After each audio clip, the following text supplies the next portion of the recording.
I'm Jeremy Ognall. I'm going to be providing commentary for the day, so looking forward to giving you the feed and updating on the teams and how they're progressing. So thanks for joining us. It's a beautiful day here in Claremont. It's going to be a high of about 84, which is actually not bad for Claremont at this time of year.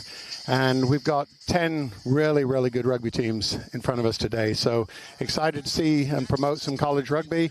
I do want to thank TVX Video for putting this production together. Also thank West Coast Sevens for putting the whole event together. It's going to be a spectacular day. We're starting off today with San Diego State's second side against the University of San Diego second side. So look forward to a good matchup here. Rocky Sanchez will be the referee for the first match.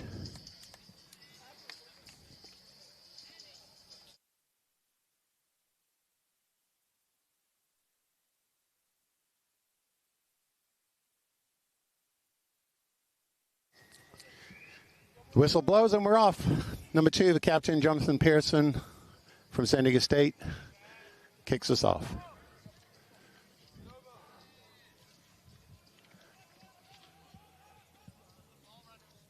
Good contest over the ball there from UCLA, solidifying the ball in their 22. Careful not to throw it around. San Diego State looks like they're in decent defensive shape.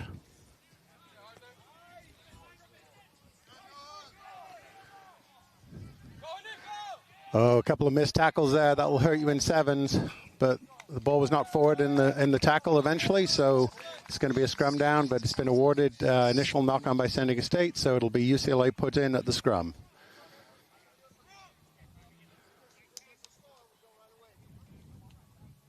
Obviously, everyone knows this is sevens, so 7 aside on a full rugby pitch, 7-minute halves, and so a lot of cardio required, very, very intense sport.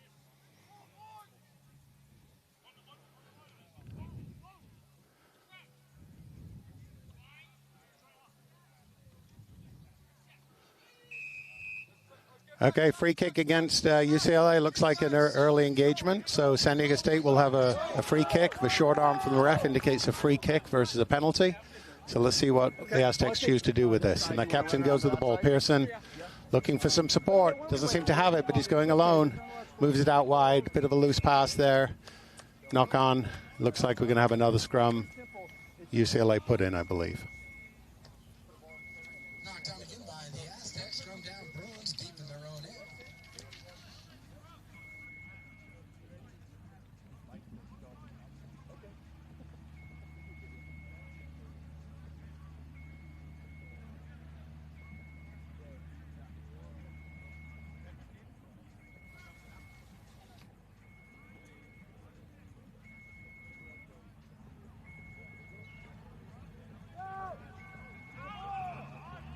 Takes the ball. UCLA takes the ball not so cleanly there. Okay, the scrum's actually going the other way now. It's an Aztec put in.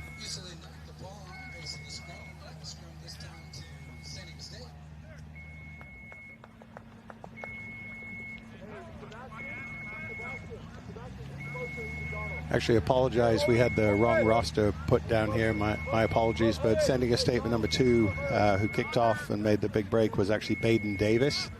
So my apologies to him.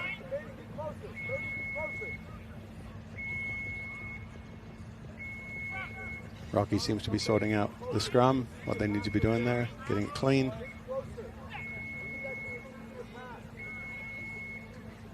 It's a good ball. Coming around the corner to Davis, going around the short side. Oh, broke through a couple of soft tackles and dives in the corner. An impressive beginning.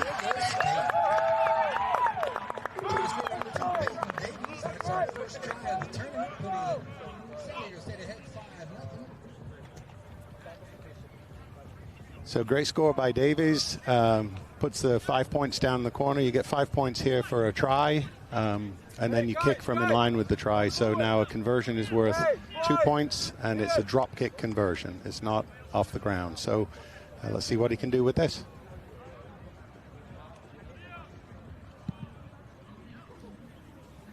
No, the kick is short and wide, and so it remains 5-0 to the Aztecs. And they will be kicking off to give the ball back to UCLA.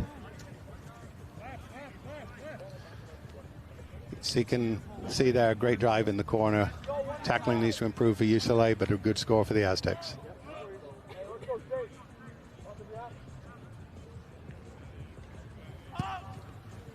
There goes Davies again. Really nice high kick. Gives his team the opportunity to chase it.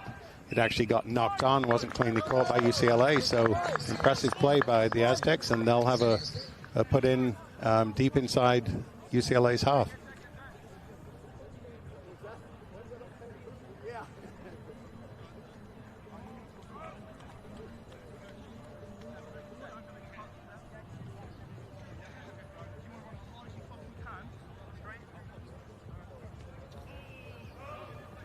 Finn O'Shaughnessy from the Aztecs will be putting the ball in.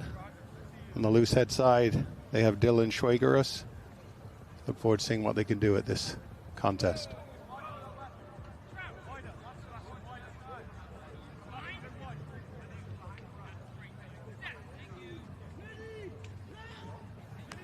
Nice strong scrum, good win by the Aztecs. Again, they're giving the ball to number 2. He looks like a danger man, big strong runner. He's taken down, but took a couple of bodies to do it, so there should be some space here for the Aztecs. The halfback goes through. Really nice and patient here by the Aztecs.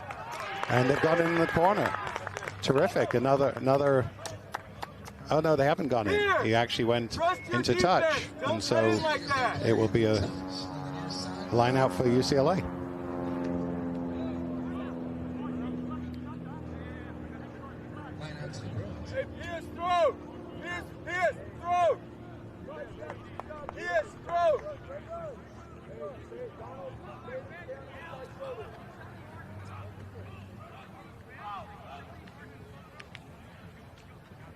UCLA with the throw in here, very close to their try line. They need to make sure they get good, clean possession here and get out of danger territory. Not much of a contest there from the Aztecs, but sloppy from UCLA, and the Aztecs actually win the ball close to the line. Trying to get over. UCLA needs to roll away. Oh, there's a call there for not releasing against the Aztecs. So UCLA try and break out from their own 22, trying to get some breath away from their own posts. And another penalty there. Don't see, oh, not releasing in the tackle, so another penalty. So UCLA has more opportunity here to attack. Oh, what a great break there. Number 5 from UCLA, Pierce McMahon, their captain. He's gone all the way through, virtually untouched, scores 5 points right under the post, make an easy conversion to come for UCLA. 5-5 with a kick to come.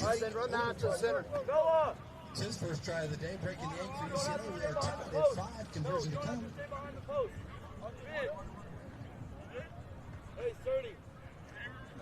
Check that. Wrong name.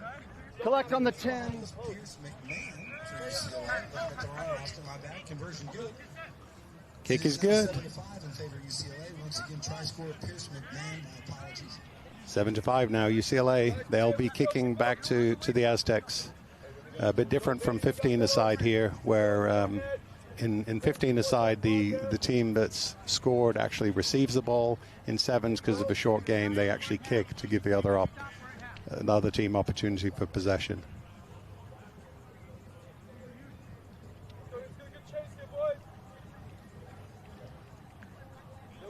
Try scorer McMahon will kick us off. Nice high kick.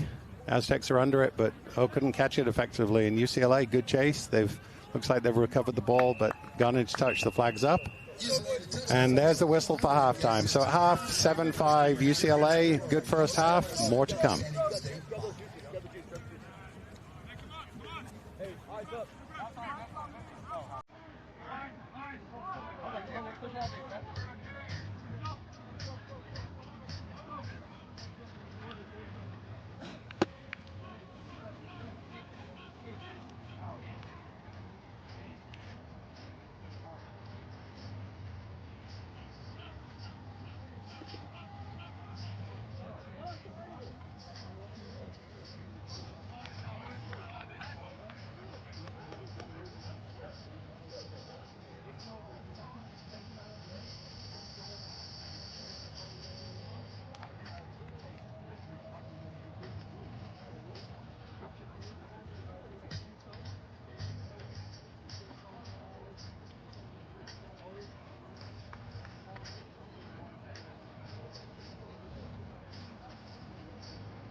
Second half just about to kick off once again.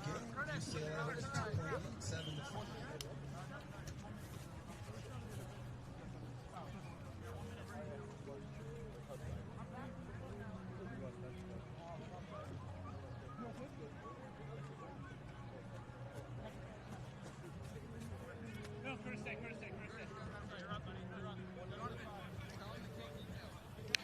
Welcome back. Beginning of the second half. Waiting for the whistle from Rocky. Tight game here. 7-5 UCLA.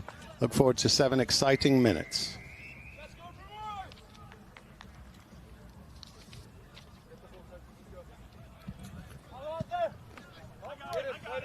Oman with a nice kick. Oh, San Diego State couldn't hold on to it. They knocked it on again. It's going to be another possession to UCLA.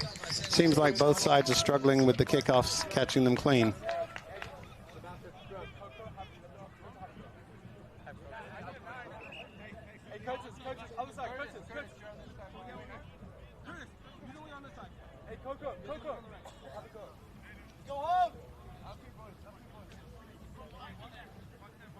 So we have a UCLA scrum. Just waiting for the ref to organize a couple of things.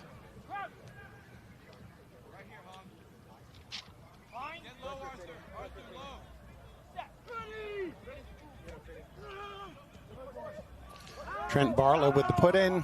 Nice clean possession. Here's the captain again, McMahon. He loses his footing, could be in trouble here. Opportunity for the Aztecs to poach the ball, but they weren't given the call by the ref, so still UCLA possession.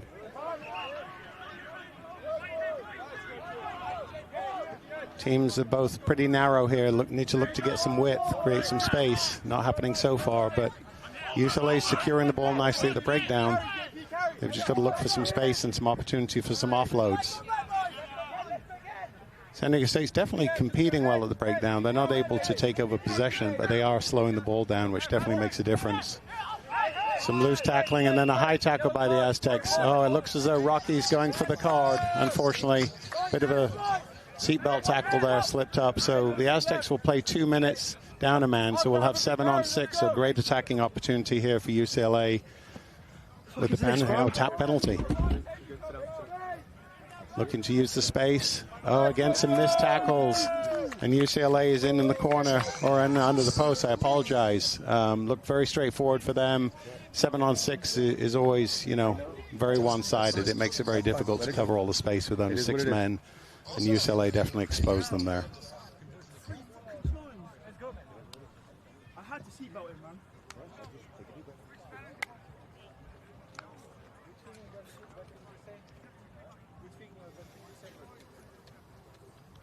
Kokatawa Amadu was the try scorer, a nice break. Again, some missed tackles by the Aztecs that they'll be ruining. They need to clean that up in the last few minutes of this half, because it now puts UCLA up 12-5 after missing the kick. Oh, conversion's actually good. I apologize. So it's 14-5 now. So a 2-score lead for UCLA with about 3 minutes left in the second half.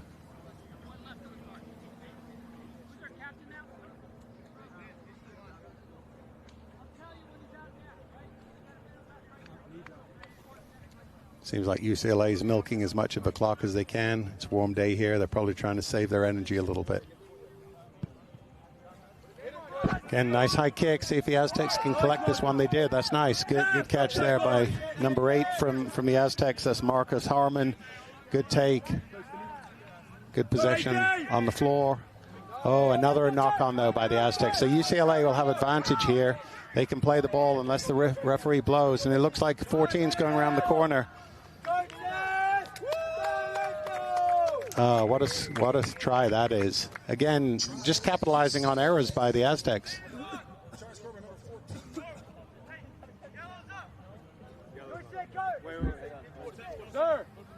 Unfortunately, we don't have a name on 14, but 14 was the try scorer.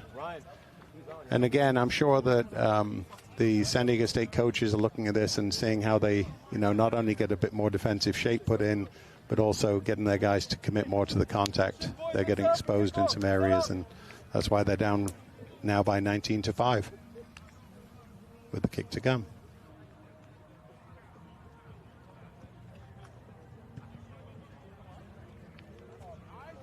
Wow, what a beautiful conversion.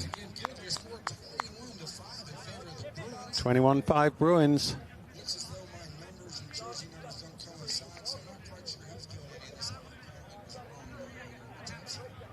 You can probably hear the PA announcer in the background, Pete Smith, doing a great job blasting music when the game's not on and providing great coverage here. So with about 2 minutes to go, UCLA with a comfortable lead, if there's ever a comfortable lead in sevens. So we'll see what the Aztecs can do to respond. Again, a nice take by Bartlett, good hard run. That guy can definitely carry well. Now the Aztecs are sitting on the ball a little bit. They don't have time to sit. They need to be moving the ball to space and supporting each other, looking for some opportunities. Fakes a little bit of a kick there. Here comes Bartlett again.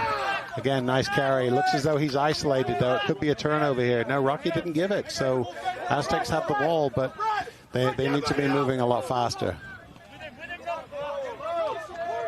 You know, fairly ordinary tackles here. They got to bring the guy to ground, let him go. Offsides is called, so the Aztecs have the ball. They need to be going quickly with just a minute 20 left. And they've got to take the penalty from the mark, so they have to come back to the mark.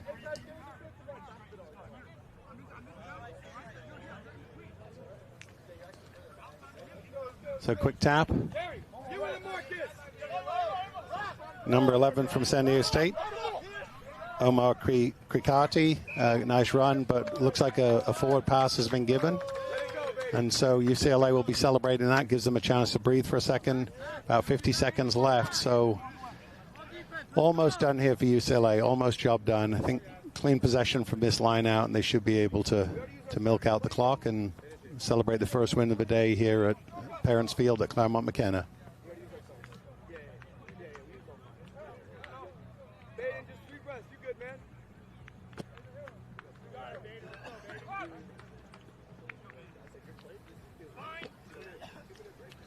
Trent Bartlett ready to put the ball in again. Again, UCLA just looks to secure possession here, which they have. A little bit scrambled. They've got possession. Move the ball a little bit through the hands. Oh, we have a nice breakaway here. Looks like that's number 11, Nakagawa. A good break. And another call here. Looks like there's a slight knock on there by UCLA at the breakdown. So time is up, but possession has already been awarded to the Aztecs, so it looks like we'll have one more play. So no doubt UCLA is going to win this one. Let's see if the Aztecs can get a score and build some momentum getting ready for their next matchup. Before the ball goes in, just so you have a next match on the docket, we'll see Cal Berkeley's second side against University San Diego Torero's second side, which I think should be a really good contest. Two really class programs, so look forward to seeing what they can do in front of us in the next few minutes.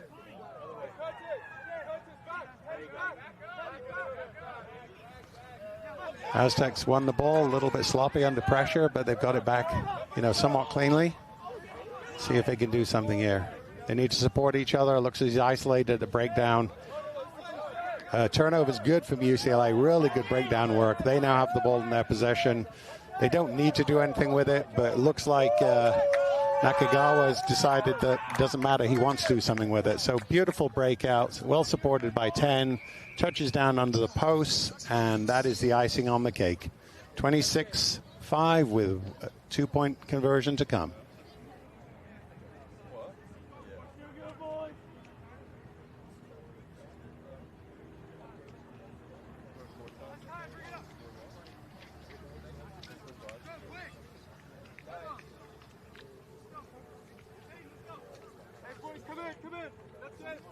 Once again, you could see a beautiful turnover there by UCLA at the breakdown. Very impressive work.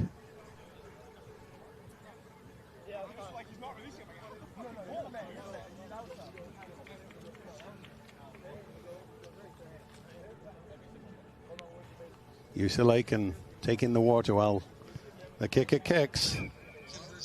Kick is good. Final score is 28-5 to UCLA. They can get in the shade and hydrate and get ready for the next contest. Thanks to both teams. And as I say, get ready for University San Diego Torero's second against Cal Berkeley Golden Bears seconds. Look forward to it.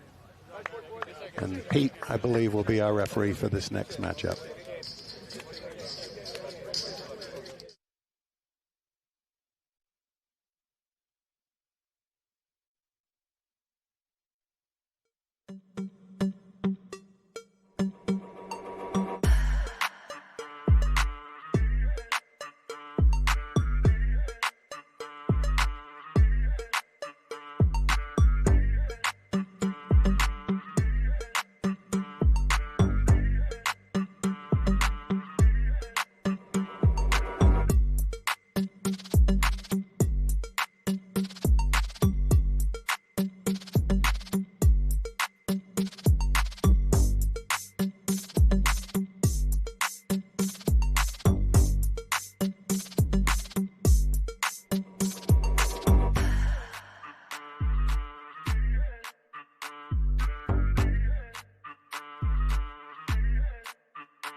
All right, welcome back, everyone. Appreciate you joining again. We now have a great matchup. Cal against University of San Diego. Cal in the blue, gold, and white hoops against San Diego Toreros in the, looks like black and blue stripes.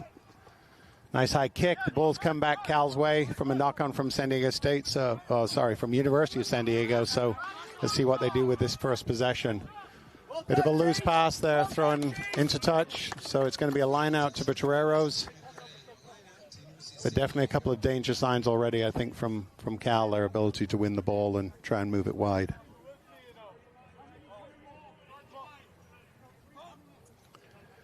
We'll have Kellen Archibald from the Toreros with the throwing at the line out. Yeah, good clean take there. Nice, they've been able to move the ball well.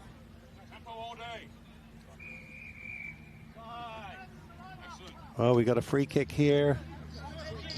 Not matching, so free kick to the Toreros. Let's see what they can do with this.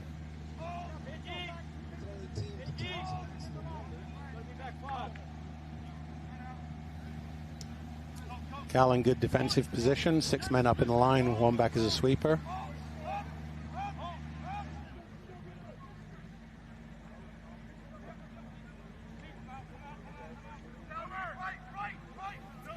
Good clean work at the breakdown by the Toreros, managed to hold on ball, but now they've been loose with it in possession, knocked it on.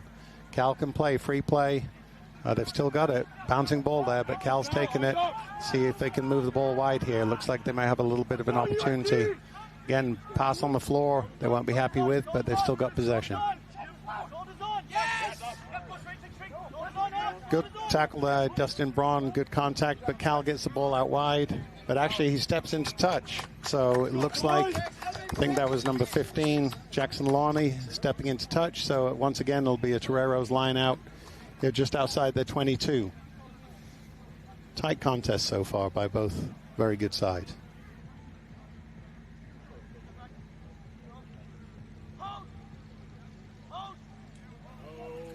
Oh, that's a great steal by Cal.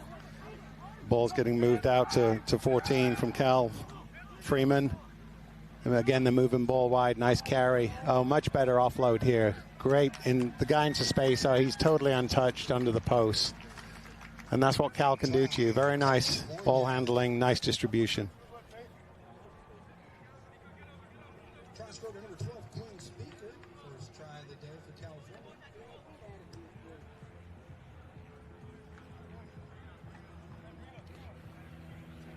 So it all started with turnover at line out, gives them a great attacking opportunity. Toreros on their heels a bit, they move the ball really wide, and Quinn Speaker, really nice break. The guy's got some pace, puts it under the post, and it looks like the kick is good. So we have 7-0 right now to Cal Berkeley, and they will be kicking the ball back to the University of San Diego.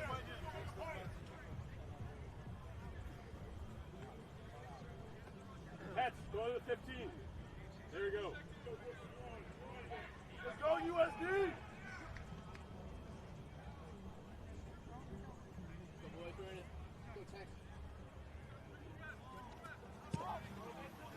Nice high kickoff, very contestable for Cal. Takes a bounce, goes into touch, so it's actually going to be a Cal line out. So again, in the University of San Diego half, let's see what they can do with this possession.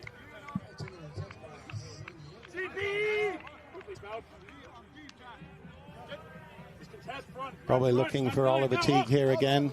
Middle jumper. Oh no, they actually went to the front of the line out. Creative play there by Cal. Now again, they're looking for the ball in space. Nice stepping there by Noah Grassi. Good contest, good tackles. Took 2 men, but 2 good physical tackles there. The Cal still in possession, moving it wide. Looks like there might be some opportunity. Again, strong defense by the Toreros. They're going to be very happy with that. The coaches will be very happy with the start from a defensive standpoint. Now they see some space. Oh, good line there. The middle really opened up there for Noah Grassi. Good hard line. A little bit of an unders line, and he takes it in untouched. So second score to Cal, 12-0 with the kick to come.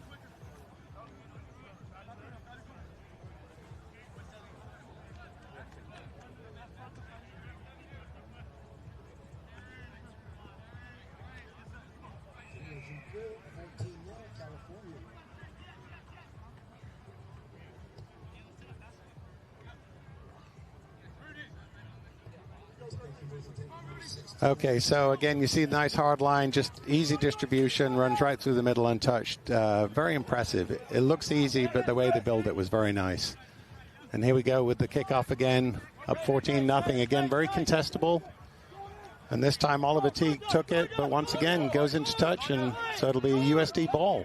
Oh, they actually go quickly. They can do, the line out wasn't set, so they throw the ball in quickly. As long as it goes lateral or backwards, they can do that. And now they're looking for an opportunity through the middle. Good clean work at the breakdown again. They're actually getting the ball into space. Good hard running there by Chase Basson. Again, a little bit of a loose pass, but they still have possession. Now they've turned over the ball again. Cal once more has the ball. Knock on, no advantage given to Cal, so it'll be a Cal put into the scrum. Great hit by Basson there, number 2 from the University of San Diego. Definitely was committed to the physicality of the contact. Fun to see.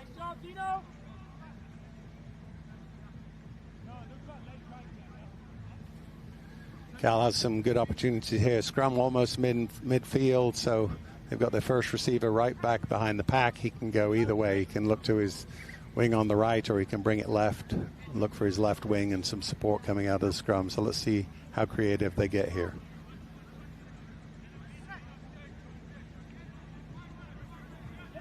Oh, good contest. USD took it, but they actually got called for put his foot up early, gives them an advantage. So Cal gets the ball off the free kick, and now they're looking to move it again. Nice distribution, skip pass there. Again, there goes Grassi looking through space in the middle. Looks like they've got a bit of an overlap here.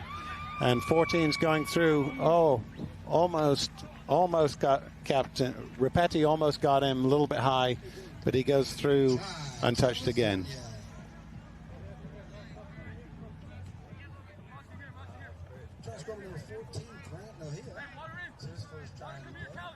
Yeah, boys, bring it up. Come on the hop. Head up, Chase. Yes, lads, here we are. Let's go. On the hop. Come on. Conversion good. Yes, your halftime score 21-0. So we just got the whistle for half. The conversion was good. It's 21.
The second half, USD against Cal Berkeley, 21-0 to Cal at the half. Chase Basson will be kicking off the Toreros, going a little bit downhill, right to left. So let's see what they can do in the second half.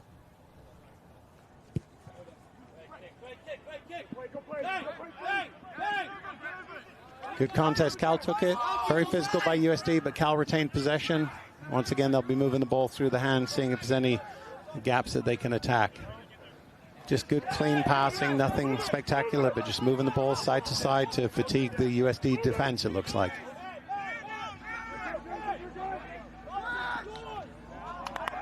Oh, nice step there, great break. Number 15 there from Cal, Jackson Lawney, went through, a nice move on the edge, and scores. Little contested, but scores, you know, a little bit wide of the post there.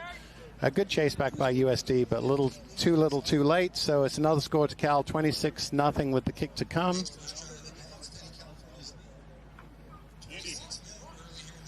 While we wait for the kick, up next we will have UCLA against the home side, Claremont Lions.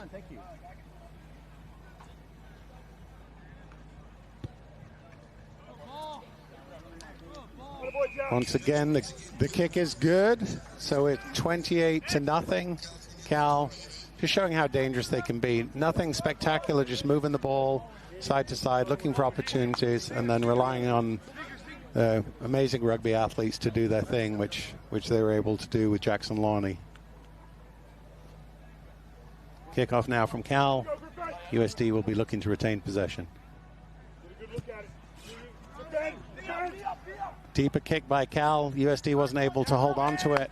Oh, good physicality by Cal there, looking to try and create some problems. USD holds on to the ball, though, looking to move it wide now.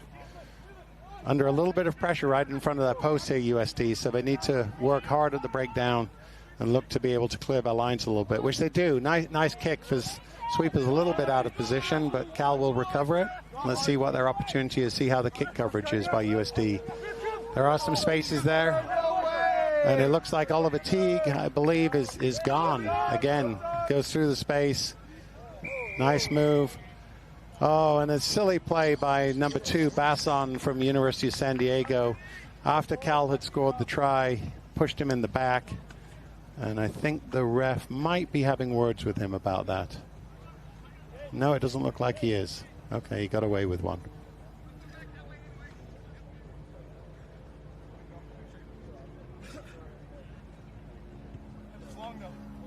And the kick is good. So we have 35-0. Looks like Basson's coming on, off substituted. And here we go again. Look at Teague as the sweeper. Just sees an opportunity through the middle and uses his vision and his pace to go through basically untouched. Very impressive by Teague. USD looks like Basson's been subbed. Chase Basson, great player, great man. Really enjoyed time with him through some all-star games we've been involved in. So happy to see him up here. Not the best kick by Cal, but actually it goes deep, and Cal's kick chase is really good. Let's see that again. They're putting pressure at the breakdown here. USD managed to secure the ball, though. Again, looking to break out from under the shadow of their posts.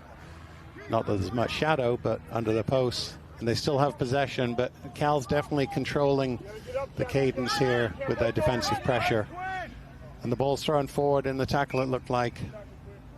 So the award is going to go for a forward pass. It's going to be a Cal put in just inside USD's 22 on the right-hand side.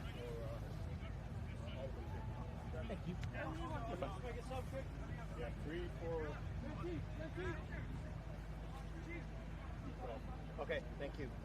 Got it. So we have Michael Freeman once again putting the ball in here to the scrum. 2 packs are set and engaging. Cal wins it. A little bit of pressure there. Number 7, Kellen Archibald, put some pressure on the 9, but Cal managed to retain possession again, move it wide, looking for opportunities. Again, good breakdown work by them. Again, more pressure still coming through from Cal. That was Rand Santos. Oh, sorry. Carmine DeRosa. My apologies. We got a high tackle called.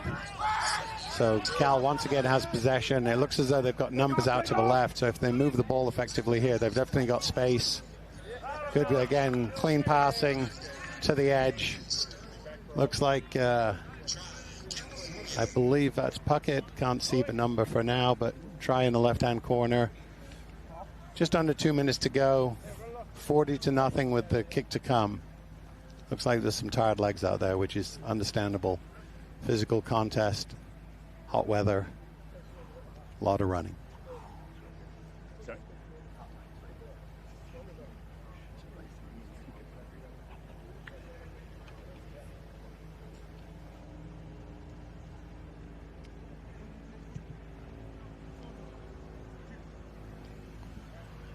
kick is no good, a little bit short, but still should be 40-0, I believe, to Cal's second side right now. And they will be kicking the ball back to University of San Diego Toreros. A little bit over a minute to come. And then, as I say, we have UCLA Bruins against the Claremont Lions. Looking forward to that contest also.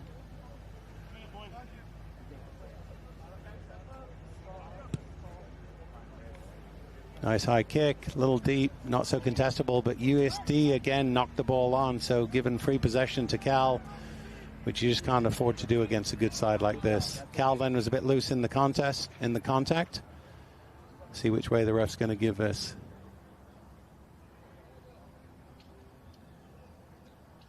A little bit of indecision, but it looks like it's going to be a USD put in.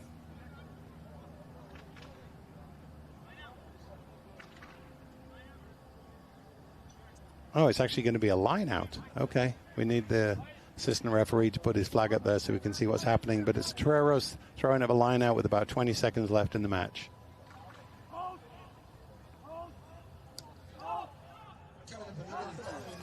Good take of a line out there by DeRosa. Let's see if Cal has, USD has some opportunity to move the ball. Again, good physicality on the edge there by Cal's number 12. Grant Nohia, very physical, one-on-one tackle.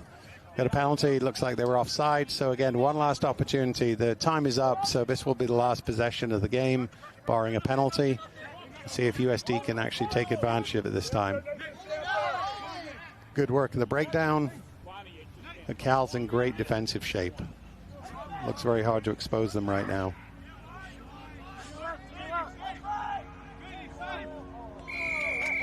Again, very aggressive work at the breakdown by Cal. Penalties their way, so they can tap and go. They can put it into touch, but it looks as though they're looking for a little bit more. Again, moving the ball to the edge. And he's got through that one-on-one tackle and dots it down in the corner. So try to Cal, 45-0 with the kick to come. And that will be the end of this match.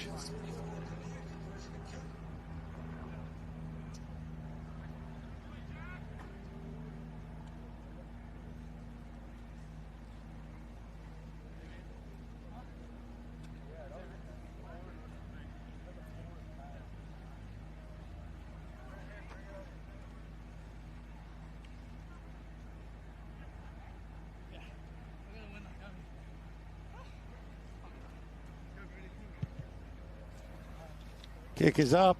Looks like it's a little bit left. Slides to left of post. 45-0 final for Cal. Congratulations to both sides.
Well, welcome back.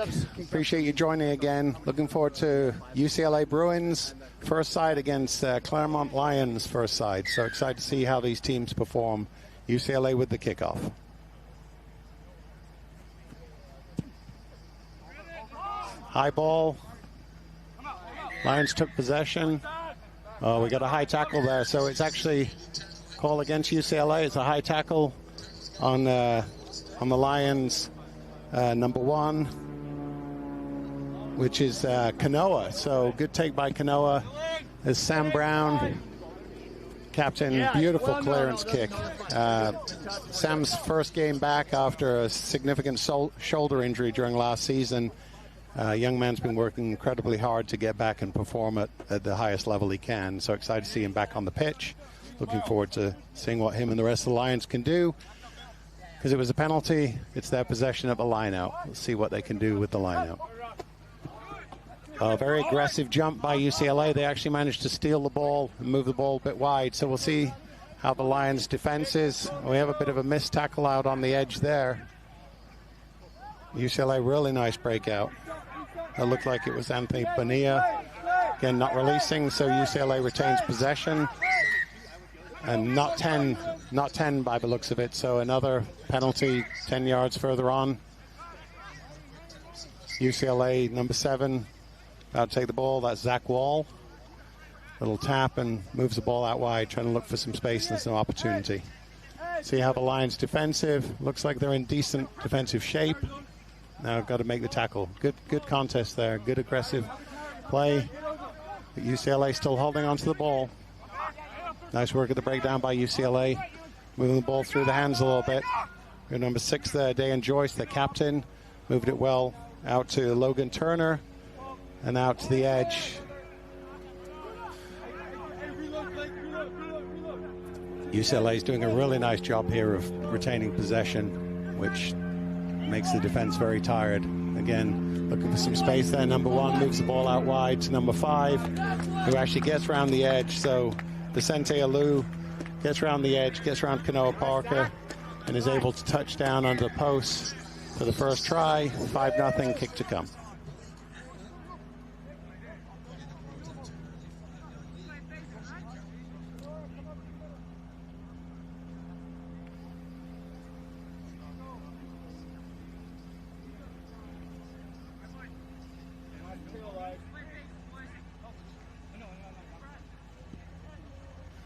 Kick is good. It's now 7-0 UCLA, and they'll be kicking the ball back to Claremont. See if Claremont can actually get some possession and actually try and dictate some territory here. They've been on the defensive side for most of it. As you can see, UCLA moves the ball well. Too many defenders committed in, and number 5 was able to go around the corner. You know, Vicente Alou pretty much untouched. Bit of a wobbly kick there. See what that does. Goes back to Kanoa Parker again, just like the last kickoff. Goes into contact. Clean ball. The breakdown there. Sam Brown goes around the corner. Goes down the edge. It looks like number 10, Sam Brown, the captain. Really nice play at the breakdown there. He saw a gap on the blind side. Took the ball untouched. Very, very good. Welcome back, Sam Brown.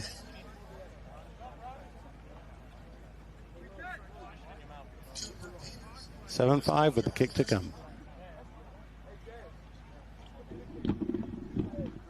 Go, last go!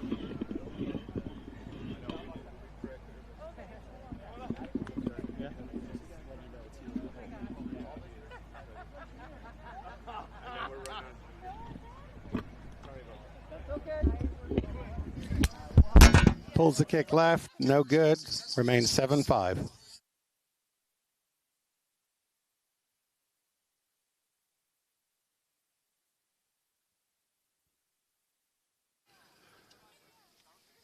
So Claremont will be kicking the ball, kicking off here back to the Bruins. Looking for a contestable kick here. See if we can get a good kick chase.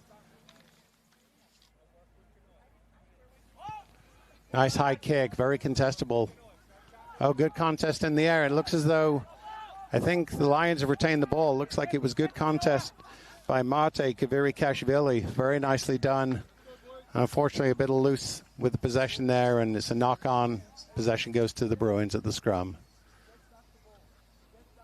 Nice to welcome Mate to the team. Mate Kaviri-Kashvili, originally from Georgia, and he's attending Claremont Graduate University, so it's nice to see him out on the pitch. Came to us from amazing Kutztown University Doc Jones program. So happy to have him in the fold. Thank you, Doc.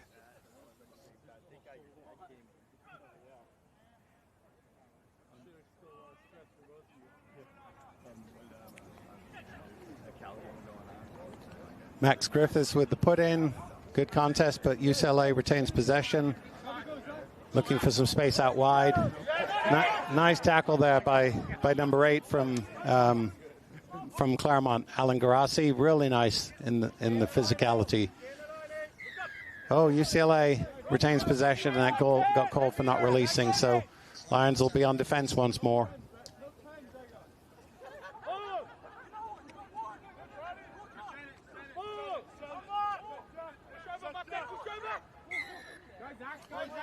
Another penalty goes against the Lions. Looks like they're on the wrong side of the ref a little bit.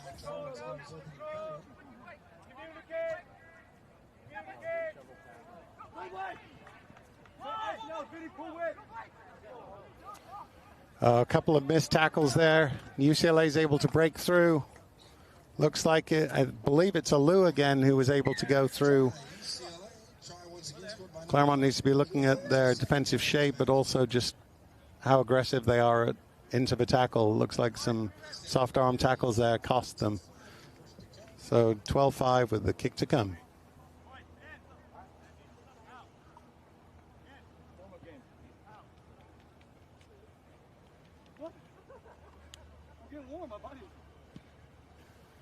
And the kick is good. We now have a 14-5 score. Almost at halftime. We've got time for the kickoff. We're actually at full time now, but the clock just went to 0, so UCLA will kick. I'm sure the Lions will be looking to see what they could do with one last possession in this half. Once again, you see a little bit of loose tackling, and Alou takes advantage.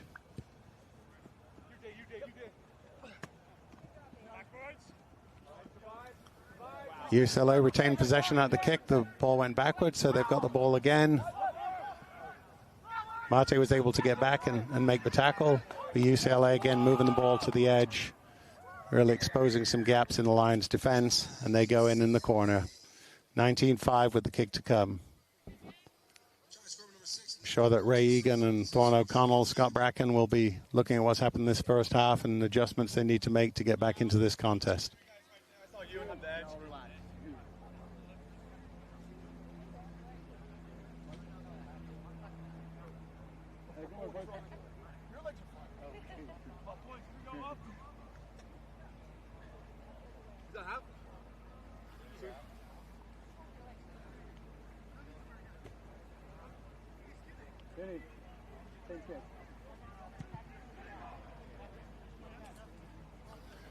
The kick drifts wide, so that will be the half. 19-5 UCLA.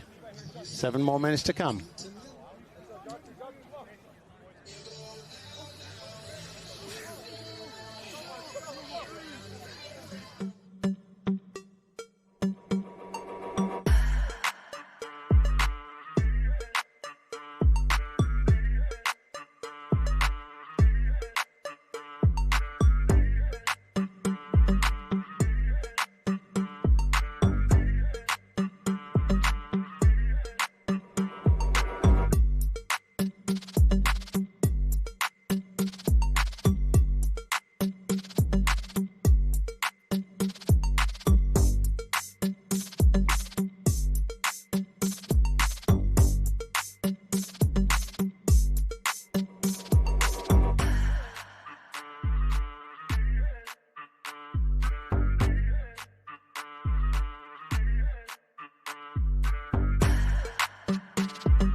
second half about to begin. Looks like Sam Brown's going to be kicking off for Claremont Lions. Down 19-5 at the half, 7 minutes to play. Looking forward to an all-action second half.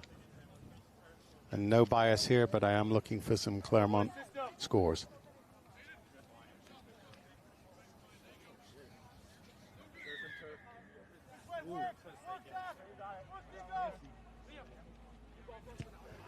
Kick is up, a little bit wobbly, but puts him deep. Lions will be looking. Oh, missed tackle there again. Looks like Kanoa Parker slid off that one, and UCLA's taken advantage to break out. Now just looking to move the ball into some space, look for some opportunities. Good coverage there by the Lions. Again, falling off a couple of tackles, and that's exposing them once again. And once more, you know, same old story today.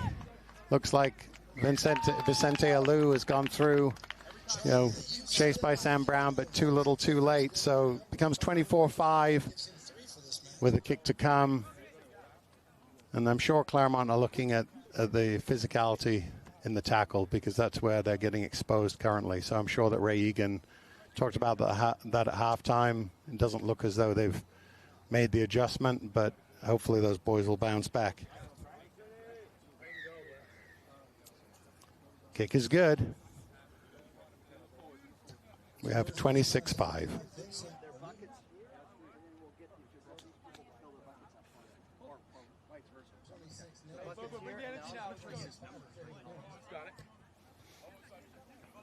Bruins now with the kick. Lions will be looking to retain some possession, get on the attacking side again. They've been playing defense for most of the 8 or 9 minutes we've had so far. Nice high kick, very contestable, great opportunity for both teams. UCLA got to it, but it looks like they might have knocked it on. Actually goes into touch. It's the line out to Claremont. Again, looking to retain some possession, I'm sure.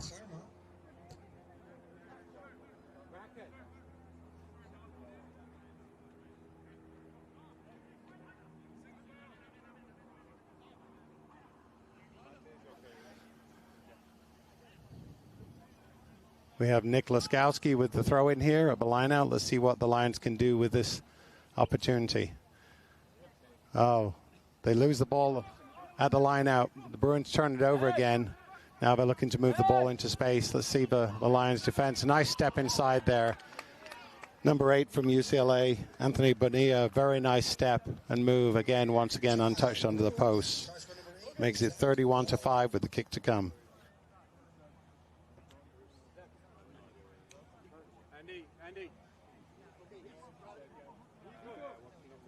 Nico!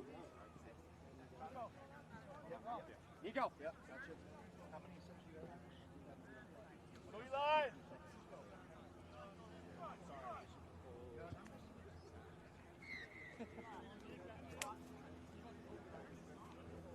Conversion good. Your score 33-5 in favor of UCLA.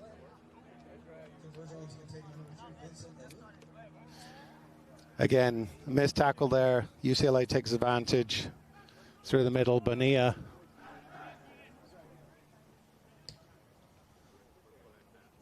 $33-5. Again, the Lions are just looking to get some possession. They've really had no possession in the whole match. They've now got an advantage here. Decent carry there coming through. Eli Hausenbold. Again, trying to move the ball, went backwards, so it's still a Claremont possession. There's Laskowski looking for a little bit of space. Not much seems to be opening for them. Mate out the back to Sam Brown. Nice little step by Brown. Who's supporting him? He's got to be supported in contact. Still retaining possession. Good work on the ground. So Laskowski out to Mate. Oh, and we have a knock-on advantage there to the Bruins. Disappointing. Some nice phases there, and then ends in nothing. Looks like Sam Brown's coming out. Some subs are coming in from the Lions. Could be Ray might be waving the red flag a little bit, or the white flag. I apologize. Brown is out. Kanoa Parker is out.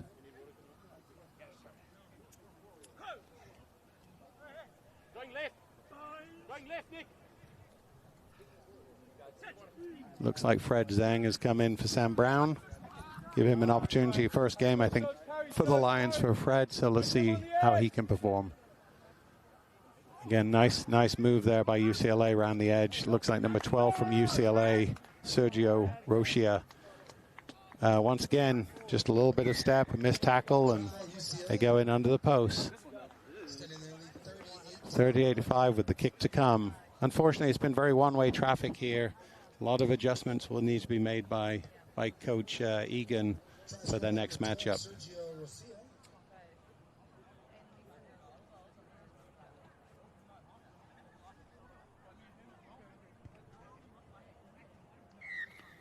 Kick is good, 40-5. Good, that's his third conversion. Let's go 40-5 in favor of UCLA late here in the second half. So we have about a minute 20 left. UCLA once again will be kicking off. I'm sure, as they've done all game, they'll be looking for a good contestable high kick here.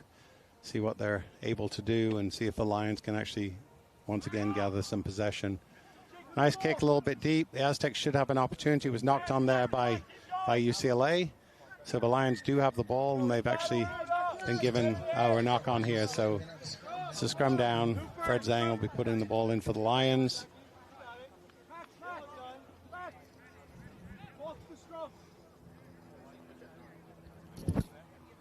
Hooker Luke Laskowski here for the Lions will be looking for a solid hook back to his brother, Nick Laskowski. Two great additions to the Lions program. We'll see if they can actually do something in the last 30-odd seconds of this match. Scrum is good. Good possession, good clean pass for the breakdown. Out to Mate, looking for some space. Very nice. Nice breakout by Mate, well supported. Again, Fred Zhang, nice distribution out to Lasco, to his brother. Oh, and again, unfortunate, a knock on there, straight into hands of UCLA. Once again, with no time left, they're going to be scoring under the post. 45-5 with the kick to come. And I'm afraid that's all she wrote for this match.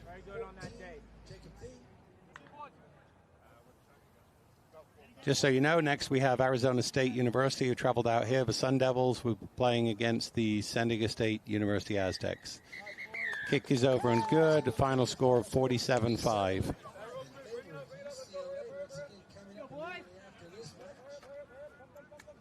San Diego State takes on Arizona State. Your referee for this one is Ben. Yep. Check that, Nate. Nate's reference.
Welcome back. Parents Field at Claremont McKenna. Arizona State against San Diego State.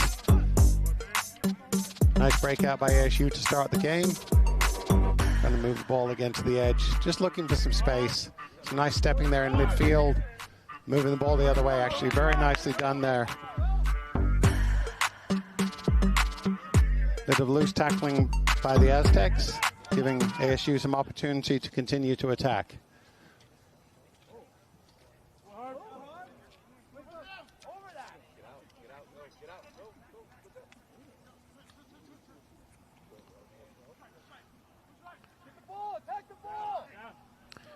Evan Gavrilidis there in the middle. Looks like he's held up. Oh, he's been called for a high tackle, so it's still an ASU ball. About 5 meters from the Aztecs line.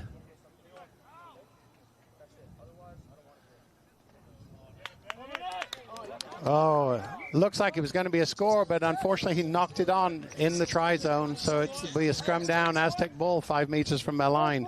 Big mistake there by the Sun Devils.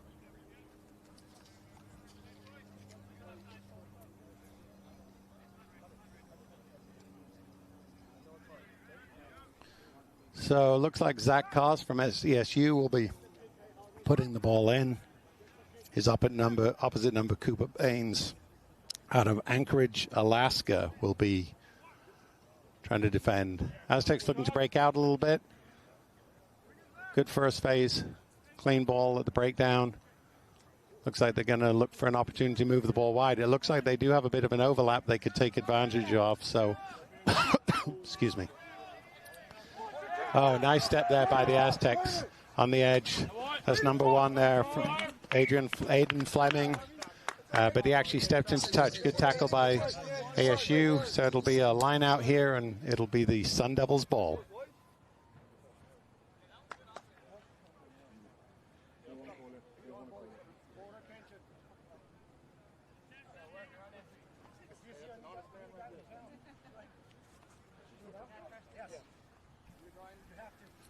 Cooper Baines will be throwing in at the line out. Oh, the jump was early. Opportunity here. Oh, great distribution by the Aztecs here, taking advantage of bad timing at the line out. They're breaking out. Oh, unfortunately, a really bad pass over the head has gone to the sideline there. It's gone into touch. So had a great opportunity there, the Aztecs. They didn't take advantage of it, unfortunately for them. ASU will need to regroup and figure out timing at this line out more effectively.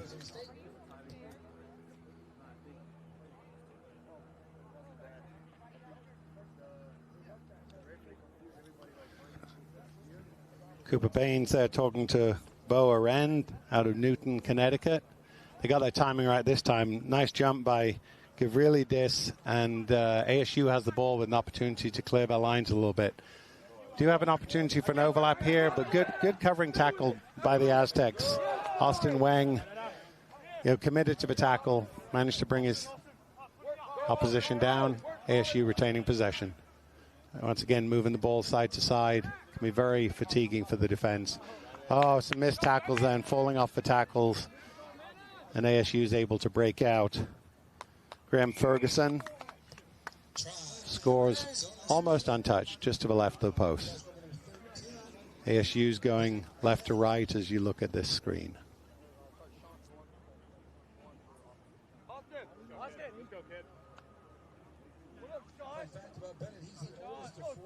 This is his first time straight off, and then walk. In his second year of rugby.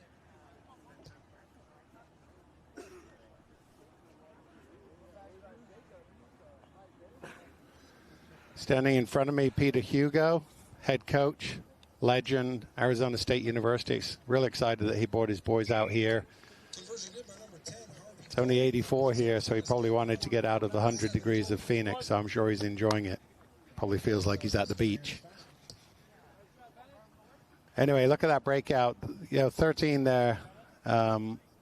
Looks like Graham Ferguson, again, some missed tackles. Great opportunity for him to exploit, and goes in. So ASU now kicking the ball off, to the Aztecs. Deep kick, not very contestable, and the Aztecs managed to control possession and actually break out, almost untouched. Oh, unfortunately, the wing there.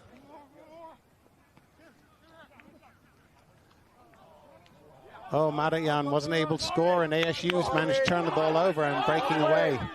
So it looks like he's going to go in. His legs are going a little bit. Number 10 from ASU, Harvey Dolman, out of Nottingham, England. Good score by Dolman.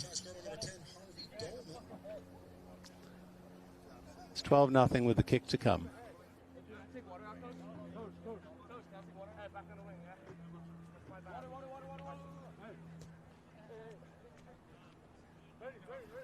Yeah, once again, just great footwork in midfield. He could have gone either way, but stepped left, then stepped right, saw the gap, and Dolman goes in.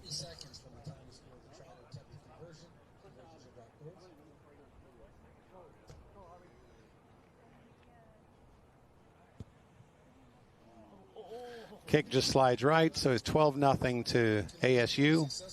About a minute and a half to go in this first half.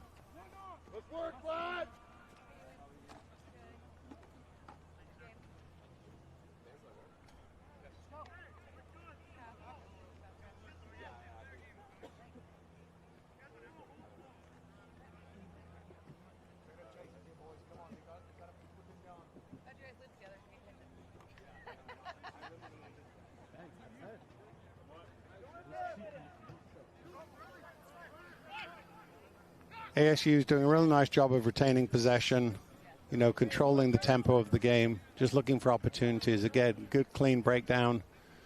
Dolman, oh, nice pass. Takes it the other direction. It looks like we have a penalty against the Aztecs. It looks like it might be for a late hit. Dolman really did a nice job faking the ball left, and then big ball out to the right. And they've got the penalty as a result of his pass. So let's see what they're able to do. Just halfway into San Diego State's half. And there's halftime. Ref's blown a little bit early, but halftime is 12-0 to the Sun Devils.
Welcome back for the second half. Arizona State against San Diego State. We have a 12-0 scoreline. Sun Devils will be kicking off to the Aztecs for the second half, playing right to left. Wobbly kick, but it managed to go 10 meters, which is all that's required, and ASU was able to retain their own possession. That was very interesting to watch, but they've got the ball and now slow at the breakdown, deciding what to do with it.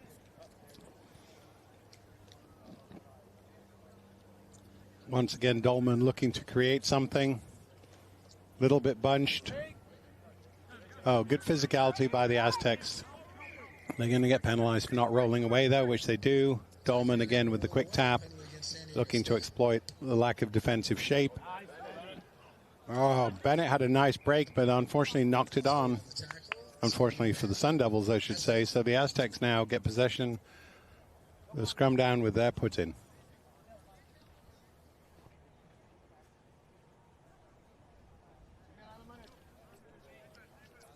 You've probably gathered from watching this that in sevens, you know, the ability to move the ball effectively side to side, look for space, run some hard lines, creates opportunities.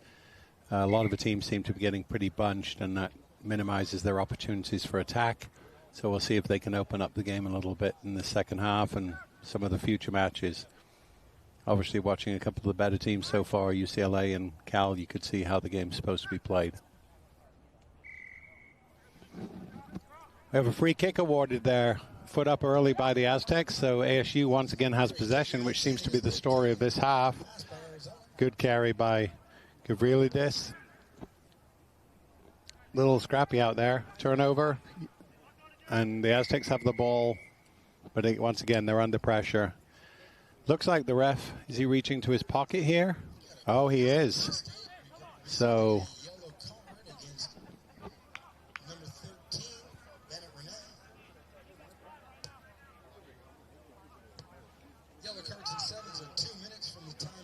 we have a yellow card, so ASU will be playing down a man. So this is the opportunity for the Aztecs to get back from this 12-0 scoreline. They can move the ball a bit, look for space. There should be space down a man on the ASU side. And the ref brought it back for a knock-on. So the Aztecs will retain possession, but they're not gaining a lot of territory here.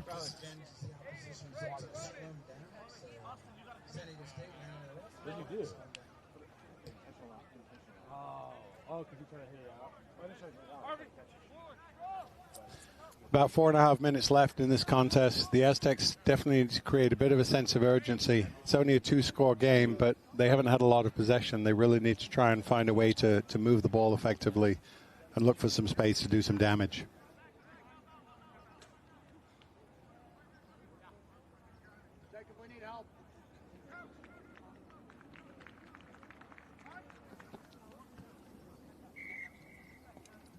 Oh, we got a short arm free kick here. I think it was delayed by the Aztecs. They try Sun Devils try and strike fast, heading towards the corner. It looks like they're in the corner. Can't see the number. We got too many fans in the way, but try to ASU 17-0 with the kick to come.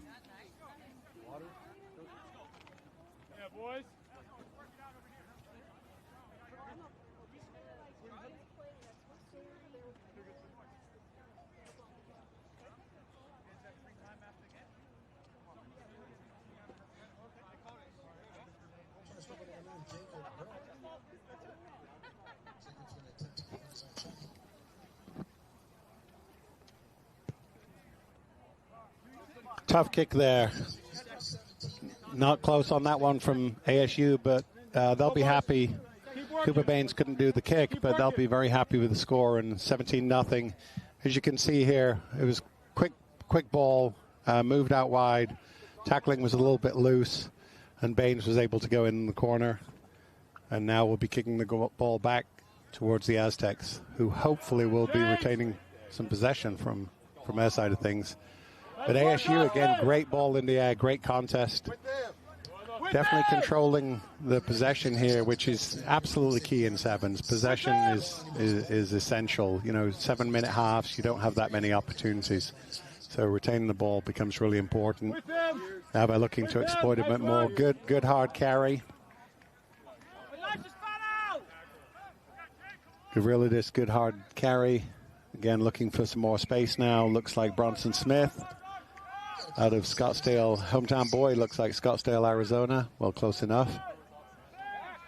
And they have another penalty, so they can slow it down. We've got 2 minutes left to go. I'm sure ASU's in no hurry. Yellow card is over. Ferguson's back on the pitch. And we'll see what ASU is able to do with this possession. It looks as though we're just going straight ahead for the try. Very easy. Unfortunately, Zach Koss from San Diego State couldn't lay much of a hand on ASU, and it's another score, 22-0 with the kick to come.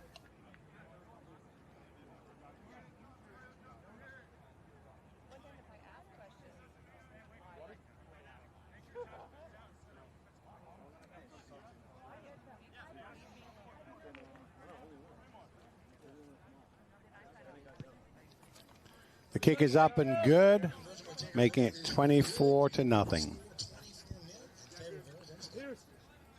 So Aztecs will have one more opportunity, it looks like. A little bit over a minute to go. Here's the replay. It was very simple play by ASU. Just a tap and go using his size and physicality to outman the Aztecs. Aztecs looking to retain possession. Big kick, looks as though it may be going straight into touch. No, the Aztecs caught it on the sideline and actually managed to retain possession, which is great for them. See an opportunity, see if they can put some points on the board. Unfortunately, they've moved it blind. There's not a lot of space there. So, once again, they'll be looking. Here they go. Now they're starting to move the ball a little bit. Some nice wheels there by Madachan. With a little bit isolated, though. Aztecs got to get in better support positions. ASU's defensive shape looks very good so far. Good physicality there by ASU, and now they've set their defensive shape again. Number 3 from the Aztecs is, looking for an opportunity. Christian Farias. Unfortunately, wasn't able to do anything with it. They're still retaining possession, but now we've got a penalty against them for not releasing. ASU should be able to run out the clock here. Time is basically up. Quick tap, 24-0. ASU should be very happy with the performance so far. But it looks like they're not satisfied with 24-0. Looks like they're trying to throw the ball around a little bit, look for another opportunity. ASU, a little bit too creative there, and the Aztecs managed to win the turnover at the breakdown, and they do have one more opportunity to put some points on the board. Down 24-0. I'm sure that Ryan Matias, the new head coach of the Aztecs, will be looking for a strong finish here by his boys. Good, Austin. There we go.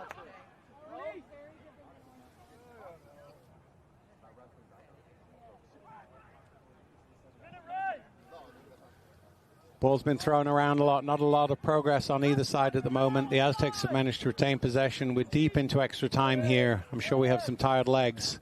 ASU's staying solid on their defensive shape and their physicality in the contact. And the Aztecs look as though they're struggling to create any opportunities through the gaps.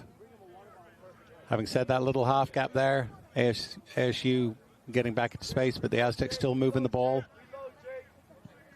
Trying a little creative grubber through. There's no sweeper there, so he might have an opportunity here, but ASU gets back to cover the ball. Looks like Salas, but he's now penalized for holding on to the ball. And the Aztecs go. They knock it on, but they still have the penalty. So bit of a sloppy end to the game here, but penalty to the Aztecs, so the game can't end on a penalty. So let's see, once again, 5 meters from the line, can the Aztecs actually put some points on the board to give them some momentum for the next half.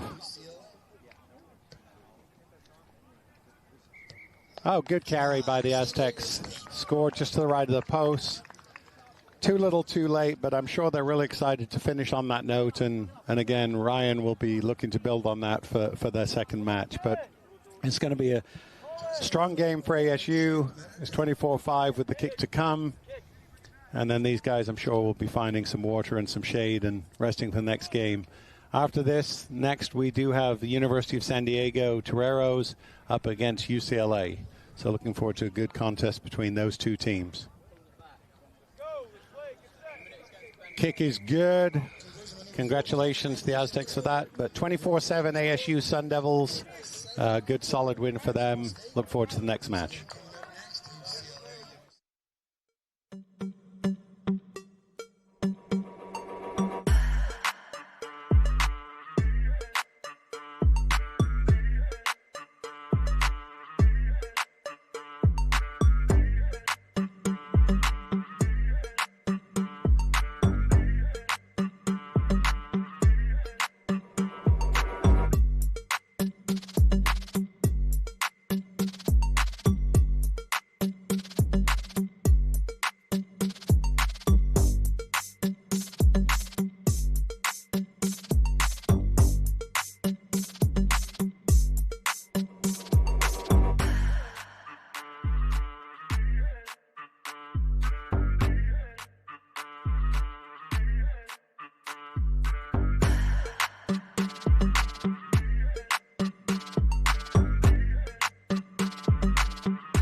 Welcome back.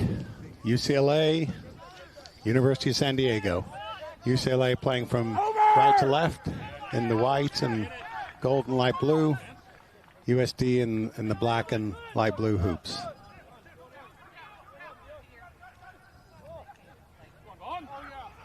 Some nice ball movement. Great hard running by the Toreros. Ball goes to ground, but they manage to retain possession, and then they knock it on. So we have an advantage here to UCLA. They will have the put in at the scrum. Nice breakout by USD. They just couldn't finish it.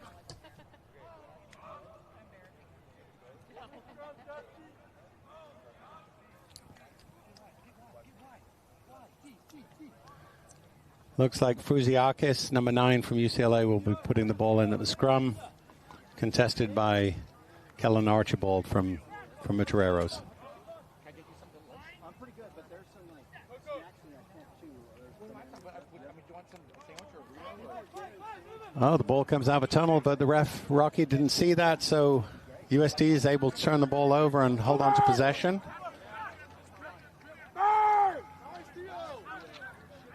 Moving the ball nicely to the edge. Number 4, good hard runner there for the Toreros. Looks like Dustin Braun, I believe. Oh, good distribution out the back there by the Toreros. Again, doing a nice job of holding onto the ball. UCLA's keeping their defensive shape, but they're definitely under pressure right now. Oh, again, poor pass. Gives UCLA an opportunity to press a little bit more. And USD actually lost about 15 meters in that phase.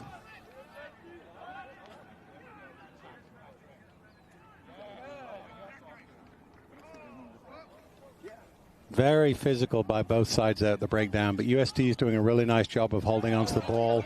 Oh, it looks like number 4 there, I believe. Braun was able to stretch out and score. 5-0 USD to kick to come.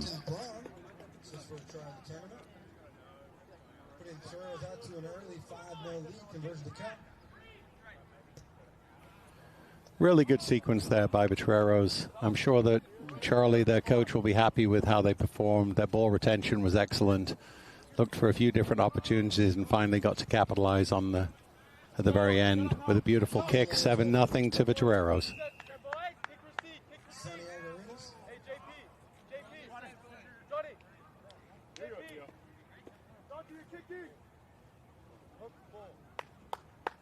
Hey, Johnson, you're committing too many guys in the ruck. Your boys will spread out and play defense. Arenas will be kicking off here for the Toreros to UCLA. He'll be looking to actually get some possession. They haven't had, much, if any, of the ball so far. Let's see what they can do with this kick. Kicks deep, so not very contestable. UCLA managed to control it. Look to break out from their own 22. Oh, some nice stepping there by the UCLA player. Lost a little bit of shape there, USD, but the ball's actually coming back. There's a penalty for a high tackle, Rocky called.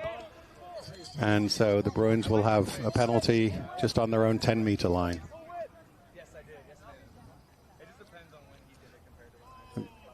Nakagawa had the ball. Looks like he's given it up. Looks like the captain, Pierce McMahon, will have it. Tap there. Again, trying to move the ball a little bit into space. Arthur Knoll looking for a gap. No gap there. Good contest by USD at the breakdown, but retained possession.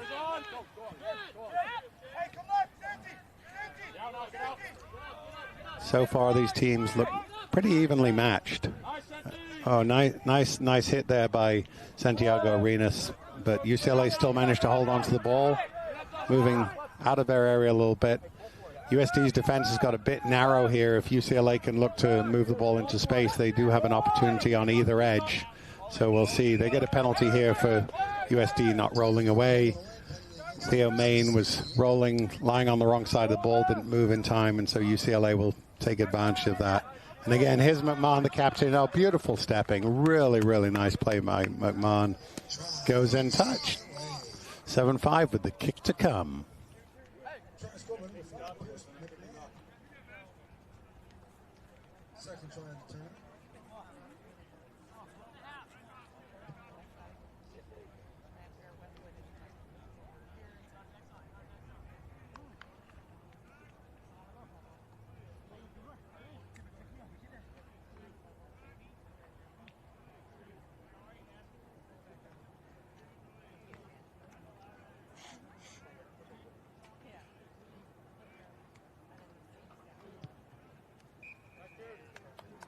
coaches on track, tying the game up at 7 here. Kick is good. Just had a little visit with Ray Egan, the head sevens coach from Claremont. Excited to see him on the sideline today. Always an absolute pleasure. I think he's the only part of the Irish contingent here today, but we'll celebrate him anyway. So anyway, 7-7, good contest. A minute and a half to go. UCLA with the kickoff here. USD set up to receive, looking to get out of their half. Deep kick, it looks as though going too wide. Yes, it is. It's too wide. Straight in touch. So what that means in sevens, it'll be a free kick back in midfield to the Toreros. You might be able to hear the PA announcer in the background doing commentary as well. So sorry if there's any overlap on what we say or the volumes. Oh, good carry, and UCLA falling off a couple of tackles there. Really nice breakout by USD. Little bit of a swan dive. He's obviously watched Chris Ashton from England, who probably introduced the swan dive. Maybe a little more glamorous. And Vaughn Fouts from USD is the one who scores right under the post. Put them up 12-7 with the kick to come. Conversion again, good by Santiago Arenas. 14-7. Kick is good. Arenas 14-7. Toreros will be just watching the replay here. Again, good hard running, but I have to say questionable tackling from UCLA. A big man like that, you've got to take him down low. You've got to take him at the legs, and they were trying to arm wrestle with him, and usually that ends up in a bad result, and it did in this case. So Toreros will be kicking off. Arenas kicking off. Kicks it deep. Again, UCLA now has an opportunity to catch the ball. Amadou with a nice take. Again, questionable passing there, but they still retain possession, but they're inside their 22, and it looks as though USD's got into decent defensive position. They do have some space on the edge now if they look wide. Good recovery tackle there by McKenna by Fouts from USD, but called high, so Rocky gives the penalty to UCLA. Again, he'll be looking to break out from there. 22. Oh, nice physicality there. Two really good hits there. Number 4, Hamdi, was hit hard by USD. It looks as though the Toreros are getting a little bit on the wrong side of the ref, Rocky, here. So UCLA is able to break out. Once again, it's McMahon looking for some support. Loose with the ball at contact. That will definitely annoy his coaches. But he did enough to get the ball out of their half. 14-7. We're at the halftime.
Welcome back.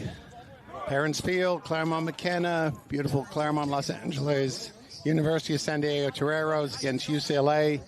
USD up 14-7 at the half. USD will be kicking off right to left.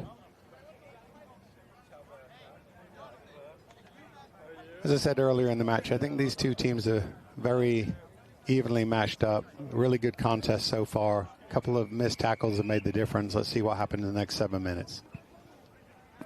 Kick is not going to go 10 meters. So once again, it comes back to midfield with a free kick to UCLA. So they've got a great attacking opportunity here. They can split the team left and right and choose which way they want to go. McMahon taps it to the left, looking for a little space. Oh, that's a good turnover, though, by USD. Really nice turnover. They could really move the ball into space here if they're quick with the ball. Looking inside. Oh, the handoff attempt there by Vaughn Fouts. Strong handoff, but unfortunately he stepped into touch. So it will come back and be a line out to UCLA.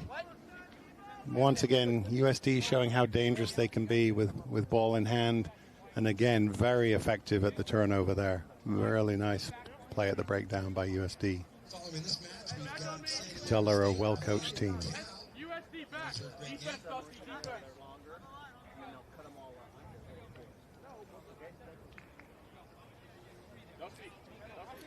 After this match, we will have Cal seconds against San Diego State seconds. So stay tuned for that one, please. Line out here. Oh, thrown to the front. Short line out, which they're able to do. Don't get a lot of, go forward ball from that, but they retain possession now by looking to move it a little bit wider. But again, good physicality by the Toreros in midfield.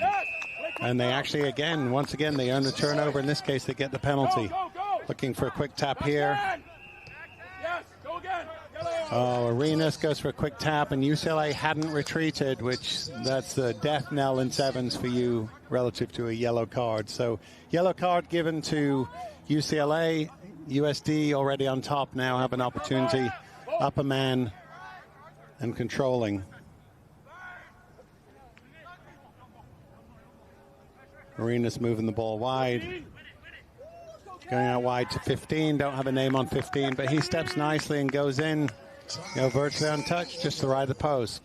Good score there for the Toreros, and they will be up 19-7 with a kick to come.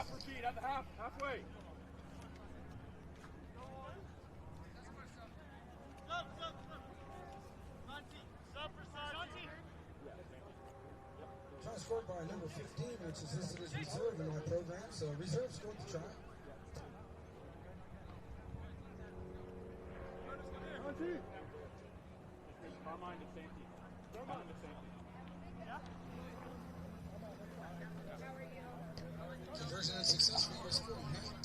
Kick is no good, so it remains 19-7. Looks like we've got some substitution coming on. It looks like Chase Basson has come on. I think Santiago Arenas is probably taking a break, and based on his performance in this match, I'd say a well-deserved break. So congratulations to him. He definitely represented well.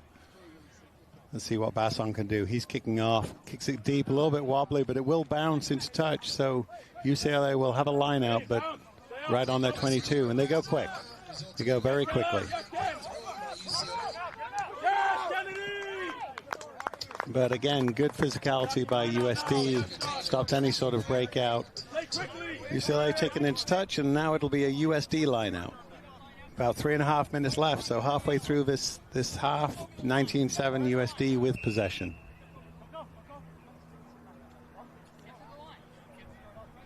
Referee's not happy with the positioning of the line out, so moving them a little bit. Looks like they're going to be moving the ball into... Oh, once again, they move to the front. So Vaughn Fouts at the front takes it. Good hard carry. Oh, once again, they're carried into touch. We've seen a lot of that in this match. Now UCLA once again trying the quick tap and throwing a loose pass. Could have been trouble there.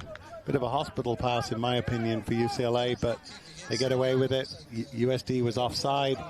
Looks like Maman's trying to break out again. He's well tackled. And one more turnover for USD. Wow, they've really done a lot of work at the breakdown. As Basson going by himself. Needs some support. It's not there. UCLA taking it.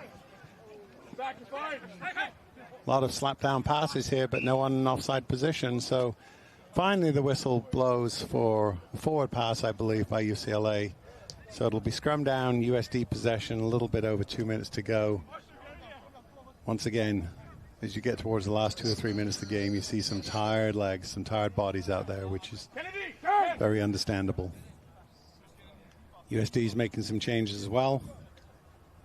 Looks like Curtis Smith is coming on the edge. Very recognizable with his red hair, red beard. See if the ball can get his hands from this possession.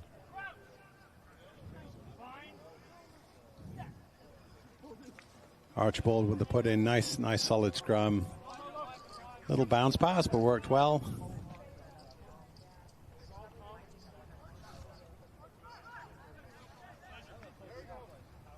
Again, possession game, just nice and methodical by USD. Nice switch of play there.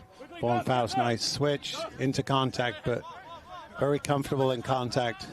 Good distribution of the ball out there. Archibald out. Again, another bounce pass. I don't think that was intended, but Connor Carew gathers it.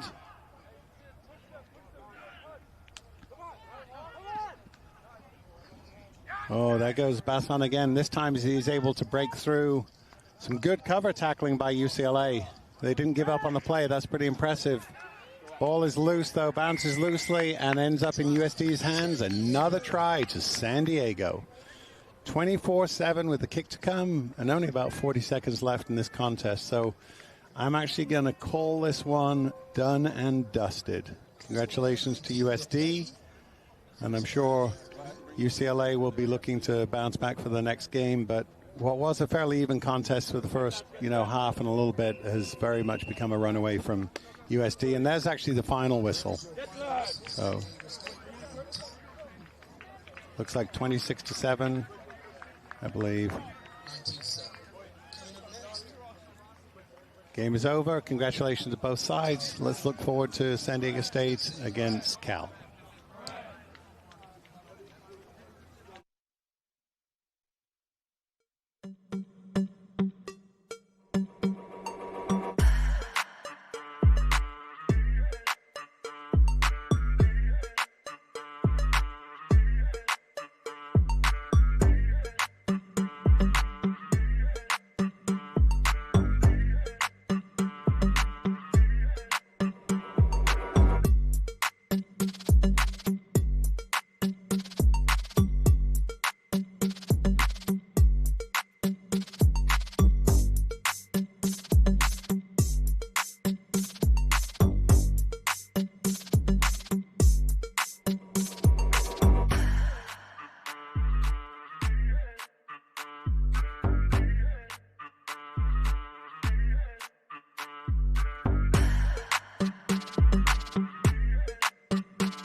Got a little bit of space on the edge here, looking to move the ball very nicely. Straight into the hands of number 6 for Cal. Looks like Noah Grassi.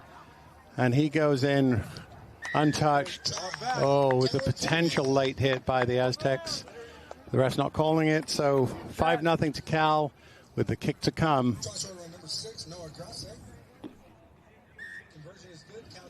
Kick is good. They kick fast. They're obviously wanting to get on with this game and get a few possessions here, the Golden Bears. Aztecs will have to regroup pretty quickly. Only 20 seconds into this game and they're already down by 7 points.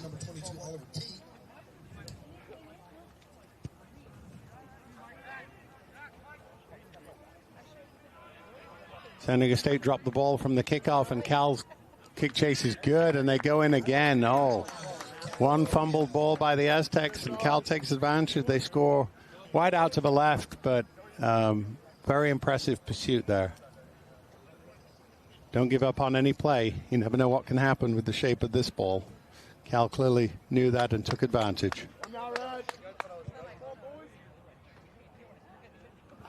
What a phenomenal kick. The kick is good. 14-0 to Cal.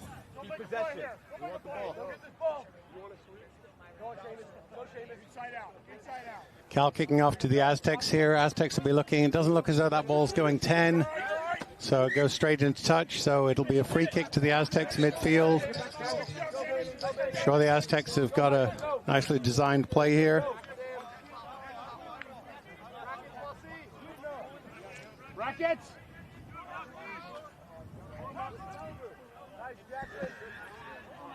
We got a penalty here for not releasing in the tackle, so the Aztecs have another opportunity to attack. Spread, boys. Spread. Get wide. Wide, Finn. Get wide. You can hear the Aztec coaches in the background there telling their team to get wide. As we talked about earlier, you can't do everything through the middle. The middle is a great opportunity to create some holes, but then you really need to move the ball to the edge is your best opportunity. San Diego State being competed with a breakdown there and turned over. So Cal once again has possession, tapping the ball, looking for some space, looking to move the ball again. Oh, a little bit of a loose pass there by Cal. Forward pass. Unfortunately, I believe that was Openshaw. Moved the ball, didn't really look at where he was passing, went to ground. So the Aztecs have a chance to recover. Finn O'Shaughnessy with the ball in hand, looking for a solid scrum here, looking to take the possession down into the Cal half.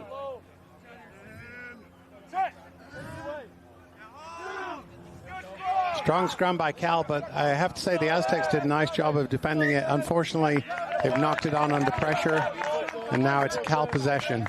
Cal scrum, based on their dominance at this scrum, I'm sure the Aztecs will be looking to push harder here, try and make it more of an even contest.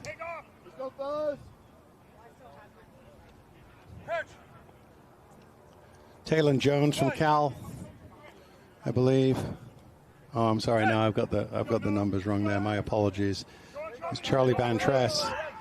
Actually know his father, John Van Tress, JVT, from San Diego State days. Spent a lot of time with JVT. Really good man, good family. Excited to see his son plying his trade as a freshman at Cal. Once again, Cal looking to move the ball wide. It looks like they've got space on the edge if they take advantage of it, which they do. Oh, the refs pulled it forward. Didn't look like it from here, but I'm not directly in line with it. So Seamus Dealey thought that he was in, and unfortunately it was called forward. So now it's an Aztec ball. I have Scott Bracken here, who is the 15s head coach from the Claremont Lions. He stopped by just to say hi, so I'm going to be putting him on the mic in a second, having a little chat with Scott.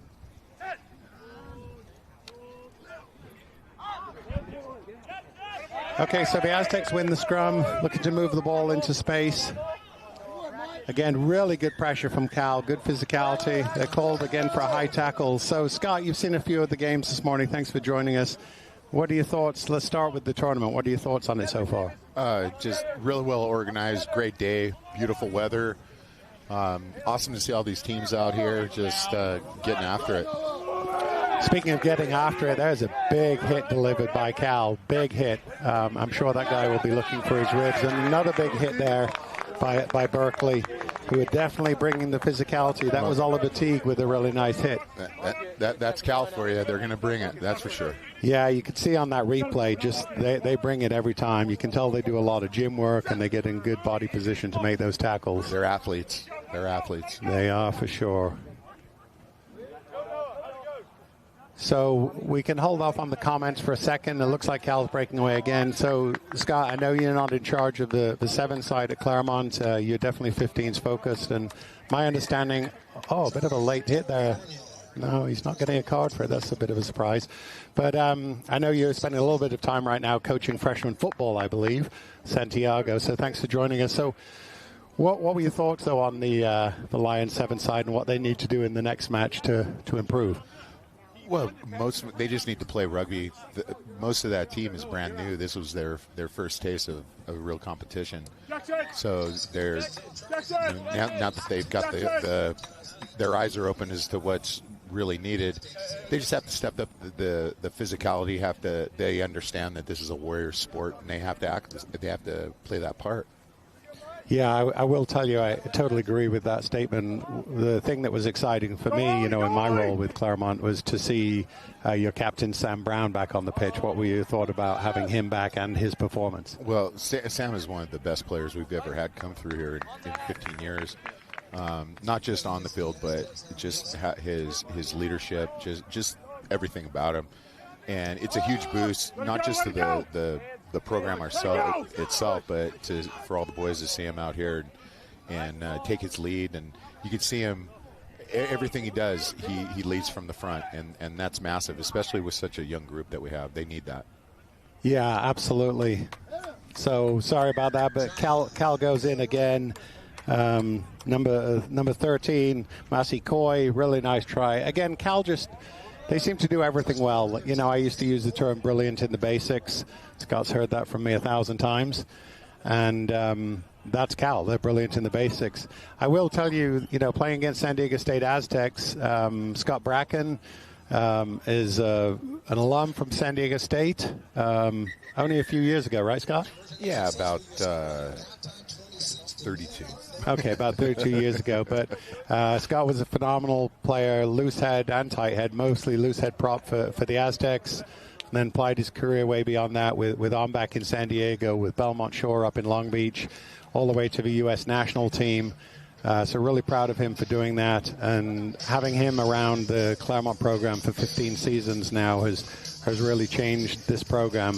As he said, very young right now, very difficult to get young guys to really understand the physicality and complexity of the game. But I know on Scott's watch and Ray's watch that they'll be getting that ingrained. So, Scott, what are you looking for? Last thing from you, if you would, please. What are you looking for from the Aztecs in this next game to try and turn it around against USD? Yeah, you mean Lions? Lions. Yeah, you know what? Just improve on the first game. I don't care about the result right now. We just need constant improvement. And if we get even 5% better in this game, I'll be happy. That's all we need to do. Keep getting better. Yeah, well stated. Well, Scott, as always, it's a pleasure having you join us, and I'm sure you and I will be chatting again very soon.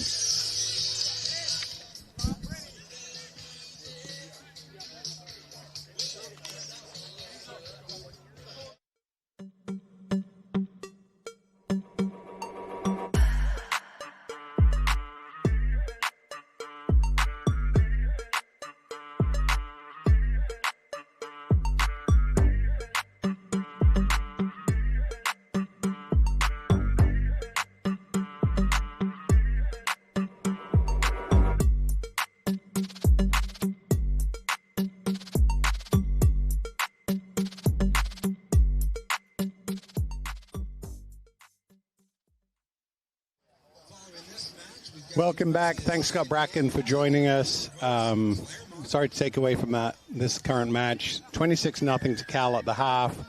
Kicking off in the second half. Looking to continue, their growth as a team, early in this season. And I'm sure San Diego State just adjusting to, the intensity that Cal brings and how they respond to it. So the Aztecs actually have possession here and have a penalty for not rolling away at the tackle point. So we'll have a tap here by the Aztecs. Baden Davis sets us off, and Aztecs are looking through the middle. Oh, loose pass again, but it went backwards. The challenge is the Aztecs are going backwards, a lot here. Once again, Cal competing at the breakdown. They've conceded the breakdown, and the Aztecs have the opportunity now move the ball into space, see what they can do. Good strong carry there, but again, loose at the breakdown and then knocked on. Oh, that's unfortunate. The Aztecs showed a little bit of fire there and unfortunately couldn't finish it. So we will have a scrum down. Cal's possession. And Charlie Van Tress will be putting the ball in.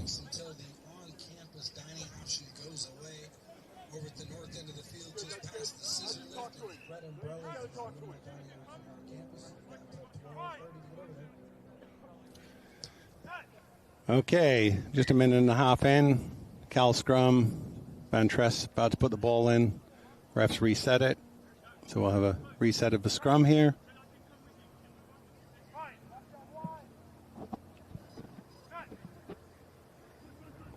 Good solid scrum, no movement from Cal there. Van Trest looking, a nice hard line being thrown.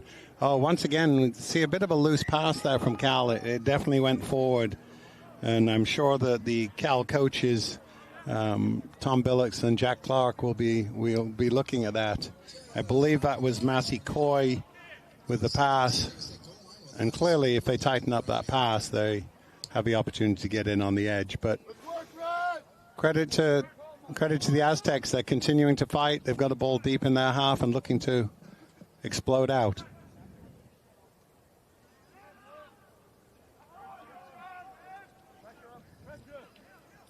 Ball on the floor. Oh, we've got a kick from the Aztecs trying to clear their line. Unfortunately, not very deep. And Cal's going to have an opportunity to run it back in straight from the kick. And they do so effectively. So Michael Freeman took the kick, but he didn't go in. Couldn't see there. We've got fans in the way. Couldn't see what happened. Once again, we have a penalty against Cal Berkeley. So the Aztecs have another opportunity to clear their lines. Just over 4 minutes left. Still 26-0. So the Aztecs have been holding them this half. They just need to get away from their line, have an opportunity to try and put some points on the board themselves, which they might do there with a really nice breakout. A little bit isolated. Hopefully the Aztecs can get to the breakdown and support him.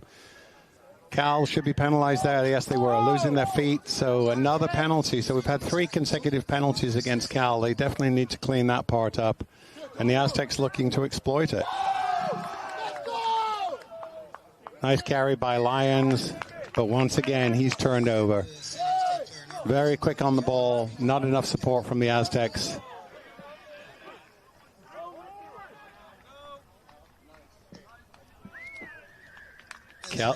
Cal goes in.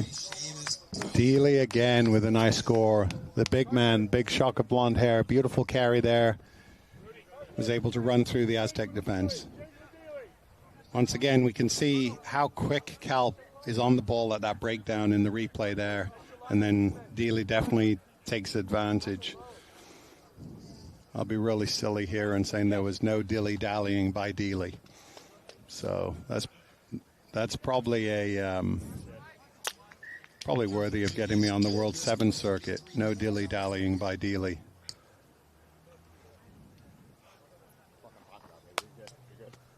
Next job now. Next job. Hey, make some tackles. Come on. Go Griffin! Go Griffin! Kickoff by Cal, nice deep, contestable. Aztecs get to it, but it looks like they knocked it on. Can't see from here, some bodies in the way. But yeah, Cal has possession, trying to move the ball down the field.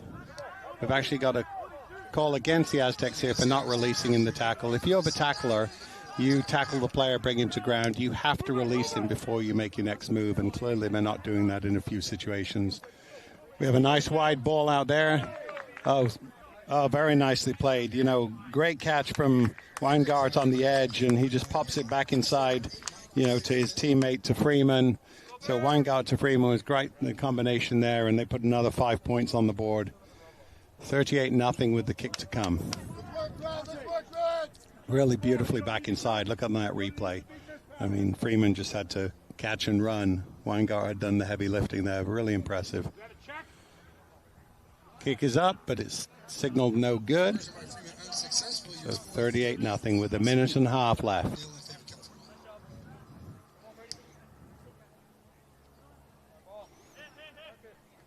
I think the Cal coaches will be overall happy with the performance so far. 2 things that stand out to me. One is, you know, I think probably too many penalties. Oh, again, nice take straight off the kick. Weingart again with that ball. Yes! And he gets called for not releasing, so the Aztec move it. And then they turn it over with a knock on, unfortunately. So what I was saying, I think the Cal coaches will be very happy with the performance. A couple of exceptions. I think that too many penalties and then a couple of loose no-look passes that they need to clean up. But obviously they're a very good rugby side, very impressive rugby program. 38-0. Sure, Ryan Matthias will have a lot of words for his team on what they need to do next.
Well, welcome back. Thanks for watching the Aztecs against the Golden Bears of Berkeley. We now have the University of San Diego Toreros in the light blue and white, playing against the Lions of Claremont in the dark blue with the white shorts.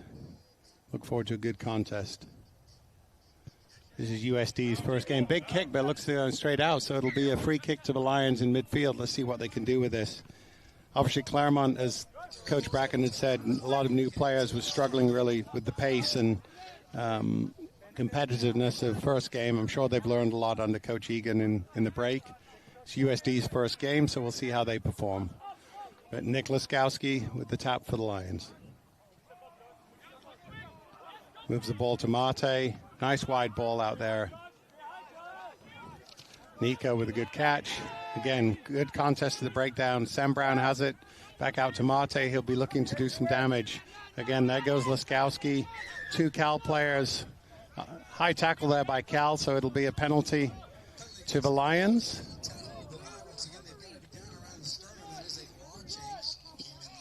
We haven't had any egregious high tackles, just some that are slipping up a little bit, and Sam Brown and Mate will be looking to take advantage.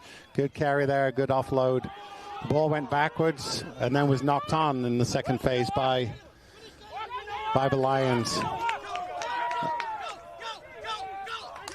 Nice breakout down on the edge there. So Caleb Thomasine goes in basically untouched down the edge, right under the post. So 5-0 with the kick to come. A little bit loose by the Lions, turnover, and at this level you get punished for that.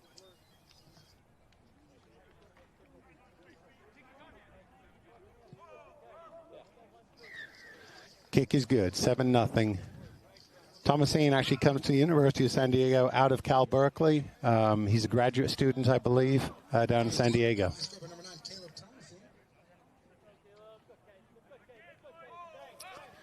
Once again, nice ball out the back by the Toreros, and then just into Thomasine's hand, and it was just a question of pure pace. Good start for the Toreros.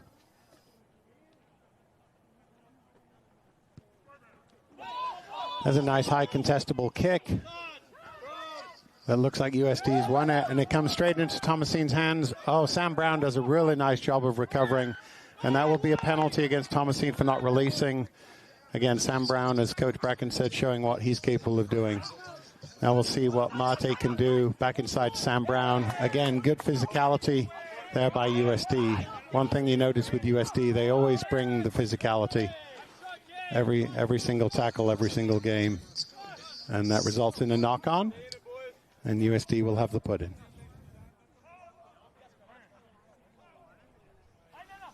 You can see with the Lions how some of the players who have, more experience, just overall better rugby players, Mate, Kaviri Kashvili, the graduate student, Sam Brown, Jr. out of Vancouver, Canada, Nick Laskowski, a couple of others.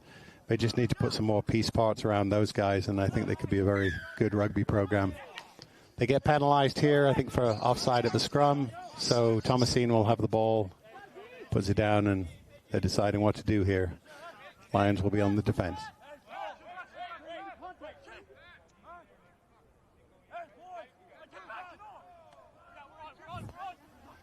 USD moving the ball again. Thomasine through the hands, flicks it out wide.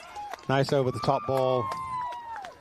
Danny White, again, virtually untouched down the edge, puts it down under the post. That'll be 12-0 with the kick to come.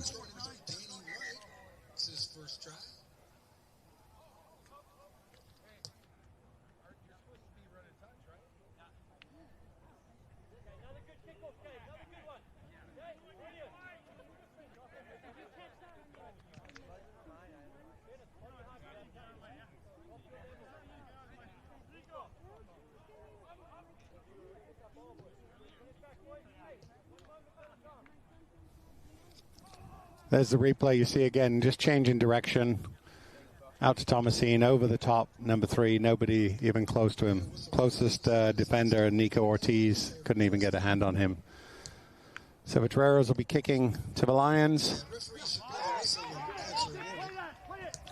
Really good take in the air by Brown. able to break out a little bit, looking to retain possession here at the breakdown. There should be a penalty here.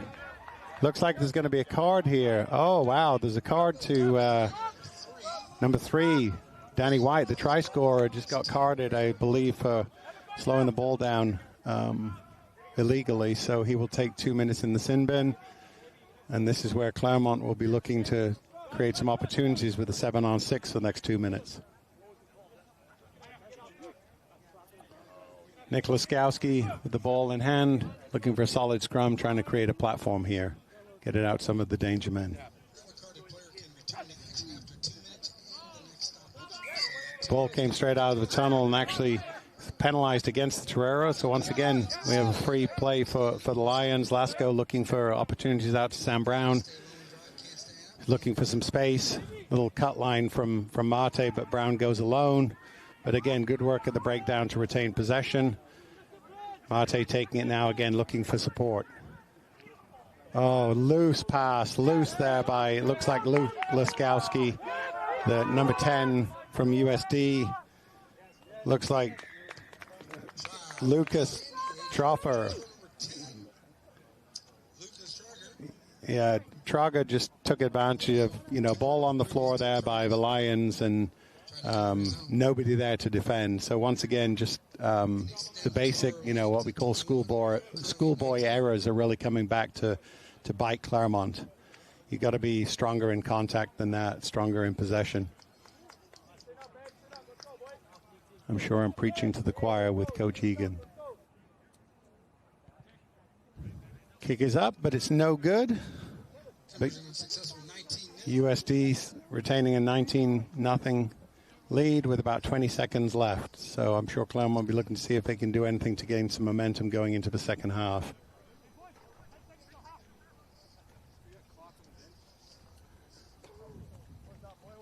These two teams compete in the same league, so there's a good, healthy, I'd say somewhat friendly rivalry, a lot of respect between the two programs. Been a lot of back and forth over many years. Last couple of years have definitely been controlled by USD. Years before that, definitely controlled by Claremont. So looking forward to see what these teams do in 15s this season. But as you can see at this stage of the season, the Toreros seem a little bit of ahead in terms of their knowledge of the game. Another penalty against them, though, not releasing at the breakdown. So Marte's looking to do some damage himself. Hopefully has some support.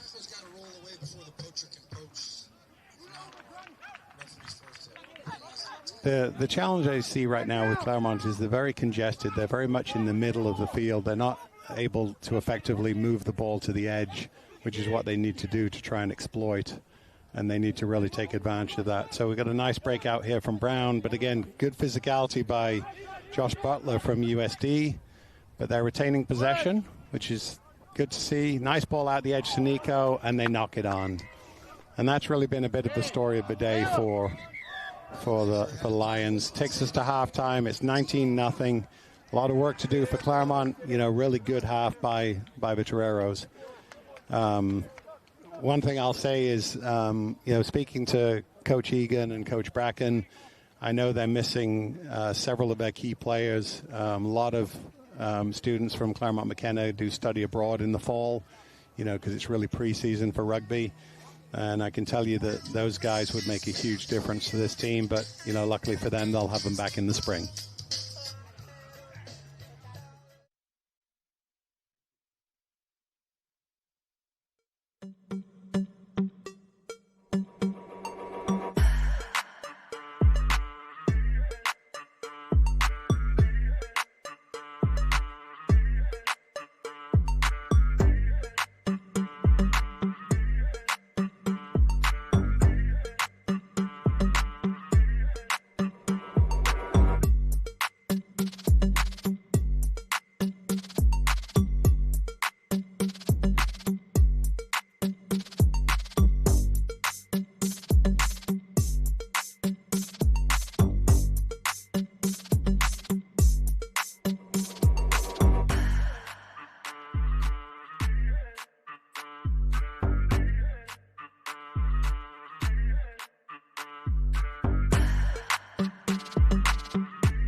All right, welcome back, guys.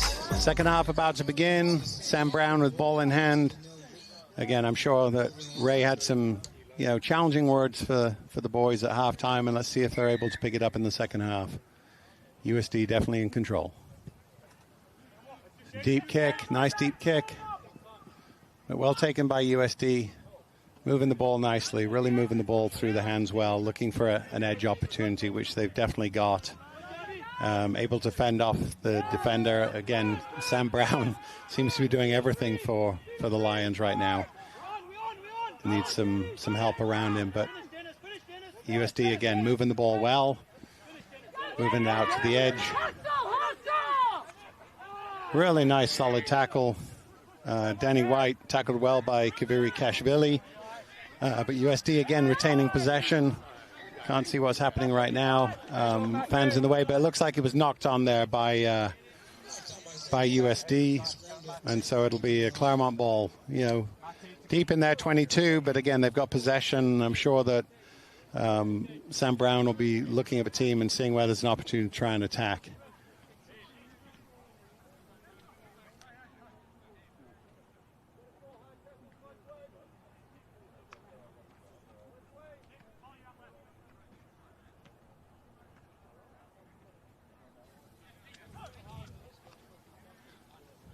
Looks like Kaviri Kashvili's gone into prop in the second half. Uses size and physicality. They've got a free kick there, so Laskowski will have an opportunity to move the ball and see if they can either certainly get out of their end or maybe even attack into the USD end. So nice stepping by Laskowski there. He's got some good support. Again, a bit loose with the ball, but they've got it. They've managed to retain possession. Good contest by the Toreros. And there goes Laskowski again, looking for a little bit of a hole. Goes straight into Thomasine, but there's a high tackle again by USD. So once again, penalty to the Lions, and they'll be looking to create some territory and get down, threaten the USD line a little bit. Good carry by Kaviri Kashvili. Laskowski seems to have a new lease of life in this game. He's made some nice breakouts, contest in the middle, and once again another penalty. So a lot of penalties racking up now against the Toreros, but no card at the moment, and Laskowski really seems to be causing them a few problems. See what Claremont wants to do with this next possession. Sam Brown on the carry. Good at the breakdown. Now they've just got to move the ball. Torero's defense is up strongly, and once again they get the turnover. Very loose at the breakdown by the Lions. Toreros take it over, move it to the edge. And they've got one-on-one. And it looks as though he's going to go in untouched. Fred Zhang's not going to have the pace to get to him, so USD scores under the post. Don't have a number yet.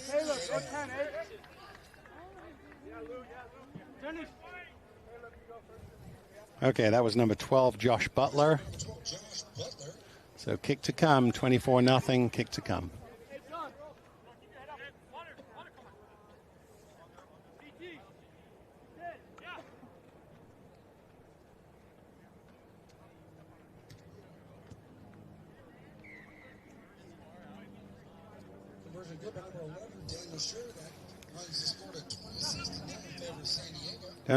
Daniel Schur with the kick. Kick is good, 26-0. And the Toreros will be kicking up again just over halfway through this second half.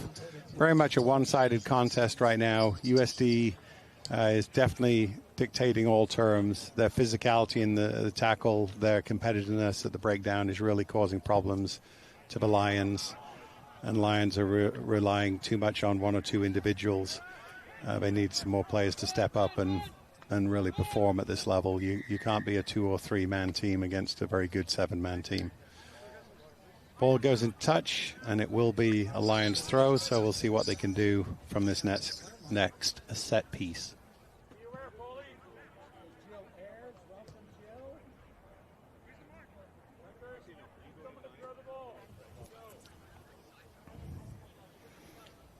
So line out to Claremont, halfway in their half, looking to get out and try and create some problems. Line out short, Didn't go 5 meters. Another mistake there. And so now it's a free kick to the Toreros, 15 meters in. Again, the schoolboy errors are going to be, very detrimental to this team if they don't clean them up. Good wide pass out to 14, Jackson Short, and he goes in again untouched. Kick to come.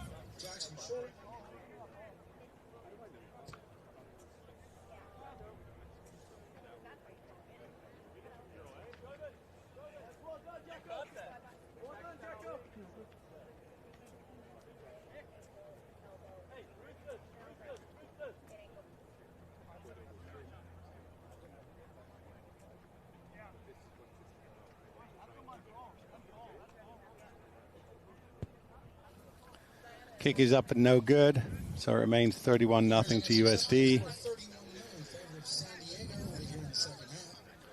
Do want to make a quick shout out to Zach Gaw, who's one of the key members of the Claremont team who unfortunately had to head out of town on Thursday to support his family. His uncle's very unwell back east, so all credit to Zach to make family the priority. So I hope his dad's recovering okay. Sam Brown walking through us. He's come off for a little bit of a break, so they do have a free kick midfield. Let's see what they can create from this. Again, very, very loose with the ball. Ezra Ford, took it on his own and let it slip out. Bit of a soapy ball there. So unfortunately, turnover again, possession to USD, looking to strike once more. And it looks as though Short could be going in. The tackle's got a little bit high by Kaviri Kashvili, so we'll have a penalty to USD. Again, nothing egregious, but it was high. Good call by the ref, and the Lions will be defending their line.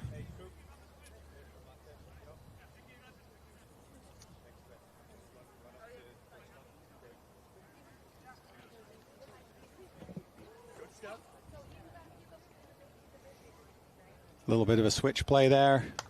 Ball out, very easy switch play. Just through the hands. Try out on the edge again.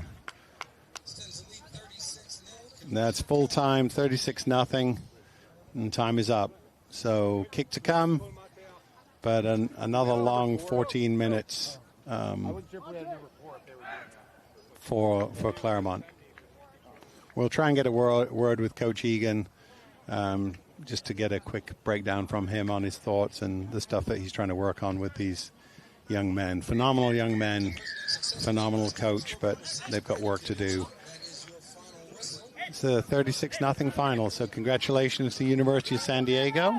Very impressive performance by them out the gate.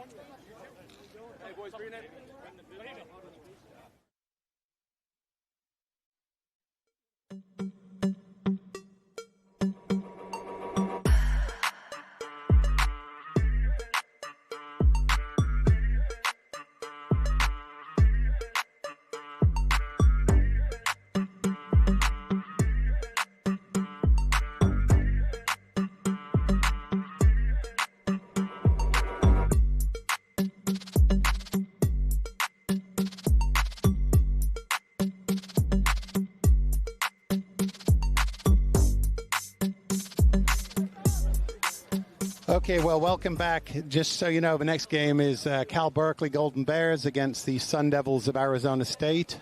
Should be a good contest. We saw some nice performances from Cal already today, and I'm sure ASU came out strong as well. We'll be looking to contend. But I'm really happy to say that I'm joined right now by the Sevens head coach from the Claremont McKenna, or Claremont Lions, I should say, Mr. Ray Egan. So, Ray, we'll get into the whole tournament in a second, but let me ask you a couple of questions. Tough day so far for you boys. Talk to me about, what you're seeing out there, what you're learning, what your message is to your guys. Yeah, it's a huge learning experience. We have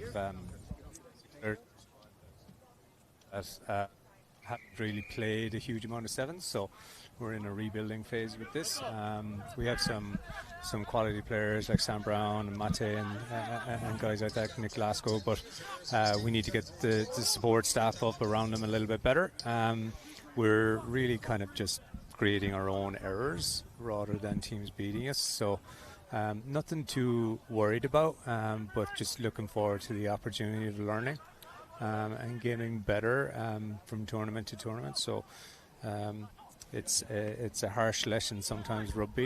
You make a mistake in sevens and it costs you points. 15's a little bit more forgiving that way, but it's just about being upbeat and backing the players. Some of their decisions are right, just their execution skill could be better. So we just have to work on that. Yeah, and has that been your message to them after the game? Cal goes in for a score, basically untouched under the post. So is that your message to the guys, or a little more pointed? Look, I think we've all been there. There's a certain point within tournament play you can't get after kids because they automatically know, the score. Like they can add two. So they feel disappointed about it, and they feel like they're letting their teammates down. So this tournament is really about building a bit of confidence in knowing what it's like at tournament level with the caliber. Like we've got, top 5 teams in the country here. So there's nothing to be ashamed about. The big thing is they don't drop their heads, because that can compound more mistakes, right? So it's just trying to move on, focus on the next task, and just go one step at a time, and hopefully build momentum that way. Yeah, well articulated. I mean, you're doing a phenomenal job, Ray, with these guys. You can see, I mean, like you said, you've got a lot of very new and young players who are learning to ply their trade, and it does take time. I do want to tease you a little bit, though. Would things look a little bit different, in your opinion, if you had the Zach Gars and the Sam Martins and the Jacks of the world back from their overseas tours? Yeah, look, obviously, particularly at tournament level like this, missing, 4 or 5 quality guys that would arguably be up for selection in any team in the country makes a massive difference, right? It just makes you systematically better, makes your game knowledge better, and it just takes a little bit of pressure off some of the players here, that they don't have everything on their shoulders, and we can share the load. So that's the goal, right? But school comes first, and they're having a great opportunity and experience overseas. Hopefully, we'll get to see them in the new year. And the main thing is that we improve, so that when they come back, that we can be a force to be reckoned with. Yeah, absolutely. I just want everyone who's watching and listening to know Ray's been coaching with Claremont, I believe, for 9 seasons now, isn't it, Ray? Something like that, 9 or 10. I forget, I'm getting so old. His beard was slightly less gray when he started with us, and I don't think the gray is age-related. I think it's related to being around us for this many years. But Ray's been a phenomenal, not only coach, but just leader of this, program. He's led the Claremont team to 2 sevens titles and contributed significantly to the 15s titles they've earned, since starting back in 2010 and then 2017 with Ray on. So thanks for everything you do, Ray. I totally agree with your messaging, and have the boys keep their chin ups, and they've got some more games to play. So look forward to seeing you out there. Awesome. All right. Thanks, Jeremy. Go get yourself a Guinness.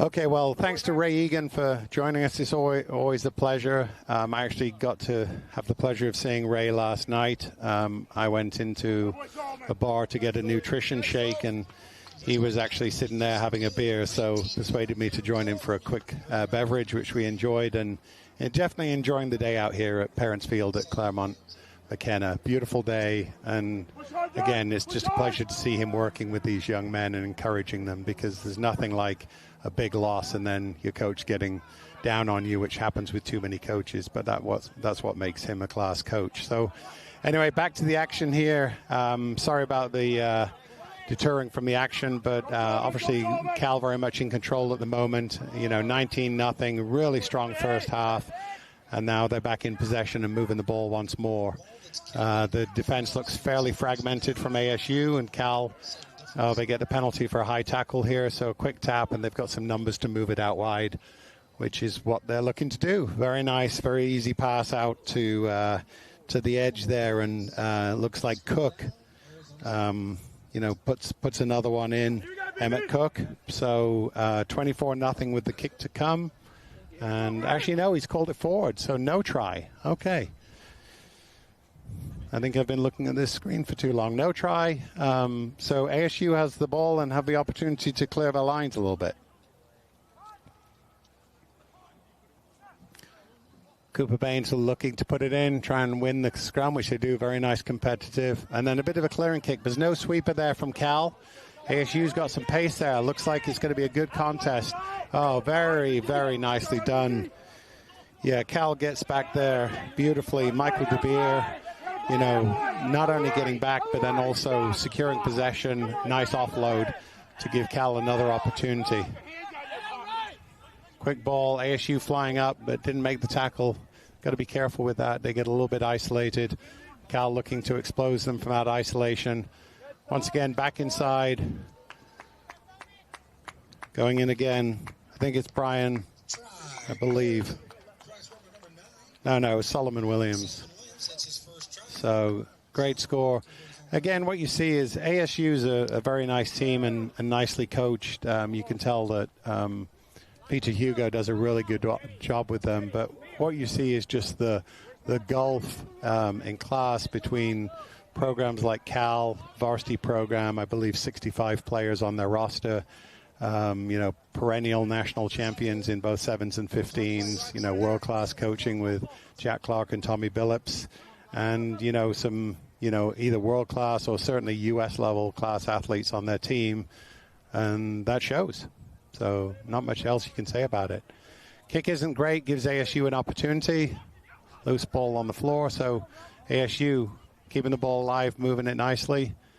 Again, good through the hands there by ASU. They'll be happy with a couple of things they're doing. They just seem a little bit outgunned at the moment.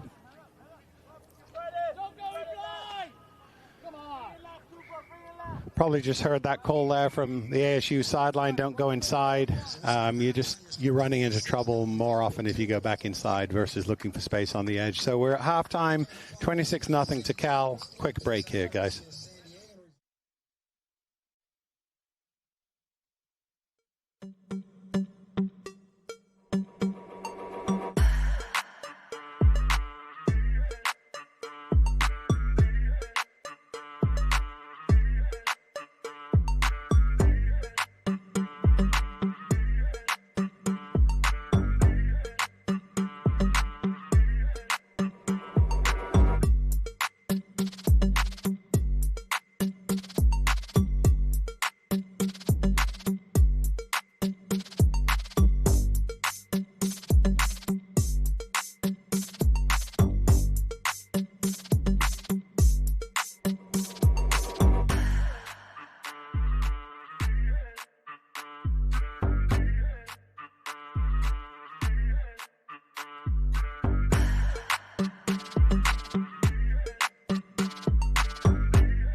Okay, we're back live here at Parents Field, Claremont McKenna, second half of Cal Berkeley against ASU.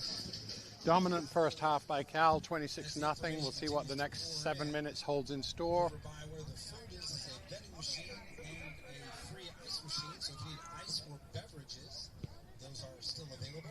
Oh, deep kick. Looks like Cal was in front of the kicker. That was a basic mistake there. So silly error, but ASU will now have a free kick at halfway with an opportunity to try and create something, down 26-0. Rockets! One thing you'll see, is how congested ASU's team is compared to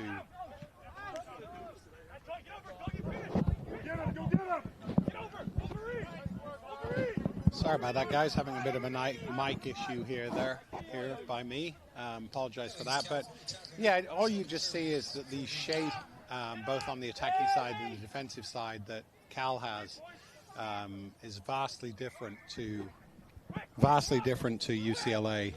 Sorry again, a couple of mic issues, self-generated. But yeah, Cal just gets in really good shape in attack and defense. Obviously, they've got amazing athletes too, so you can see that right there.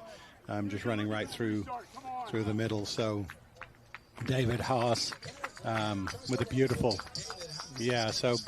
break. But what I was saying is, you have to get into a defensive shape and retain that for as long as you can, and then obviously your attacking shape.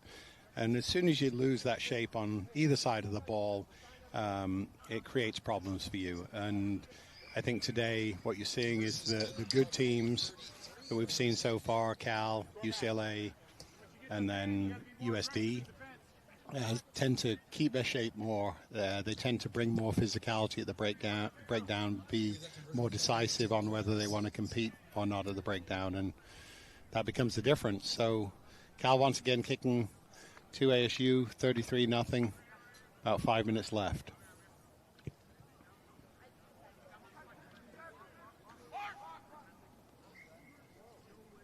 Oh, interesting call there. Kickoff ASU, and they called the mark, which is basically like a free catch in football, where the play stops and they get a free kick and can go. So I don't think I've seen that in sevens.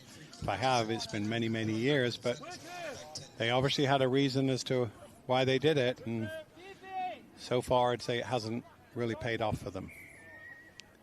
We've got a penalty here and not rolling away from Cal, so once again ASU has an opportunity to move the ball. Looks like Gavrilidis is, I believe it's him moving with the ball. A little bit isolated, Cal competing, but ASU's managed to retain possession. Oh, and then there's a second surge by Cal, which takes him over the ball. Looks like ASU rested on their laurels thinking they'd won the ball, and then that second strike really caused them problems. Balls to the ground here. Cal's retained a little possession, still outside their 22, scrapping a little bit right now, but looking to move the ball into space. You can probably hear Coach Clark in the background, move it, and they see a little bit of an opportunity on the edge, and I think that's what they're taking advantage of right now. And he's past the sweeper. Sweeper's trying to get back. Looks like the sweeper's got the legs on him, but oh, good recovery. Really nice work by Bo Aren to get back. That was a long chase back and very impressive. Sorry, no lack of intensity there by Bo Aren to get back, but Cal got possession, and now there's a yellow card against ASU for not allowing them to have a quick tap. So quick tap here from Cal, and they're over in the corner, once again.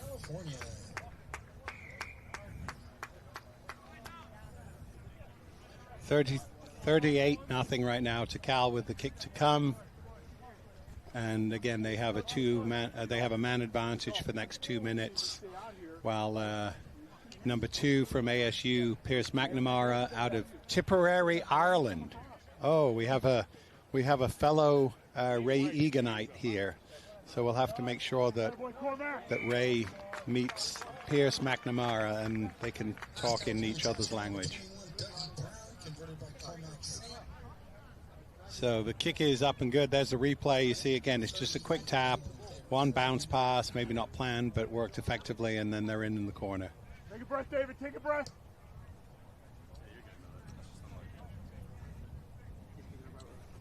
40-0. About 2 minutes left.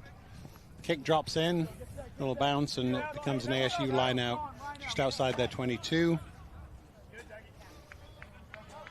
2 minutes to go on this beautiful day at the campus of Claremont McKenna. Once again, I do want to thank a couple of people. I want to thank West Coast Sevens for hosting this. They've put on a great tournament. It's really good to have the West Coast Sevens back. First time it's being held at Parents Field at Claremont, and the Claremont guys are really proud to host it. West Coast Sevens is holding another Sevens tournament in 2 weeks. It's actually a 2-day Sevens tournament down at Chula Vista at the old Olympic Training Center. With some of these same teams and a couple of additions. So we're looking forward to seeing that. But West Coast 7's putting on a class operation here, and so thanks to them. And then obviously thanks to the whole crew at TVX Video who are doing this production and doing it fantastically well. Oh, unfortunately, we thought we had a breakout there. Ref called for a high tackle, which seems a mistake. They had advantage. I think they could have gone and scored there, but the refs called it back, blew the whistle a little bit early. So ASU retains possession, but could have had 5 and maybe 7 in that case. So one thing with ASU, give them credit, you know, they are competing. They're not giving up with about 50 seconds left in the match, but they're clearly outgunned by a very, very creditable, you know, Cal team who, as I've said a couple of times, do everything well. Having said that, Alex Ryman breaks out from the middle, straight through untouched, goes in score. So they got their just rewards there, ASU. Makes it 40-5. Kick to come with about 25 seconds left in the match.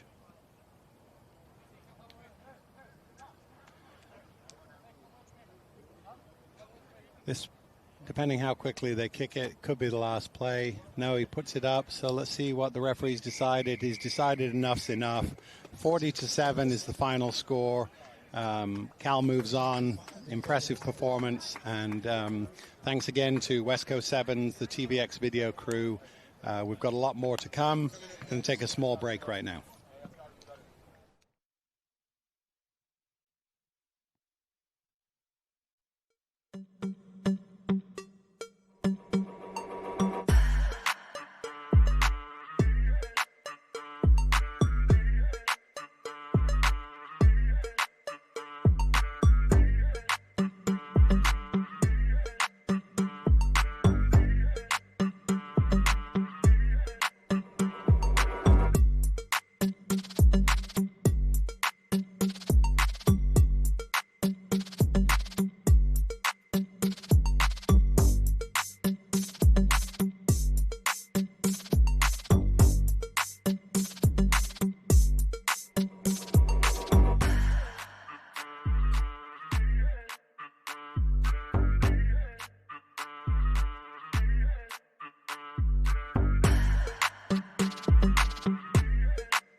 Good.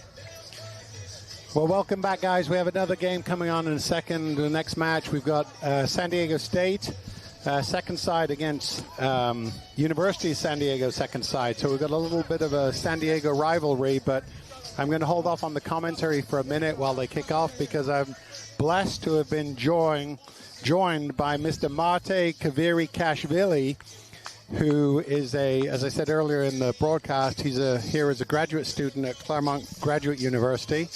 And, well, welcome, Mate. So before we get into the rugby stuff, tell me, how are you enjoying life in Southern California? Oh, it's been amazing. I've never been to West Coast at all before this. So it's been a blast since I've been here, 5 weeks as of right now. The weather is amazing, school is amazing, so got nothing bad to say about this place.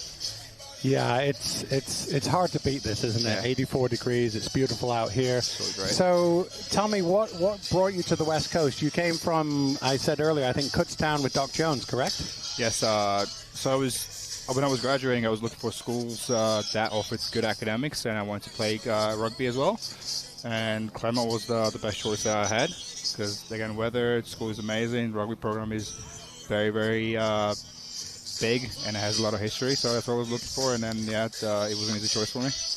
Yeah, well, I know we spent quite a bit of time. I saw Mate. I've been talking to him for a long time. I actually got to spend some time with him back at the end of April outside of D.C. with the CRC, where he was the captain. You actually led Kutztown to the final, correct? The championship. Yeah, we actually last 3 years we've done very, very well in Kutztown in all the CRCs. 2022 won a national championship in New Orleans, and then after that we got a third place, and last year we came up short. We got the second, but the team was amazing. I think it was one of the best seasons that I ever played, and we were just a bit short in the final, but I can't say nothing about that, you know. Yeah, well, I mean, yeah, you were right. You fell a bit short. It was a very good wheeling side. You could tell some of their athletes had come in and made a difference to them, but even that said, just the way you led the team, the culture that I could see that you ingrained with the guys. I mean, you had a lot of talent around you, but your quiet leadership really stood out to me. And so to me, there was no shame in losing to that, all-star Wheeling team. And, Doc runs Doc and Jeff run a great program. I'm sure they'll be competitive again this year. And as far as the Lions go, I know we've got, you've got several players, abroad right now who would add to it. So you've got a lot of rawness around you. So tell me your impression of the team from the first couple of games and where you think are the biggest opportunities for improvement. The first thing that I want to say is I think there is only 5 or 6 players that were currently on the field that had played rugby before. The rest of them started playing rugby 4 or 5 weeks ago. But they have a good attitude towards the sport. They want to learn. So that's all that matters. And we have the coaching staff and we have the leadership in the team that can provide those lessons and those stuff. And then I think we're going to, as the time goes, we're going to get better and better. And then hopefully in 2 weeks in Chula Vista we can show off and show everyone what we got. Yeah, no, I think it's a very good point, and that's what Coach Egan said. We had a conversation with him, and he said exactly the same thing. But that can be hard. I mean, a senior, very competitive, high-level player like you've been in the USA system, recently at the under-23 level. So how do you adjust to, instead of playing with the players you had at Kutztown when you and Thorne O'Connell, our assistant coach here now, were playing, how do you adjust from that level and knowing that you had, 11 good players around you to this where you've got a lot of raw talent?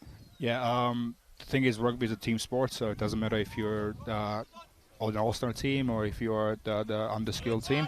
As long as the team works together, I think the team's going to achieve big stuff.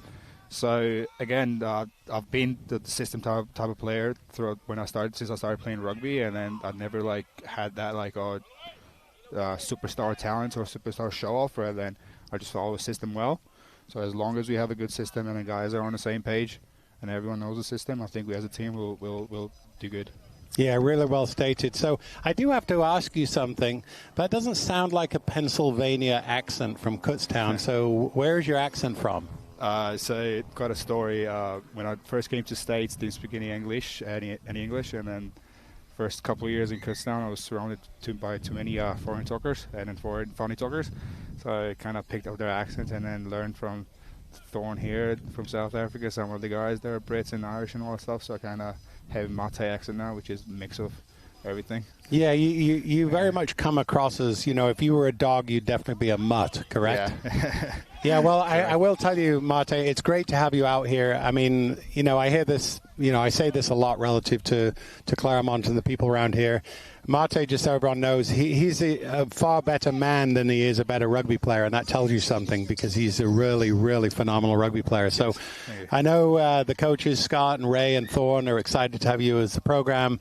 I know you'll, be part of the leadership to make everyone better. Like you said, we'll see improvements in a couple of weeks, and then definitely look forward when you have your overseas guys back to a phenomenal spring. So congratulations and keep doing what you're doing. Absolutely, yeah. The goal is to make the CRCs and show off there as well. So yeah, we'll be coming, guys. So watch out. We're coming to the CRC. Yeah.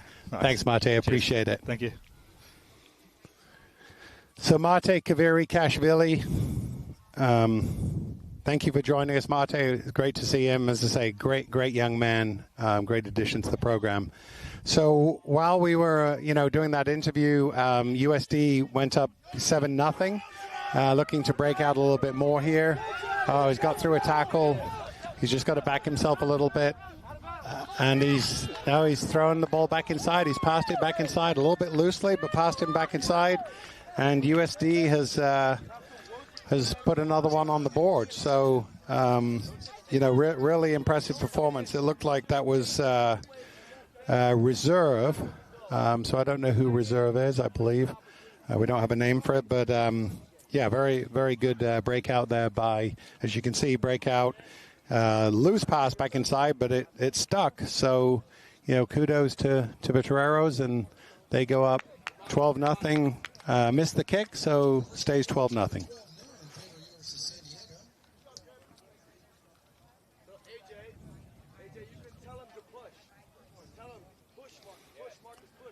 So USD will be kicking the ball back off to the Aztecs here. So far, 12-0 in the the San Diego rivalry game.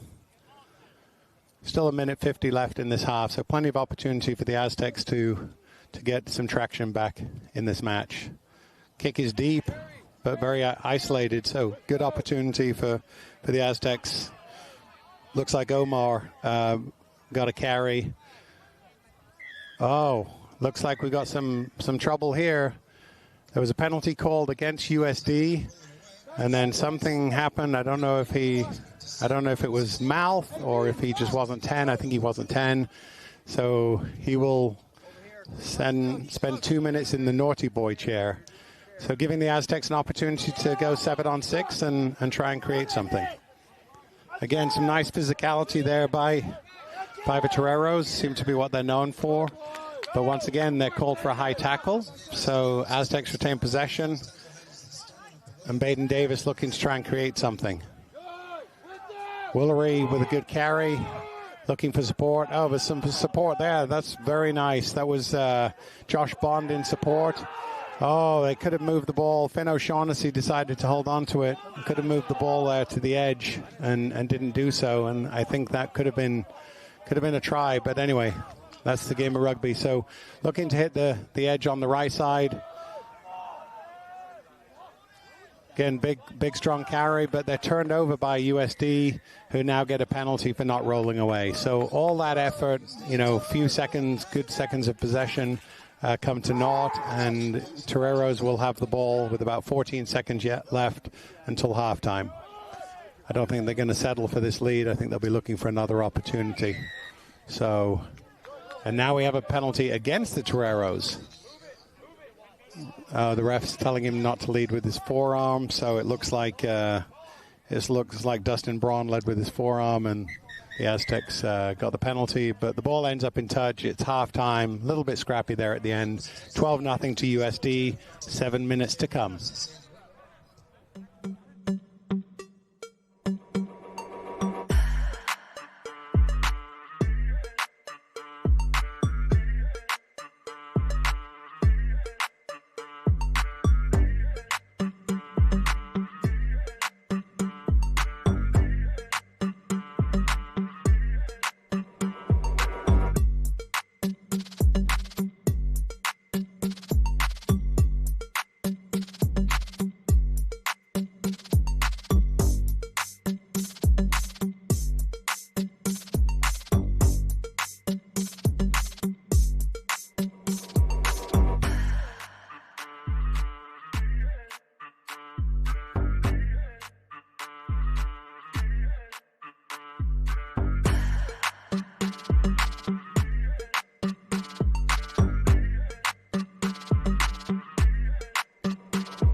Welcome back, guys. Appreciate this. Second half coming with USD Toreros against San Diego State Aztecs.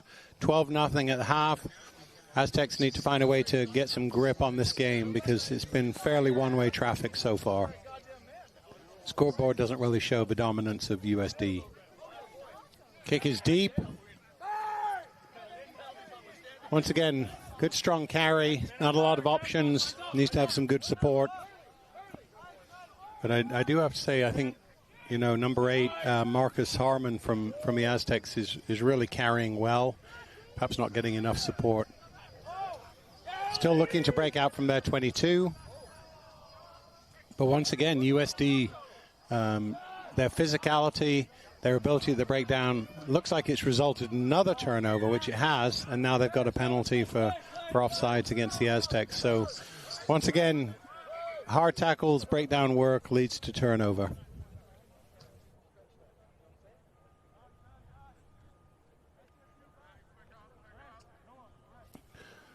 We haven't had a lot of breaks here. Actually, we haven't had any breaks between games, so trying to wolf down a little bit of nourishment. And I did get a text from my beautiful wife, Tina, saying I was doing a good job, but don't eat on the microphone. So what she doesn't realize, I wasn't actually eating food. I was chewing on the microphone because I was hungry. A little bit of a side, but anyway, another try for USD out to the right-hand side. So I'll try and mind my manners, guys, and do a better job for the rest of the day.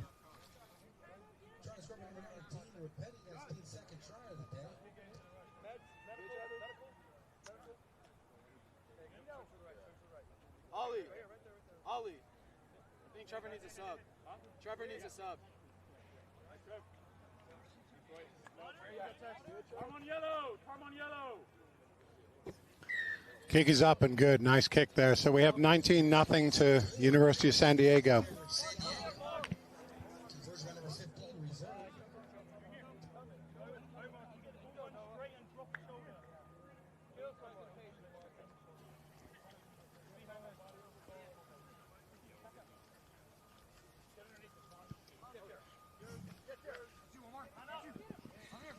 It was a nice try by Dean Rapetti. Again, USD seem to be one of these teams who's doing, things pretty well in all phases. Their physicality is probably the thing that stands out to me the most. So obviously Charlie has been working on that with them. Maybe a little bit indisciplined at times, quite a few penalties against them, but the Aztecs so far haven't been able to take advantage of those penalties. So we'll see if they can do that in the remaining 4 minutes.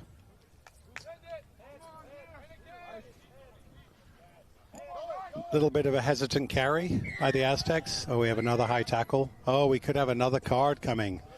Oh, wow. We have another card handed out.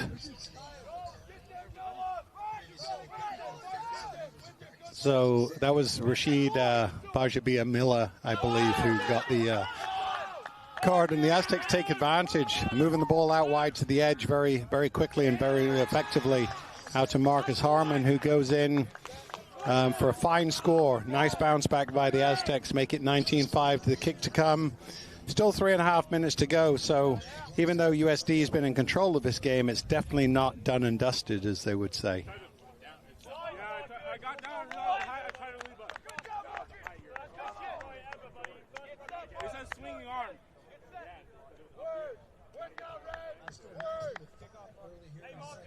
I'm hearing some coaching by USD to keep the tackles down, so good point there. Obviously, being down a man didn't help them in that situation. Still very much, though, in control on the scoreboard, 19-5, and we'll see what the rest has in store. With the Aztecs kicking off to the Toreros. Kick doesn't go 10, so it's going to come back. It'll be a free kick to the Toreros at midfield. Just so everyone knows, the next game after this one is going to be two UC schools. We have UCLA's second side against Cal Berkeley's second side. After that, we rounded off with University of San Diego against UCLA. And then the last game of pool play will be San Diego State against Cal Berkeley. So we've got about 3 more matches in pool play, and then we'll get into the playoff structure.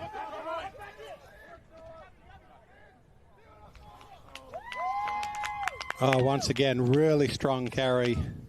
Vaughn Fouts just brushing men off, scoring untouched, making it 24-5 with the kick to come.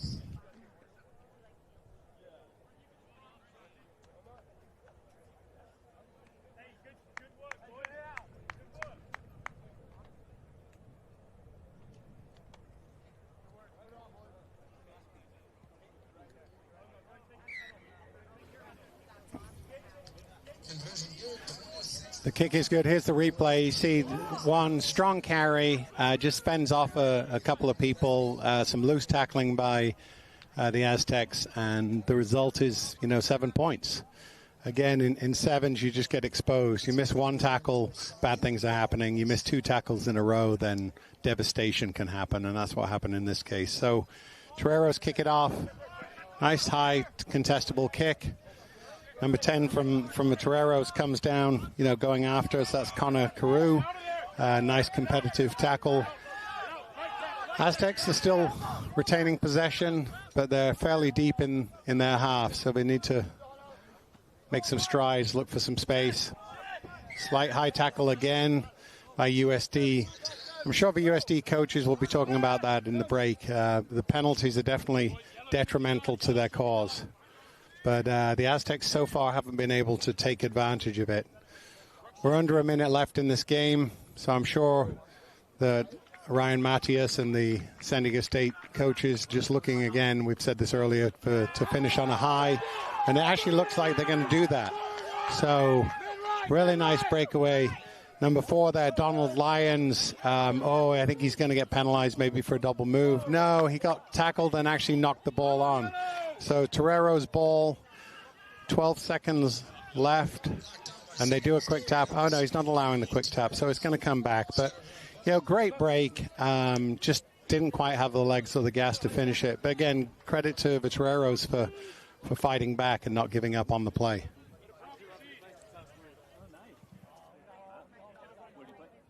Usually I play lock, I play 5, but I want to move to 8. My dad organized the tournament. Okay, nice. So we have a Torero scrum 5 meters from their line. I don't know if they're going to be trying to create something here or if they're just going to settle for, where they are with the solid win. They've actually lost the scrum, and now they've conceded a penalty. So Archibald wasn't able to secure possession. Aztecs held them off. Another penalty. Seems like it's been about 5 in a row to the Toreros, but USD has defended well, and they finally concede. So, again, credit to the Aztecs. They didn't give up. They knew the game was lost, but they didn't give up on the game. And, all credit to them for hanging in there. So I dropped some papers. I appreciate that. That says a lot about their character to finish. I think the kick was missed. So final of 26-10 and a good performance by USD. San Diego State definitely has some stuff to work on, but they also clearly have some good things they can build on.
Welcome back, guys, to Parents Field, Claremont McKenna. We now have Cal Berkeley, Cal 2s against UCLA 2s. Cal playing left to right in the Golden Bear hoops, kicking off to UCLA in the white, gold, and light blue of the Bruins. Some defensive pressure being shown here by Cal. Resulted in knock-on. It'll be a Cal scrum.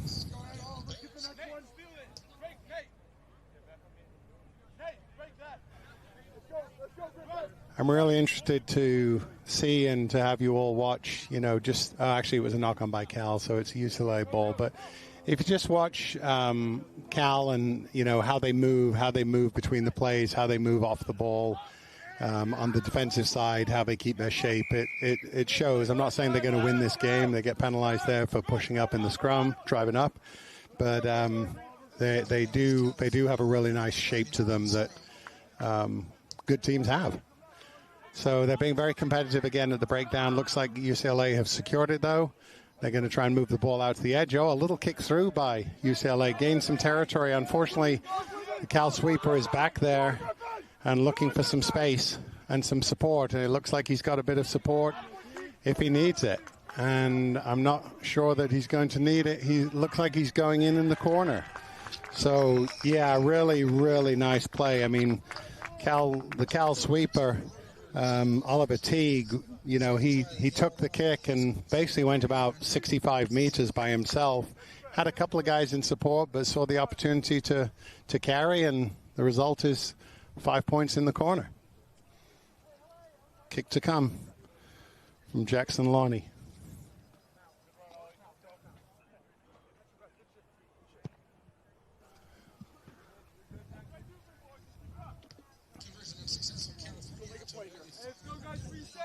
Kick is no good, but 5-0 to Cal.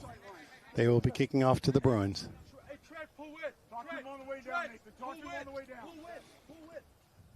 While we have a second, I wanted to reach out to Harry Bennett and his wife and wish them all the success with their new baby. He couldn't be here today. He's the head coach at UCLA, but he couldn't be here today. He's taking care of family, and best thing that can happen in your life. So, you know, Harry and Mrs. Bennett, you know, many congratulations.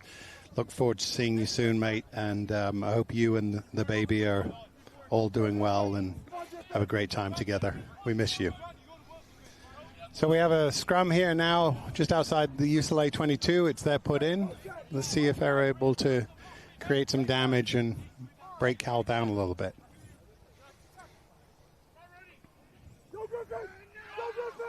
Strong scrum from Cal. Good push. UCLA's retained it, but they're definitely under pressure. And Cal charges through, managed to win the ball, plays it nicely. It looks like they should have a big overlap here. Significant opportunity out. You know, number 12 untouched. That's Quinn Speaker. Just again, they took advantage of a turnover. Means UCLA's pretty condensed defensively. Move it through a couple of hands, and Speaker is in to score. So 10-0 with the kick to come. And they actually missed that kick. A bit of a surprise. They sort of want to be easier conversions, but it happens with the drop kick. It's not always perfect. So remains 10-0. Cal still in possession. You can see from that just how simple it was. Again, the basics, turnover, couple of passes, you score. UCLA, good carry, trying to compete here. Some good physicality at the breakdown by Cal, and once again, turnover. I mean, that's the story of the day to me in a couple of these matches. Cal's earning a lot of turnovers at the breakdown. University of San Diego's earned a lot of turnovers at the breakdown, and as I said earlier, possession in this game is key. An extra possession because you win the breakdown can be all the difference in the world. Once again, the ball's moved to the edge. Big, strong athlete on the edge. And Oliver Teague does what Oliver Teague does, puts it down, but actually no, missed forward pass by me. So the ref got it, I didn't, and so it's going to be another scrum to UCLA in a very familiar position to them. They've been having a scrum here 2 or 3 different times, and so far hasn't worked for them. Hopefully it'll start working.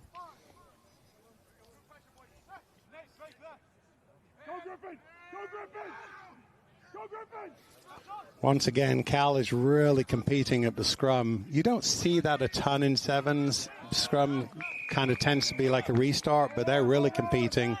And then once again, creating turnover, you know, breakdown competitiveness, strong carries. And they're looking now, UCLA is very condensed, should have a bit of a 3-on-2, it looks like.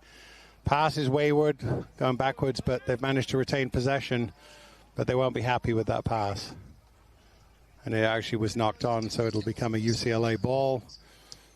About a little less than 2 minutes to go, and still a very competitive match on the scoreboard. It's 10-0 to Cal.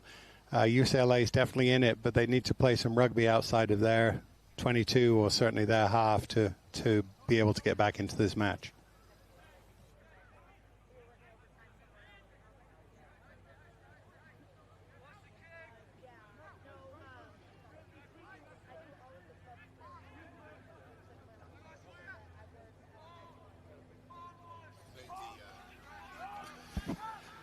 Okay, UCLA, nice win at the scrum this time. They didn't get pushed off the ball. They're looking for some opportunities. Again, carrying through the middle, not always the best idea, but they've managed to retain possession. And actually, Cal's been penalized for not rolling away. So UCLA has one more opportunity. They do need to take the penalty at the mark, but they have one more opportunity before half. About 55 seconds left to get back into it. So the captain looking for, which side to go. Oh, that was telegraphed into very much a hospital pass there. So that guy's going to be feeling his ribs for a couple of days. And again, Cal showing their physicality, but UCLA, to their credit, they've retained possession. They're looking to try and ship the ball a bit wider. But Cal's defensive pressure, not even a blitz defense, just coming up as a line very hard, is really causing UCLA some problems. Again, nice individual breakout run, needing a bit support, but they'll take that. Again, still keeping possession.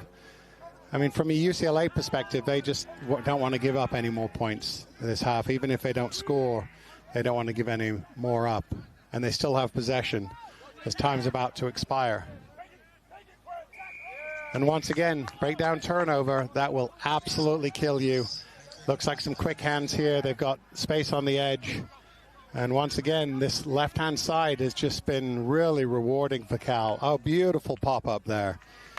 Great break by Jackson Lawney. And just, he wasn't going to score, but had support. Probably a guy calling Quinn Speaker right on his shoulder, pops it up to him, goes in. And once again, we have a Cal score, 15-0 with the kick to come. And we're right at halftime.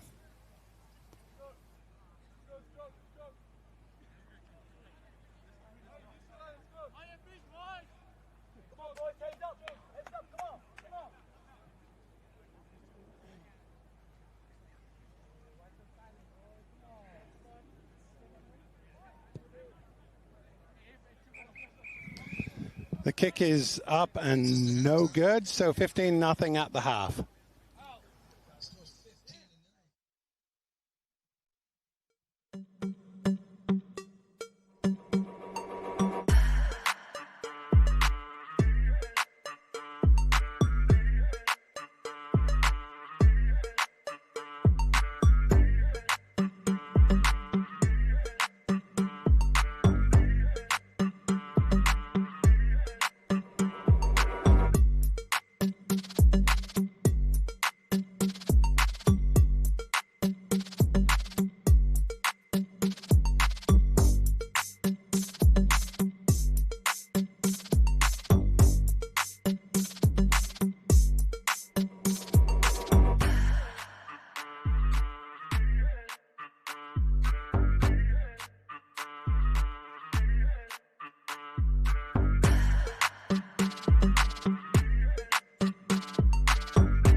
We're back live here at Parents Field, Claremont McKenna for the second half. Cal Berkeley against UCLA. Cal Berkeley 2s against UCLA 2s with 15-0 at the half to Cal. Kicks a little bit deep. Oh, just catch and carry. Wow, catch and carry by Cal. I have to say he owned the ball. That was Nate Comiskey, owned the ball, took it untouched, 75 meters. So 20-0 with the kick to come.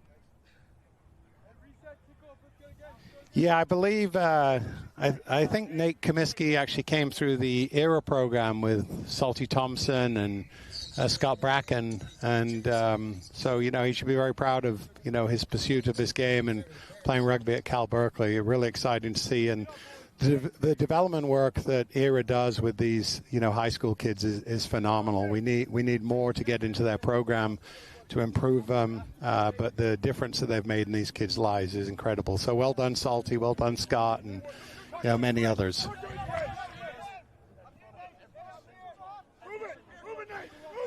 Well, and also special mention to John Banahall, good mate of Scott Bracken's, good friend of mine, actually helped coach the Claremont Sevens to a national championship in 2018. So big love for John Banahall. Looks like Cal's in again. And I think we're going to have a card here. Oh, okay. Is that a penalty try? I think it's a try regardless, but it looks like we're going to have a yellow card. Yeah, we got a yellow card for high tackle. And I think it's a penalty try. So it's going to be 22-0 to Cal. And now it gets worse for UCLA because they're now a man down for the next 2 minutes of the remaining 5.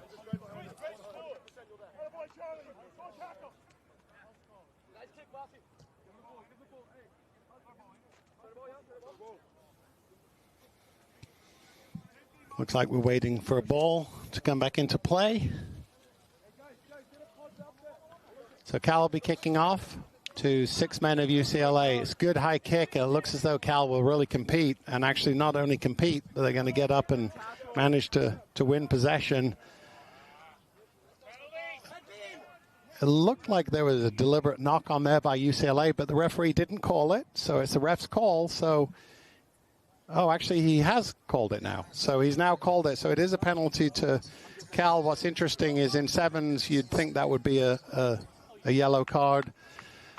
Despite that, Cal goes in untouched to go up to 27-0 with the kick to come. And just so everyone who's watching knows, in sevens, if you're, going for the ball but with no real intent of catching it and you knock it forward, it's going to be, or it should be, really a yellow card every time because it takes away a clear scoring opportunity. So anyway, they didn't get the yellow card, but they did get the try. And so 34-0 now to Cal with about 3.5 minutes left in the contest. Sorry, 36-0 with the kick. So I'd say this contest is fairly close to over. The kick goes straight into, no, it was touch. So knocked on by Cal, so it's a UCLA line out just outside of their 22. Okay, no, I was right originally. It didn't go, went straight in touch, so it's a free kick to UCLA in midfield. Breakout, looking for some opportunity again, trying to go a little bit through the middle where a lot of bodies are. It's not going to really pay dividends. And then the loose pass should allow for another Cal breakout. And once again, it does. So we have Cal's number 12 there, Quinn Speaker again, who's going to go in basically untouched for another score. Should take it up to 41-0, I believe. 41-0 with the kick to come. About 2.5 left in the game. So I don't think it's too risky to say that this will be a Cal victory.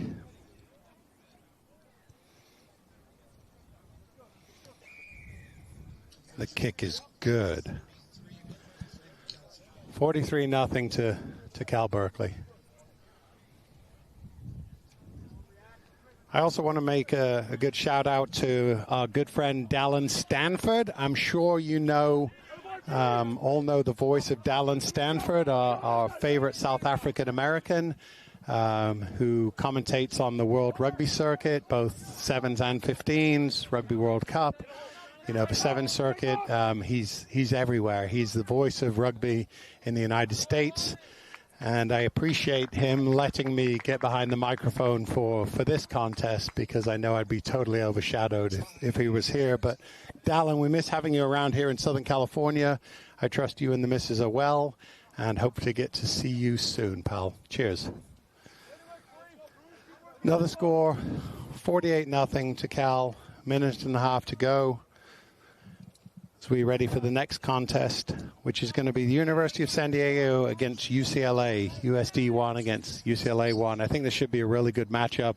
2 very good sides, and looking forward to seeing how they perform for the next 14 minutes after this one's over. Again, you can see from the replay, just athletes doing what athletes do. The kick isn't going to go quite 10, it looks like. It was contested, so it's coming back another free kick to UCLA with just over a minute to go.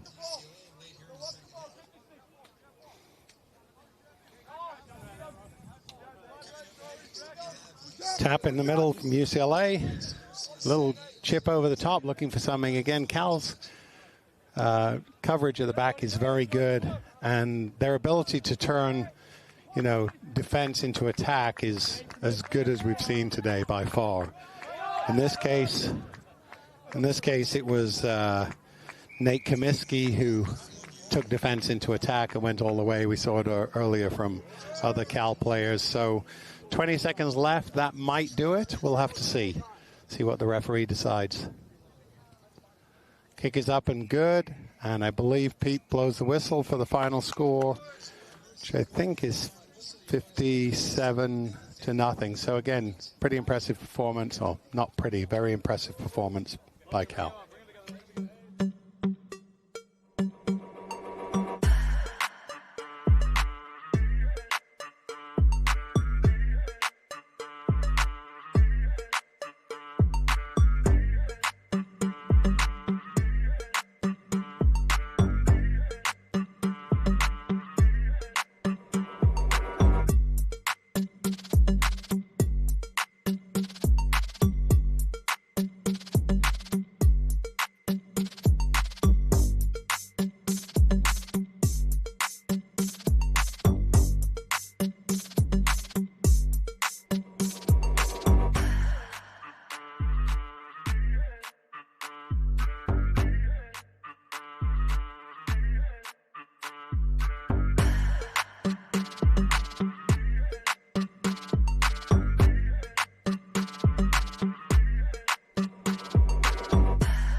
Well, welcome back, Parents Field, CMC. We're waiting for USD and UCLA to match up. I'm excited to be joined by Mr. Sam Brown, Claremont Lions captain, a junior here at Claremont McKenna College. So, Sam, before we get into the team and some of the performance and some of your comments on that, I think the most important thing for us to say is, welcome back. It's great to be back. How long have you been laid up? Yeah, so I got surgery for labrum at the end of March and went successful. Had a big summer of off-season work, lots of rehab on the shoulder, and it's just great to return back to rugby. I missed it over the summer, obviously some touch games now and then, but nothing beats a lovely, sunny California afternoon like this. Yeah, absolutely. Well, it's great to see you back. It's great to see that Vancouver smile back on the sideline. Tell me, you've missed quite a lot of rugby since you came to Claremont. So you had the shoulder, you had something previously, correct? Yeah, I went knee freshman year, ankle sophomore year, and then the shoulder at the end of sophomore year. So I'm really going through all that you can, but you know what? Just keep building back at the end of the day. You've done most body parts, it sounds like. Yeah, unfortunately. Well, it's great to have you back. Today was your first game back after, as you said, after several months away. Mm-hmm. One thing I'll tell you about Sam, knowing him pretty well now from when we recruited him to try and come here, to spending the last 2.5 years with him. As I said about Mate, but I actually mean it more about Sam. He's an even better man than he is better rugby player, from a great family up in Vancouver. So We know that you're missing a lot of guys right now as overseas. So you've got a lot of young, very new guys around you. You know, what's your view on what you've done? What have you done okay, and where do you think are areas for improvement? Yeah, absolutely. I think that with a lot of guys being abroad this semester, it gives a big opportunity for guys who maybe not have the best or the most experienced rugby background, but guys that are athletes at the start of the day, and that's kind of what we look for when we are recruiting. And they've stepped up. I think that there's still a lot of room to improve, and I'm looking to hopefully kind of show that in the next 2 opportunities that we hopefully get here today. But I think it's a cool opportunity to see some guys probably get put into scenarios that they wouldn't expect. And I think that so far the guys have stepped up. Obviously, some work to do, but at the end of the day, I think that the core leadership group, myself, Nicholas Oskowski, Mate, and some of the more senior players really need to set the tone and kind of show the guys, like, this is how it's done, and lead by example, I think. Yeah, perfectly put. I think Mate kind of echoed, or you've echoed what Mate said. So, you know, there's no reason to be down. There's just recognition there's a lot of work to do to get to the level that, you know, I think you're capable of and where you want to get to, correct? Absolutely, yeah. And I think that the level that we want to get to has been displayed here today. Some great teams out here, like UCLA and USD, as well as obviously Berkeley. Like, these are the teams that we want to be able to go to toe-to-toe with at the end of the day. This semester, maybe we're building towards that, but I know that with the group of individuals and the leadership we have from both coaches and players, I think that that's definitely in the realm of possibilities. Yeah, fantastic. Well, it's good to see you back. The most exciting thing for me today, there's been a lot of excitement here. I mean, what a setup, right? Beautiful it's the best. Campus, like you said, sun, the mountains in the background. Thank goodness we have no fires, that we've recovered well from those. But it's just good to see you back with your smile on the face. First time you had contact, it was really nice to see you get up without wincing. So that gave me a lot of pleasure. And the biggest thing I think that I'd like to say to those watching and listening is Sam definitely promised me a round of golf out at Bighorn soon with his family out in the desert. So I'm looking forward to that. I'm sure Sam's golf game is as good as his rugby game, but I'm intending to take it to him. But thanks for joining us, Sam. Absolutely. We really appreciate it. And all the best the rest of the day and the rest of the season. Always a pleasure. Thanks for coming out. Thank you. Cheers, man. Mr. Sam Brown. Good man he is. He's a really good man.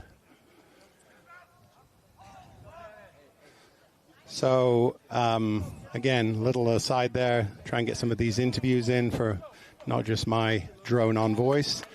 Try from UCLA puts him up 5-0. The kick is no good, so it remains 5-0.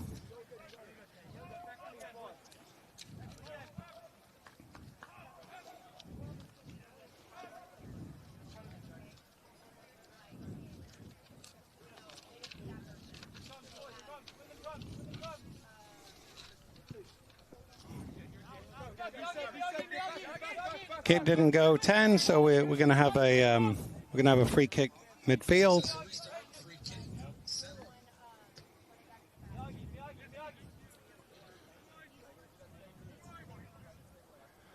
So there's Thomasine making a decision which way they want to go. Nice steady build up back out to Thomasine out the back, looking to create some opportunities here. You know, good ball inside. Number 3, Danny White running well. Again, UCLA's competing, but competing illegally, so Thomasine takes advantage, quick tap, gives it out to his teammate, Cade Cordfield. Nice attempt there by UCLA, but unfortunately, once again, like a few slips today, he slipped up in the tackle, and USD's got advantage that they're playing.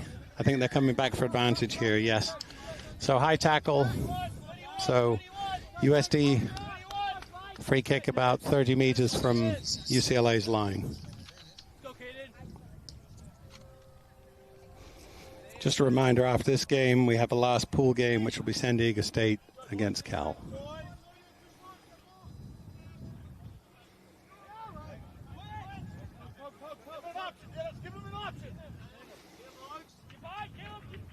Thomasine just looking for some space there. Some good pressing from the Bruins defense. Thomasine just being patient, looking for opportunities. Moving the ball to the edge. Looking to come out wide here. Maybe have a chance for an overlap. Again, nice step inside there by Cordfield. Again, back to Thomasine. He seems to be the one making things happen. I think we're going to have a penalty. Oh, penalty actually went the other way. Got called against UCLA for not rolling away. got to take the tap from the mark, so it'll come back to Thomasine at the mark, still with an opportunity. About 45 seconds left in a very, very competitive but low-scoring first half. Thomasine's going to be looking to go. Really got some opportunities out wide here to their number 4 on the edge. And Dom Martinez is able to dot it down, tie it up at 5 with the kick to come.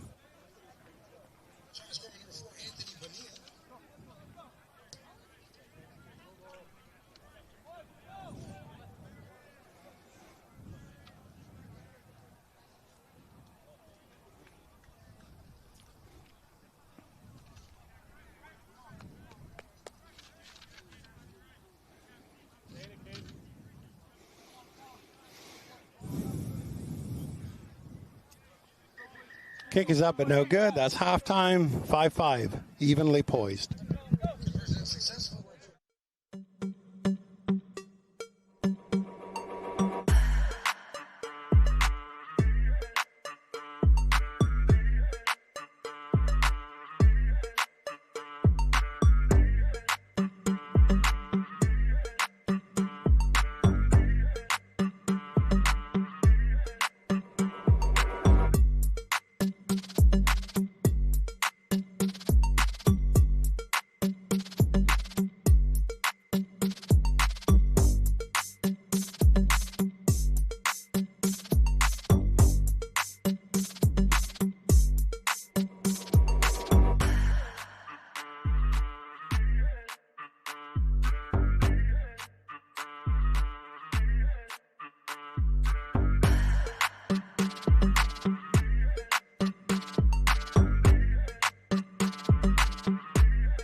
Well, welcome back to Parents Field, Claremont McKenna campus. Beautiful day here in Southern California. About 84 degrees, a little bit of a breeze. I'm frying out here, but that's okay. Anyway, we've got the Toreros kicking off to the Bruins. Nice, really high contestable kick. Gets a bit of a bounce going. It looks like he's going into touch. See who it was touched by. We're not clear right now from any flag or pointing which direction it's going to go. Okay, it's going to be USD Toreros throw-in.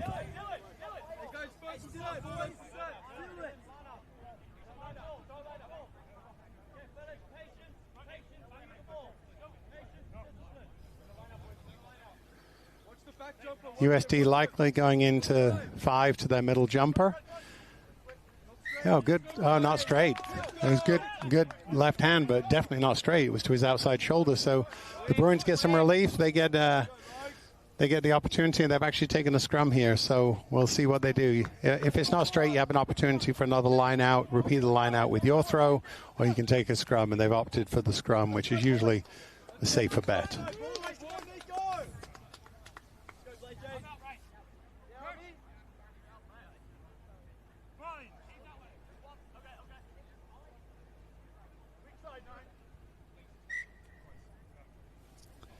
Ref's not happy with the setup, so just getting them reset. And hopefully we'll have the opportunity and the game will be back live. A little bit, scrappy out, but nice job by the UCLA halfback there to get it to his first receiver and, give him the opportunity to break out a little bit. And now they've got to the edge, and this guy's definitely got some pace. He's got pace and he's got power, and he goes in untouched all the way under the post. So really impressive. And it looks like we have a late hit there again, but I think that was Anthony Bonilla who scored and then got dinged a little bit by the Toreros, but the ref again let it go, and so that becomes 10-0 with the kick to come.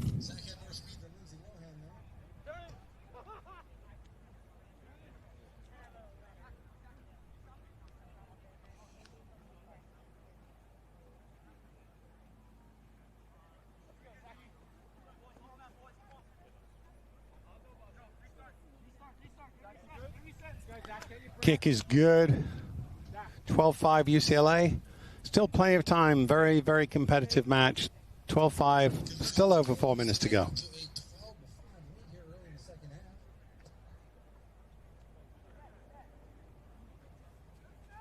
Hey, boys, we need next points. We have the Bruins kicking off here to the Toreros. Not the greatest kick, but it actually worked well. It went 10 meters, and UCLA was able to retain possession. Very nice play by UCLA. Again, good movement of the ball through hands, looking for an opportunity out wide. That's Dayan Joyce. Good carry. Again, a little bit of competitiveness, the breakdown, but over-compete and a little bit high.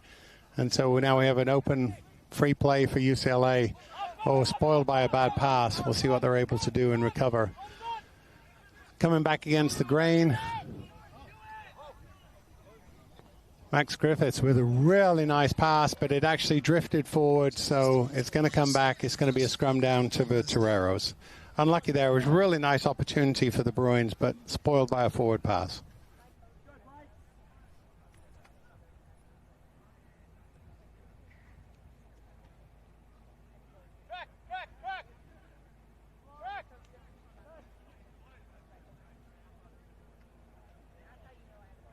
Hold him down here, Dane. Hey, Zach, start tight. You're faster than him. Give him the outside. Okay, we're set for the scrum here. I think there's going to be a lot of competition right off the USD line. Try to cause some problems. Good scrum by UCLA, but they're called for, actually pulling down in the scrum. So it becomes the Toreros' ball. And again, Thomasine looking to take them out of their end, with these aggressive carries. Some really nice offloading, some good distribution and support by the Toreros. But once again, in this case, UCLA very competitive at the breakdown. Very, very competitive. Turnover, and they have an opportunity now to strike out wide. Looks like they've got some numbers, and they don't need the numbers in this case. Logan Turner goes in, pretty much untouched to score, to take it out to 17-5 with the kick to come.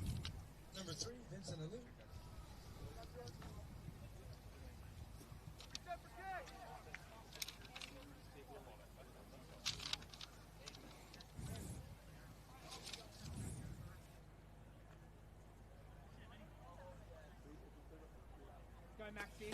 Score next point.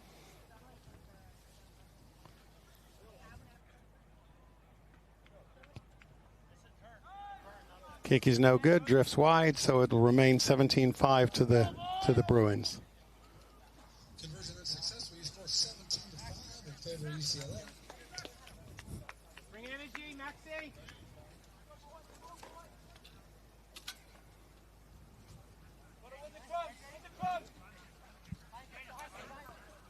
So the Bruins will be kicking off here to the Toreros.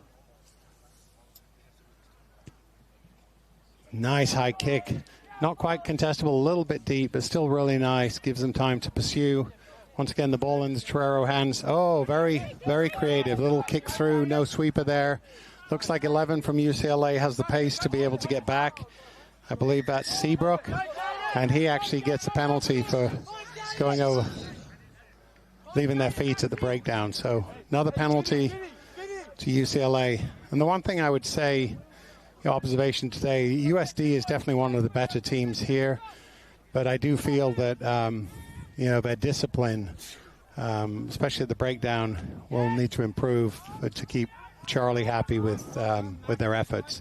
Really good side. You just can't afford to give away too many penalties, especially in sevens. And so UCLA has the ball. They're keeping it alive really nicely. moving it well. Good counter ruck, and in this case, UCLA's penalized. So we got a little bit back and forth penalties right now. Game of back and forth. With 10 seconds left, UCLA just holding on, need 2 scores. They actually got the knock on here. They managed to strip the ball. And so you'd feel very good that, time is basically up. If they don't do anything egregious, you would think that UCLA has got this game. And they've retained possession, almost a turnover, managed to retain possession. And they're moving the ball again out to the edge. Big number 1, Cortesis. And here we go again. That's out to number 7, Zach Wall. Scores in the corner, and that should be all she wrote. I think that's the end of the game. Kick to come.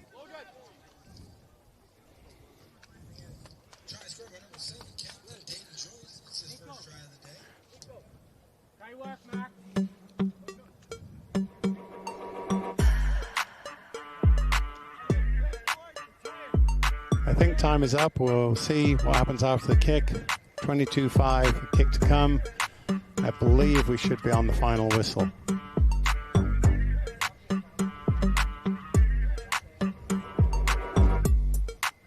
Big kick, but drifts wide, and that is it. That's 22-5 final. Congratulations, UCLA. Looks like they'll top that pool, and USD had a good day so far. Just need to regroup after that one. We'll talk again soon.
Welcome back. We're just getting set for San Diego State against Cal. We're actually going to take a bit of a break here for a couple of minutes. No disrespect to either of the sides, but just need a little bit of a bathroom break and get ready for pool play. So wish both these teams a lot of luck. So far from what we've seen today, Cal's definitely been dominant and probably looking to, echo their dominance in this match. And we will talk, during the next round of pool play.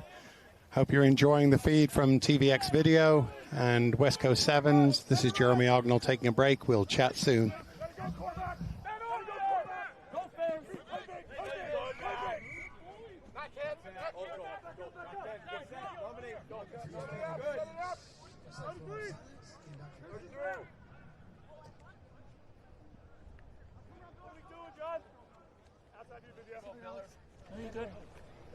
Outside you, Filler, get up, Filler, get up. Get out, get out. Move it! Get out. Aiden, you gotta get space in there. Drag, get drag! Hit on! Go to work, Jack! Go to work, Jack! Go to work, Jack! Back! Good! Four back! Good, Ferris. No. Back standing! Good, Max. Good, Max. Reset, Ferris, come back. Good, Christian! Good boy, Max! Good, Maxie.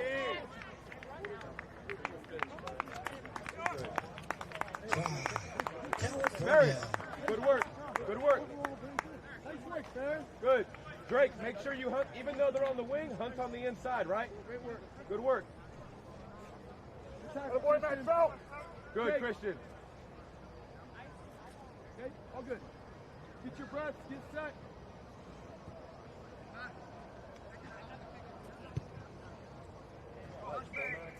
Conversion good. California early 7-0 lead. Hey, we got a no 33 there. No one was there. Take a breath, go back. California tries to go to a 15 max throw call.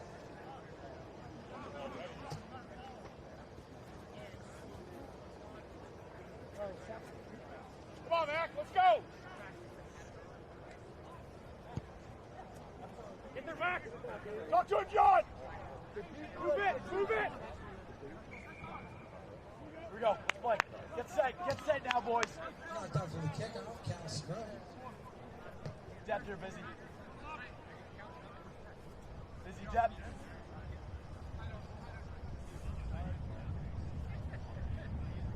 Inside out, inside out.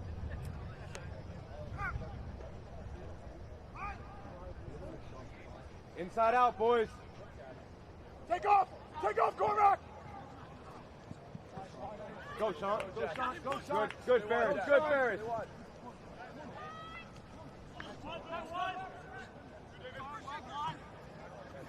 Good house. Nice, Drake. Good, Drake. Go, Jake. Go, Jake. Go, Jake. Go, Jake. Wide. Yes. Support. Head. Head. Max. Good, Maxie. Try California. Try scored by number 15 once again, Max Lorkel. Second try of the match. Don't need that big miss.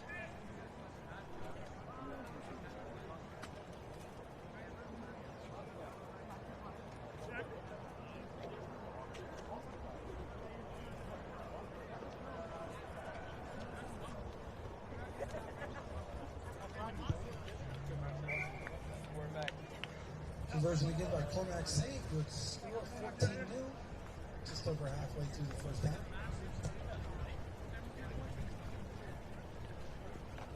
Push now, boys.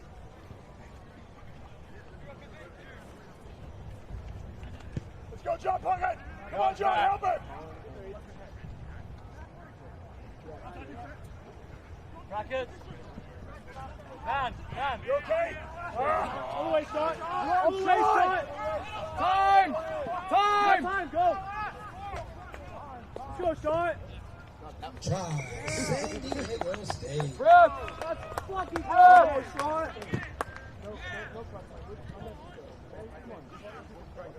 Try scorer number 11, Shank. Come on, boys, we got to fix that. It's the second try of the game. Good? Nice, Colin. Jin. Go for the catch, not the slap. Conversion is good. That time scored 14-7.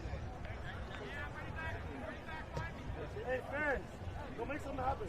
Go for the catch. Yeah. Hey, ball's in there, go for it, bro. Got nothing to lose.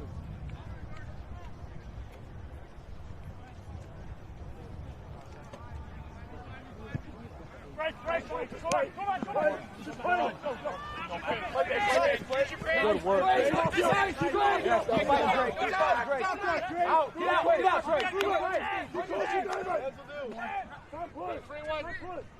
gotta work, Christian.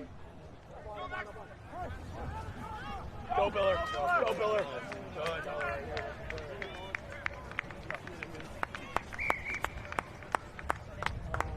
Try California. Try scorer number 22, Chris Biller. Hailing from Deep breath. high school champions De La Salle. Good fight, Drake. Make tackles, get up and get out, right? Up and out. Son of former U.S. Eagle Chris Biller.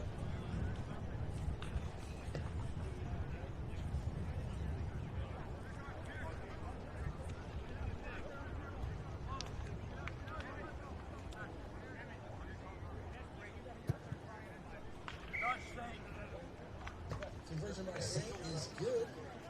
21-7, California. One more play. Finish it, Drake. Finish half. Going to try run here. Try run. Over the head. Did it, Maxie? That'll work. Good, bro. Get up. Early. Gotta go. Cover slow. Back this side. Get out. Yeah. Good, boys. There we go. Go. Go, Sweet Jack. Go. Place it. That's good there. Go. All right. And that takes us to halftime. 21-7. Someone get press. Be that guy. Go get the press for the boys.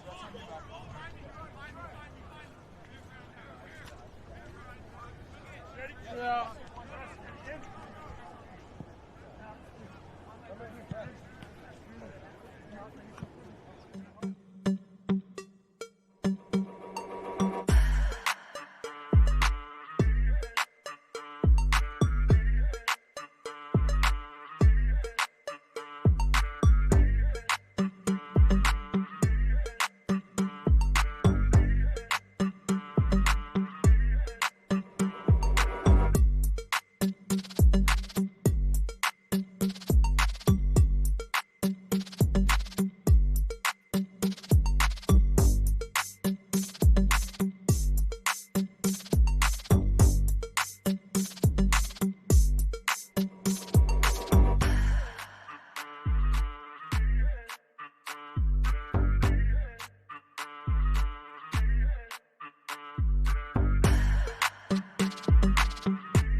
John.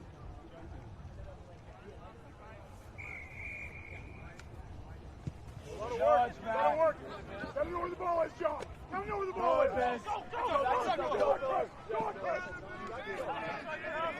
Yes! Go, Ryan. Probably the one I don't want. Next. Good save. I'm from San Diego, but I'm a Cal guy. My brother's going to Cal right now. Both my parents went to Cal, my grandparents went to Cal. Yeah. Slide down, shot! I don't want to move. Yes, priority. Go, shot! Go, shot! Let's go, boy! Go up!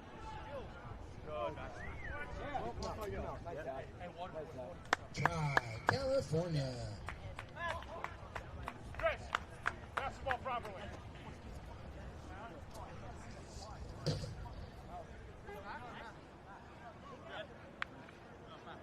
John, get it over the ball is. Come on. Not that hard. Break. Give me 30 seconds. What are you doing? I didn't take you out of this game. You fucking call your name. Get out there. Go, touch. Touch. Go.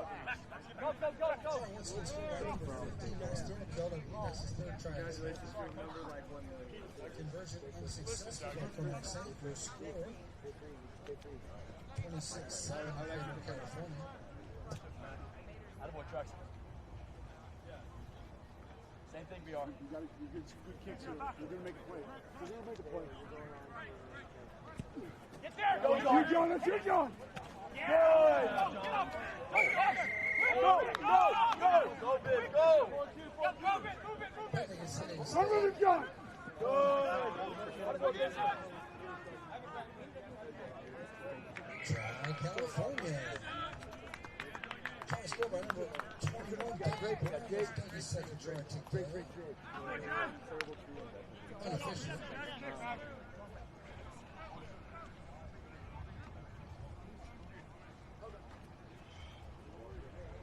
Oh, boy, John.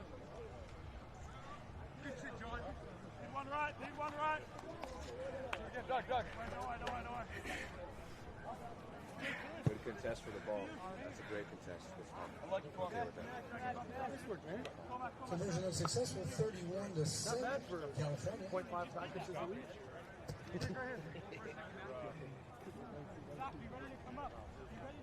Next, get up. That'll work. That'll work. Back. Up your head, Jack. Talk to him, John. Yeah. Get out! Take him on. Early. Yeah, on, Mac. Early.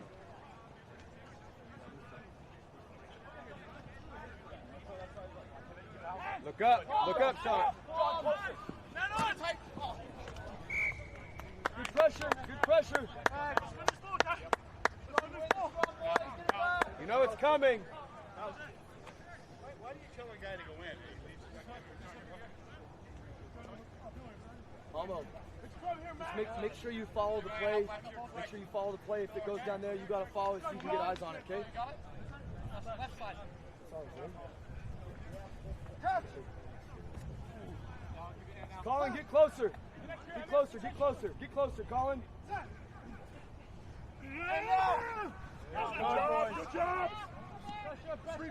Street press. Too much. Chat to John. John, come on. One thing. Next.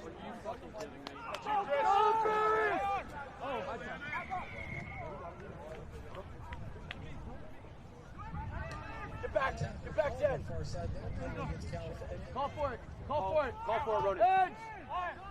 Come on, Tom. You gotta have somebody. Again, Ronan. Get up. In it. Right.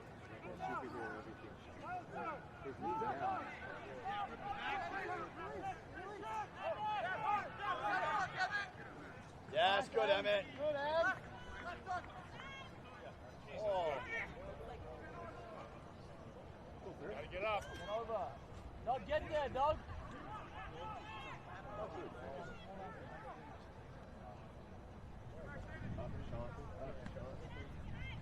Go, John.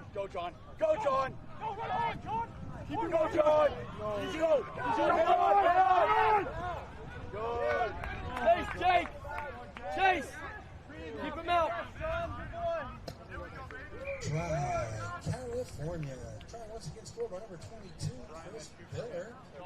John, you need a sub? You need a sub? Hey, in defense, get in the line first, and then. Well, guys, welcome back. Sorry I had to take a short break there. Appreciate you bearing with me. Hopefully been watching some good rugby.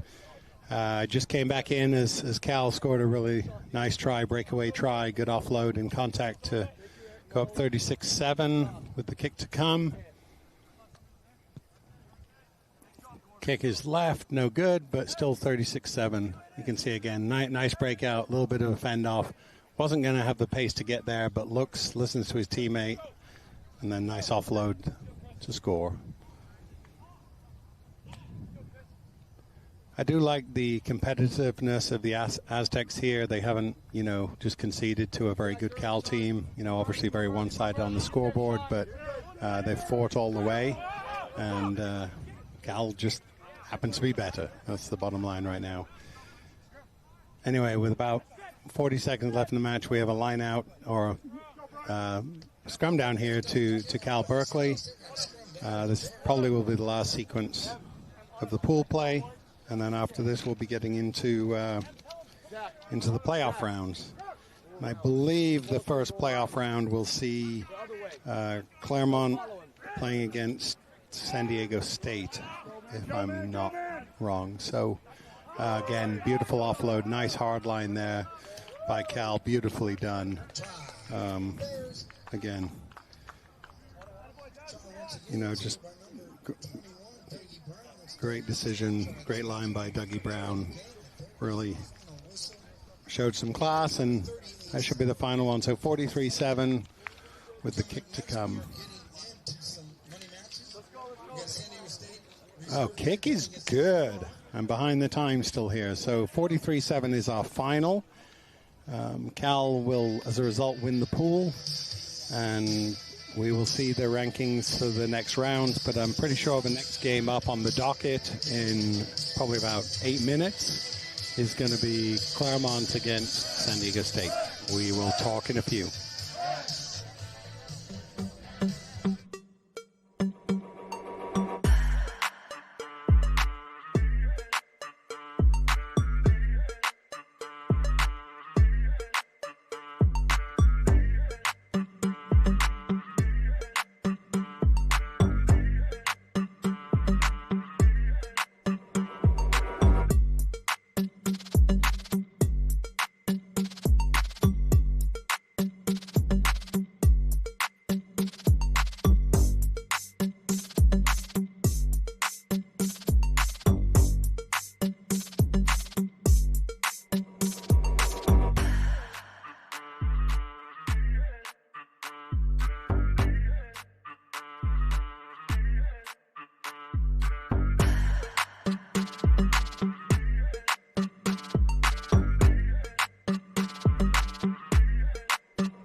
Well, welcome back. Parents Field. Looks like we're preparing with the toss of the coin for Claremont against San Diego State. I believe this is the bowl championship, so give these two teams another opportunity to produce. I think it's been a long day so far definitely been a long day so far for Claremont. San Diego State has shown things in patches, so we'll see how they compete. Rocky has the whistle, and Mate is getting us off. Nice starting kick, really high, really contestable. Went over the top, though. Aztecs recover it. Hold on, nice. Hold on, nice. Way to be patient. Let Canoa do it. Let's go. Yeah, we have a Claremont line out here, so we'll see what they can do with this ball. Looks like Claremont are starting some of their younger, fresh players, just give them an opportunity to produce something. So we'll see what they're capable of doing. I like that move by Coach Egan. You know, we've got to give guys a try. A good competitive win by Kanoa Parker. There goes Laskowski. A little bit of a gap. Nice carry. Good support. Good support. Ball goes out again to Kanoa. Nice out on the edge to Alan Gerace, also known as Ace. Oh, again, good offload, but Kanoa wasn't ready and knocks it on. So it's going to be a scrum down here, I believe, to San Diego State. So far, I'd say a bit of the story of the day today for Claremont, just really loose with the ball. Loose passes, you know, lack of readiness for the ball, but this is how you learn. So by learning on a good stage, and I know they'll only get better. So Aztec line out, halfway in there, half.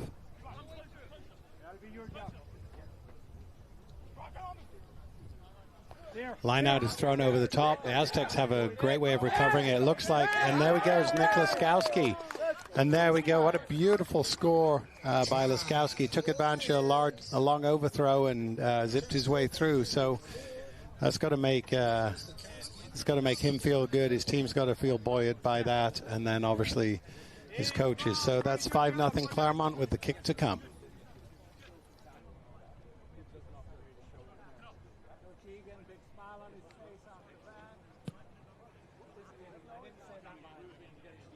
Conversion just a bit outside. 5-0. So the kick is no good, but as you can see, the overthrow, Laskowski was the quickest to act, scores on it, dives on it, and scores, untouched. 5-0, and now Mate will be kicking off to the Aztecs. He's taking charge. I like it.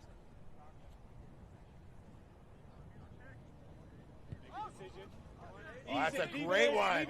Ah, bummer. Hey, watch it. Quick one. On the halfway.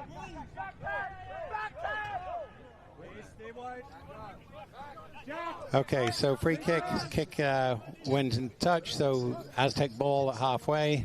See what they're able to do, try and create some problems for the defense. We've got some call here by the referee. I don't know exactly what he's called. Wait and see. He's talking to one of the Claremont players. Oh, he's wearing glasses, and they might not be rugby legal glasses. So Rocky has made him take off the glasses. Let's hope that he can. Let's hope he can see. Anyway, he's got the glasses back now. So sorry about that diversion. Anyway, we have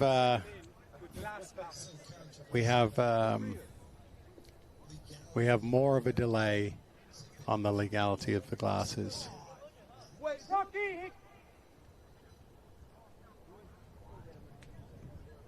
So the referee is not allowing the glasses, so he's going to have to play blind, and the Aztecs will have the tap. And here we go again.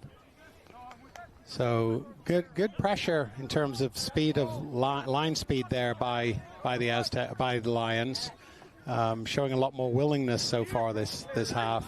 Some good competition at the breakdown. Aztecs still retaining possession, but some good fight. Kanoa on the ball, but loses his feet, so he's going to have to keep his feet, and the Aztecs get a penalty and are still moving with the ball. Looking to go wide. Actually cuts back against the grain. Nice run there by, it looks like Michael Woolery. Cuts back against the grain and goes in under the post. 5-0 Aztecs with the kick to come.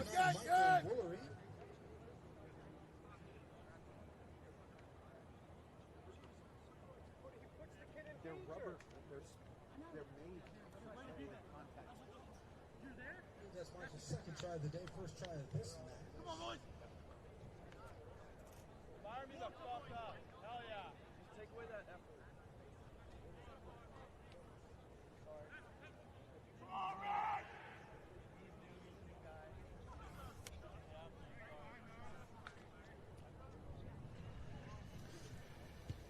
right. The kick is up and good by the Aztecs. Nice conversion. So 7-5 with just under 2 minutes left in the first half. So we'll see what these next 2 minutes hold in store. The Aztecs will be kicking off to the Lions.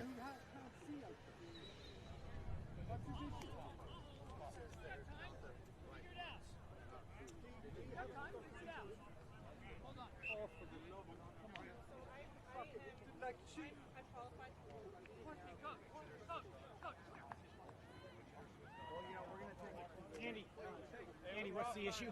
These glasses. I'm saying I'm going to make a decision here. You can play with them. Thanks, Andy.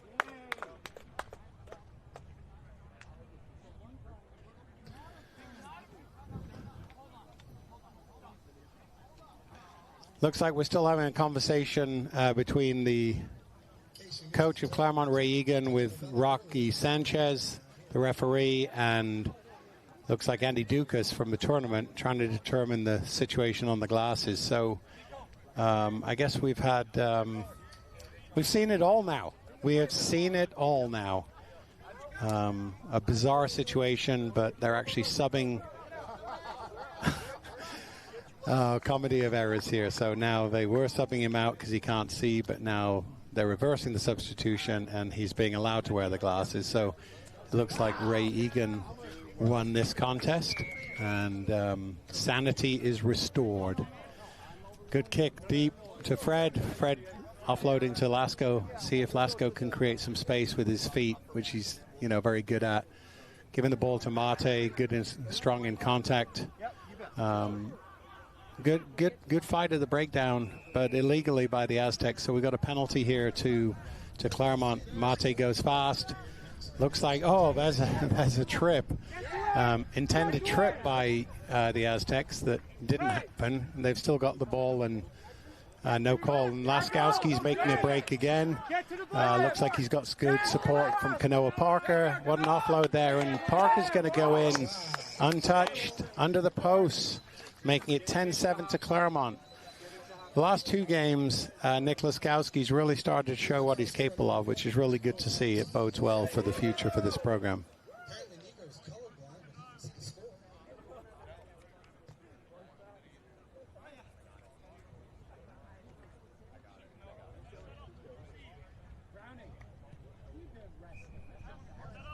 Conversion good, 12-7 in front of Claremont right here in the first half.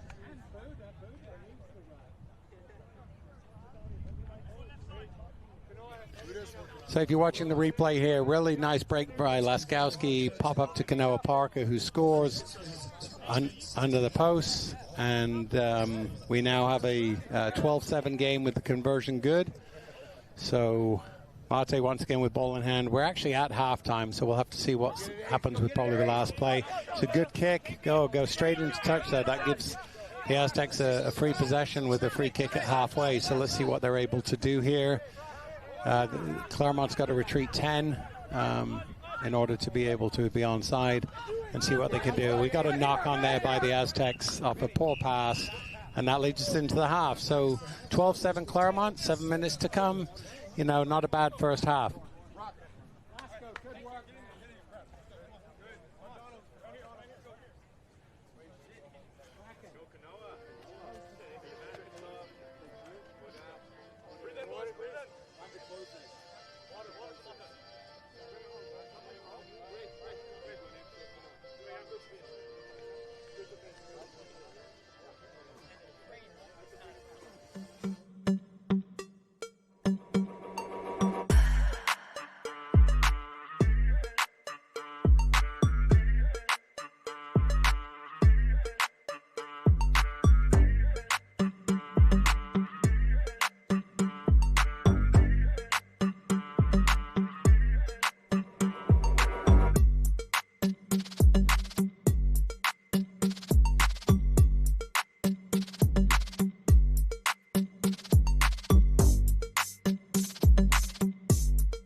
Welcome back to the second half at Parents Field. We have a good tight contest here. We've got the Claremont College Lions up 12-7 against the San Diego State Aztecs. About 7 minutes to go. The Aztecs will start with the ball in hand for the kickoff. So we'll see how competitive they get on the kick chase and who comes up with the ball. Looking forward to 7 exciting minutes.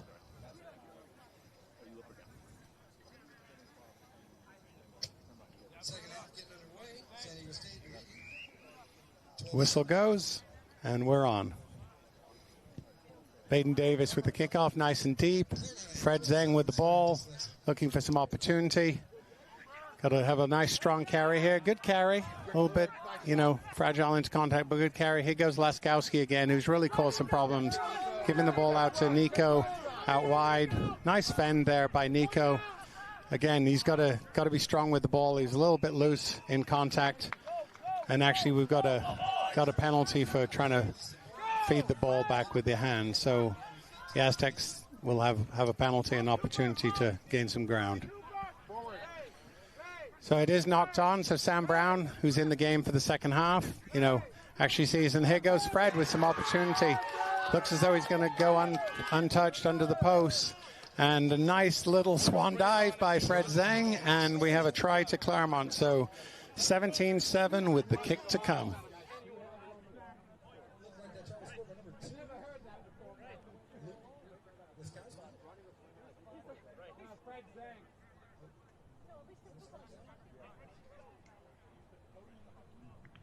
Fred's wearing Luke's jersey. Myra squad roster says number 2.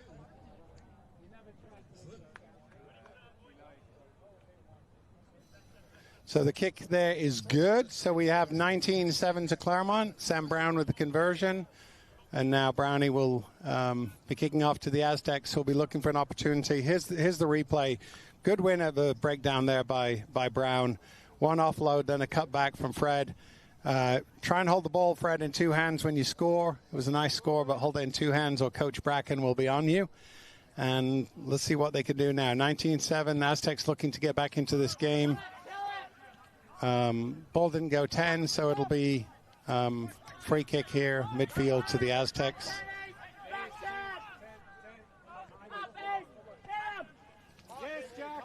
So here we are early in the second half. Again, some decent tackling there. Took a few numbers, but Claremont got back into their defensive shape. See what the Aztecs are able to do. You know, again, another knock forward there by the Aztecs gives Laskowski an opportunity, who goes into contact and then throws the ball up wildly forward. A little bit loose. And so it will now be a scrum down to the Aztecs, I believe. It looks as though the assistant referee is having a conversation with Rocky, so we'll see what comes of that. I don't know if he's talking about any foul play. But no, it is a scrum down to the Aztecs. About 4 minutes left in the half. 19-7.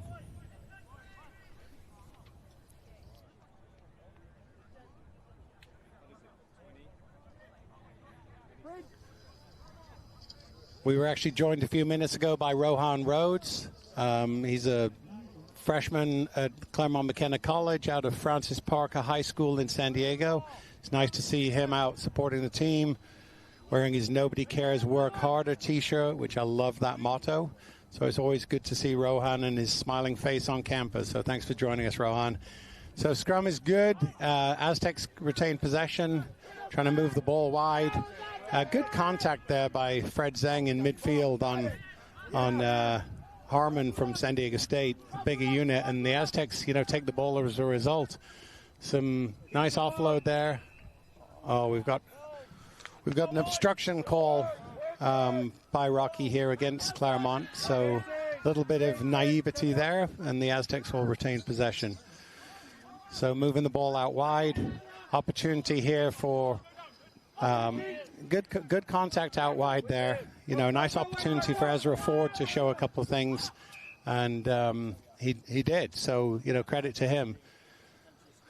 So it's got a little bit sloppy, a little bit back and forth right now, but we do have a scrum, an attacking scrum to Claremont, only about 10 meters from the Aztec line. So we'll see what Sam Brown has got called for this play. I'm sure he's got something up his sleeve, and see if they can, win some solid possession, what he can do with it. I wouldn't be surprised to see Sam go weak here, just based on the space that's out there, and that's exactly what he's doing. So a little bit of contact there, but he's done enough to get close to the line. Good win at the breakdown. Fred Zeng looking for space. There goes Luke Laskowski, giving the ball out to Ezra Ford, and we have another score.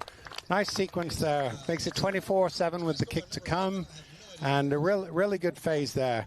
We actually have Nick Laskowski walking by us, who had a really creditable performance out there. It was nice to see him do his thing. Looks like he's taking a bit of a breather for the day, but always a pleasure having the Lasko brothers around. So Sam Brown with a difficult conversion here. About a minute and a half less to go. So I'm going to call this one in Claremont's favor. I know anything can happen, but I think it's a 3-score game, and so I'm fairly safe in calling it. You could call me the election prognosticator, because I can call things. Kick, unfortunately, is no good. It remains 24-7. And the Aztecs will be receiving the kick from Sam Brown with a little bit under a minute to go in this contest. It's been a good contest, and clearly Claremont has been stronger. They've learned some lessons from earlier in the day. It's a much improved performance. Still recognizing they've got a long way to go, but they will be happy to probably end their tournament on this note. Nice high kick from Sam Brown. Opportunity to compete, which Nico did. So Nico Ortiz, nice contact. Aztecs retain possession, but still opportunity. Sam Brown again back in the contest with the physicality of a tackle, which is, I think, what they miss when he's not on the pitch. So it was actually knocked on by the Aztecs. We have about 20 seconds left in the match, and Claremont's going to get the victory. We'll just see if they can end on even more of a high. Ready? Get behind. Sam, see the gap. You're on offense, Eli. You're on offense. Josh, get closer to Sebastian. Hey. Sam Brown to Fred. Fred's going through. Oh, Fred's gone again. Really nice. He still scores nicely under the post. That'll be the last play of the game, 29-7 with the kick to come. And that's how we'll wrap it up. So the kick is good, 31-7. Congratulations to both teams. Thanks to both for participation again on a beautiful day here at Parents Field, Claremont McKenna. And we will look forward to the next matchup as soon as I know who that is. It looks as though it's the University of San Diego that's coming out, and they're playing Arizona State. We'll take a short break.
Hello again, welcome back to Parents. We now have University of San Diego against Arizona State University. So looking forward to this contest.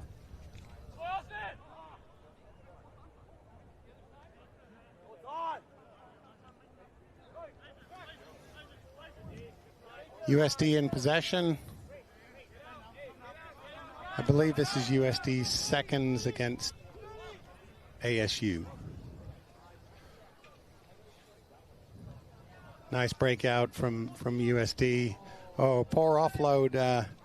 Didn't give his teammate much of a chance, so they've still retained possession. But now we've got a penalty against USD offside, so ASU has the ball with an opportunity fairly close to the USD line.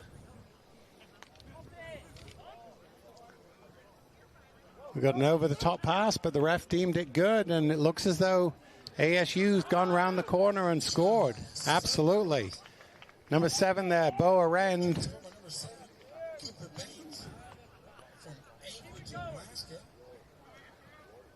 So the roster seems to be a difference between the roster that we have here at TVX and that the announcer has. Anyways, so number 7 I had as Bo Arend, but he's got Cooper Baines, but whoever it was ASU. They scored, so they're at 5-0. Kick to come, which misses, and so it remains 5-0 to Arizona State.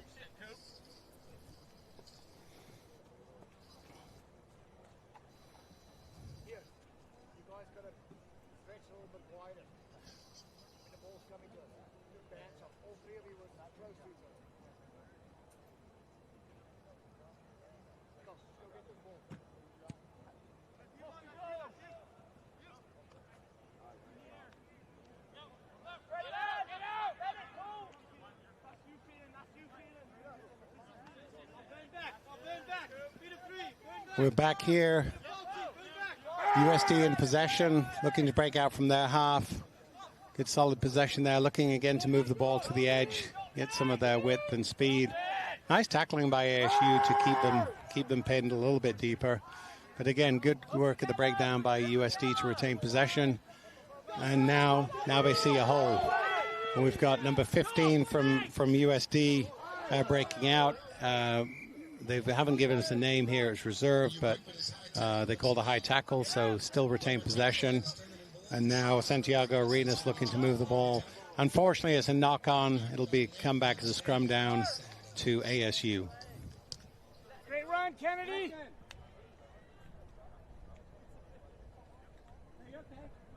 Hey, come up together.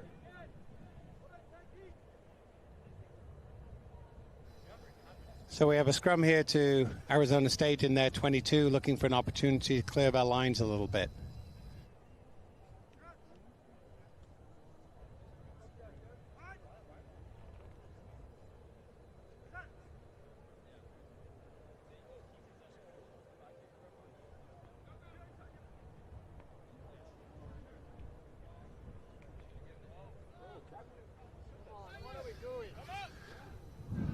ASU playing with the ball a little bit in that 22, looking for an opportunity to create some space and a bit of an overlap. It looks like they've got an overlap that they could use. Nice offload there in contact. And we have Arizona State 7. Again, I have him as Boa Ren, but they're going to come back and say it's Cooper Bain, so I'm going to find out which one it is. But it's another try under the post. And so now that makes it 10-5.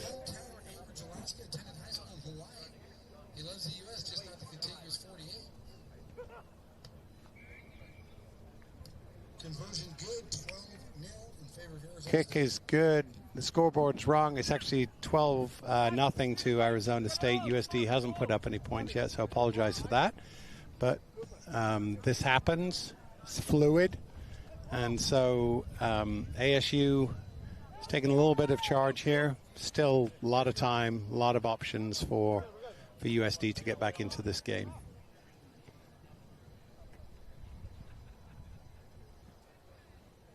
Once again, I'd like to thank all the staff here, Matt Ryan and Damon Nash and the team at Claremont McKenna for putting on such a top-class facility. The field looks great. The setup is spectacular. I've had a lot of comments from people how much they've enjoyed it.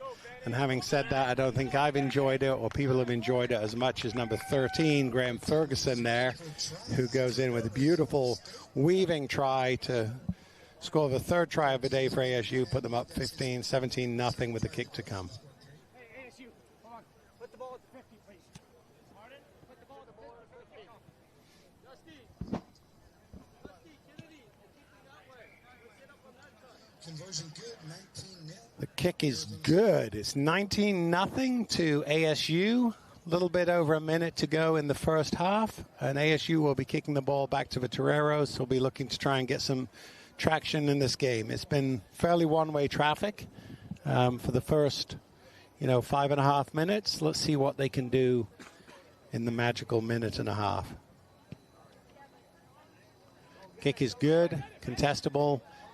USD takes it, and some nice competition, but we got knocked on by ASU, so we'll have a scrum down Torero's ball.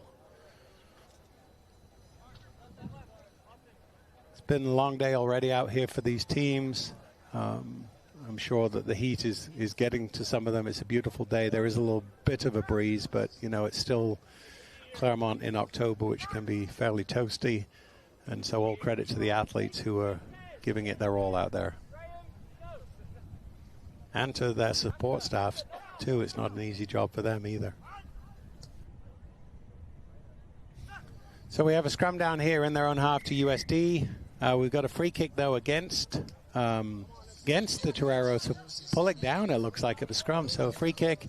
ASU once again has the ball and see what they can do. They got one more attacking opportunity out the back pass. Not the greatest pass, but they retained possession and see what they can do it. We've got another penalty now against USD again, which seems to be the bane of USD today on both their sides. And so hopefully they'll get the message and clean that up a little bit. But ASU still pressing the line with time up in the first half.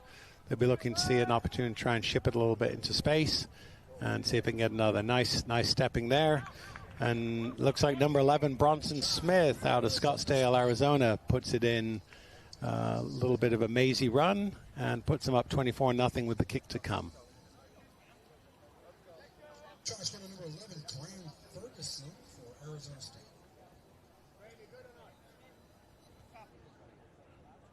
Grant would like you to know he enjoys sunset walks on the beach. Hey, Pete, you and I have totally different roster numbers. No, you're probably right. I think mine's current. Conversion is good. That is your final. 26-0. Kick is up and good. 26-0 at the half. 26-0. Taking a guess, we're going to have a little bit of a break here. I know we had some teams running up on each other. I don't see anybody running around the field anybody now. Got a break for halftime. And I still don't see anybody going into the next game, so I'm not sure we got a break after this.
Okay, second half here, Parents Field, 26-0 to ASU, who received the kickoff from the Toreros, looking to go a little bit around the blind side, not much space there, but they win the possession.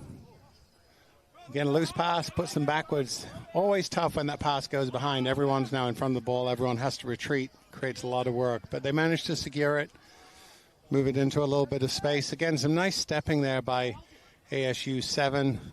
Out to the edge. Oh, beautiful cutback there. Now it's a question of gas and pace, and it looks like 12 from ASU. Ryan Salas has it, and he goes in to score a long, beautiful try. Okay, so I'm told that's Austin Cox now, which is a mistake by me because I got the numbering system totally wrong, so I apologize for that. So to the ASU side, I apologize. You know, I was confusing a couple of guys, but the bottom line is it's 33-0 with the kick completed.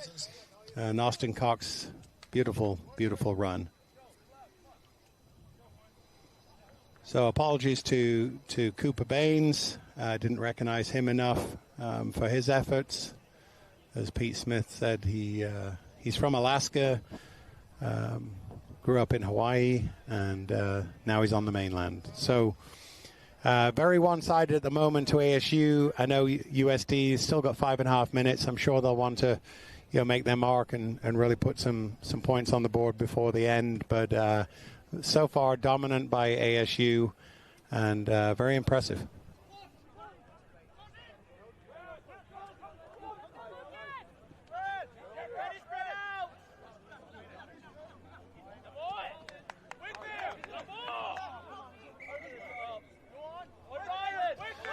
So we got a penalty here to ASU, who take it fast. We have number 8 there, Pierce McNamara out of Tipperary, Ireland. He must be related to Raymond Egan. They're all related over there, is my understanding. And we get a penalty to ASU right on the goal line here. So pressing deep, already up 33-0. Opportunity to put a few more points on the board. Gives it out to number 13 from ASU. And it looks like Bennett Ronay out of Berkeley, California is the one who scores that one. So takes it 38-0 with the kick to come.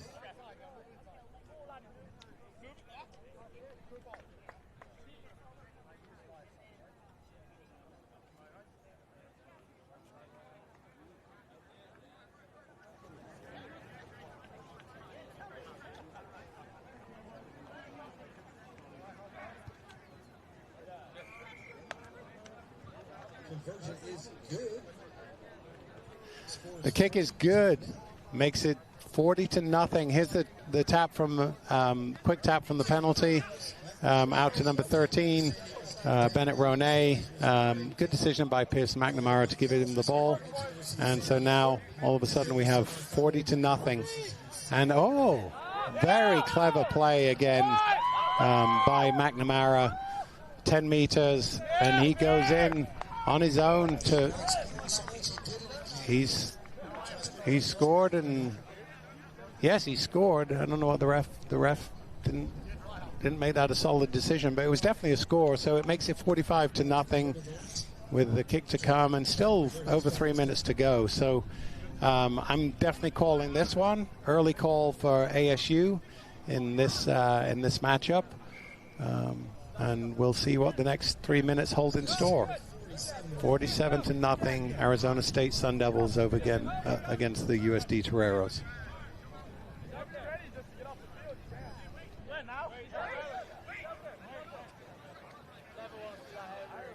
So the Sun Devils kicking off again. We've been saying that a lot to University of San Diego. Not very contestable, so USD has the ball, has an opportunity to really try and, again, finish the game in a really positive manner. Get their chins up a little bit. So, nice little clever kick through there by University of San Diego, but good recovery. A lot of pace there by Gabriel Diaz. I apologize for messing up his name. Evgeny Gavrilidis. Recovered really well, good speed, and cleaned the ball up for ASU. So what happens when you don't have a chance to rehearse names in advance? You're given them and have to do the best you can. And obviously my dyslexia is kicking in. So we have a call for a high tackle there. So actually another possession to ASU from the high tackle from the penalty, moves it out to Gavrilidis again. A nice break again, nice speed, looking for that offload. Bit of a loose pass out wide. Aiming for Austin Cox, didn't quite get to hand, and gives USD an opportunity to reset their defense. And the ball's out of the breakdown, so USD is able to take it, poach it, and now look to break out. But there's a pause in play. Looks like we have a call coming in from the assistant referee. He's told the ref offside at the breakdown, and so now we have another penalty to ASU. Once again, a USD penalty. A little bit of a theme for the day here. And so Arizona State, with just over a minute to go, has an opportunity to put up a 50 spot if they do it right. So good tackle there by SD. He released the ball, and he's able to pick it up as long as he's released it and gets to his feet, which he did. So they've got a penalty advantage here. Ball in the hands of number 4 there, Bronson Smith. But no advantage, so they get the penalty, so they've gone back to the mark, and we'll see what happens. The ball is out wide, little bit of pressure. 19. Oh, it looks as though he's looked across the line. I think the ref's consulting with his assistant referee, see if Ryan Phelan has dotted that down, and looks as though he has. So the try is given. He hasn't given the double move. He's given the try with 15 seconds left, and I think that will be that should be the last play of the game with the kick to come.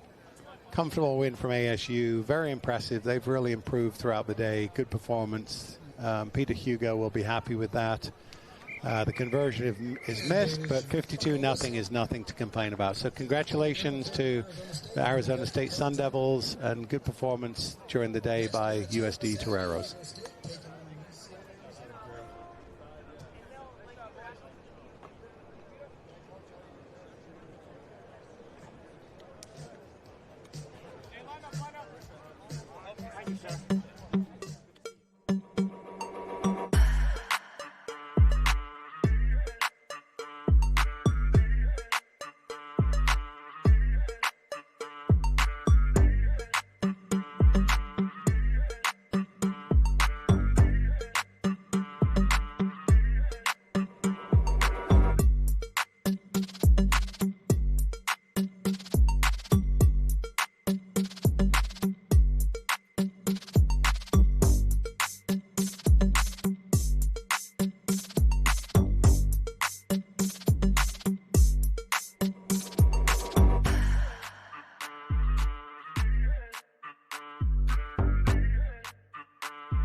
Okay, here we are back at Parents. We now have UCLA, San Diego State.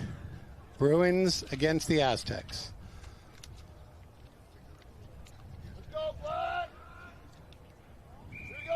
UCLA kicking off right to left.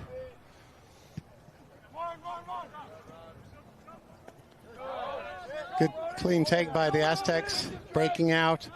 Got some nice support on his shoulder. Oh, loose pass there, so the ball's gone forward. It'll come back to a UCLA scrum.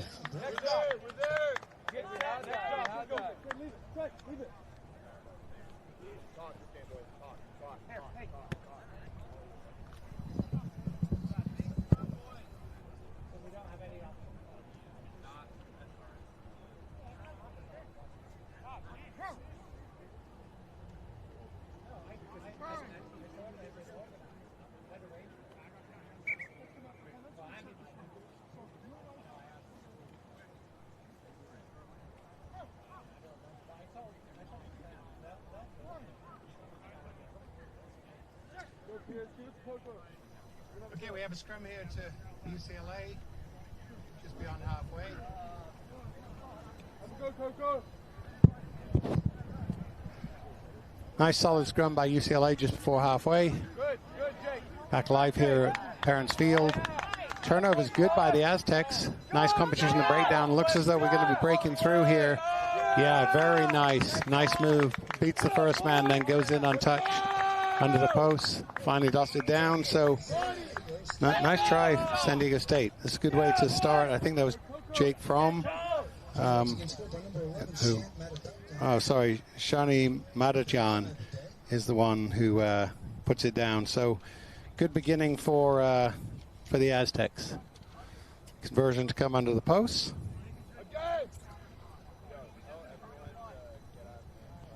And the kick is good. Conversion is good. Your score 7-0, San Diego.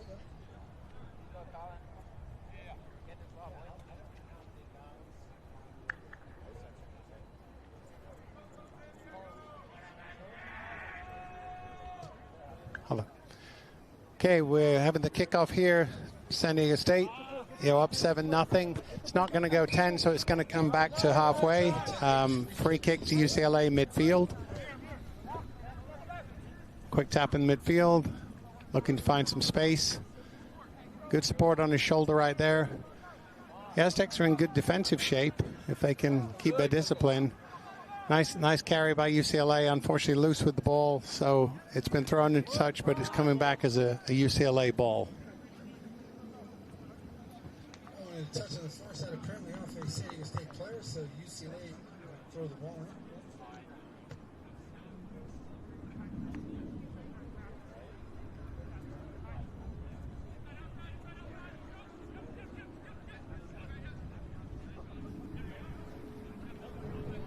Good line out, little unclean in the air by UCLA, and they actually lose the ball. And San Diego State, with an edge here, has a real opportunity. We've got some pace against pace here. It looks like San Diego State. Oh, what a recovery tackle by UCLA's 5. Absolutely phenomenal tackle there just to save it. And UCLA now comes away with it, gets to go the other way. So a lot of back and forth, and now the Aztecs have the ball. So no one seems to want to retain possession here. Bit of a late hit there by UCLA, but San Diego State retaining it. And we got a call here a little bit high. Again, not egregious, but high, so the ref called it correctly. And the Aztecs move the ball out to the edge. Another opportunity for them to do some damage. UCLA's defense is a little bit stretched right now. San Diego State taking advantage of that.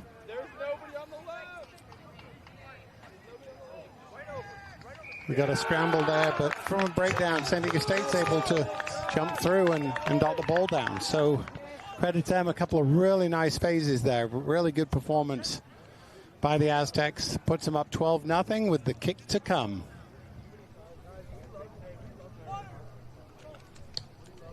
That try was scored by number 12, Zach Koss. Hey, 3 reps on your own. So 12 Zach Koss with the try, Conversion was blocked by the upright. and the conversion is no good.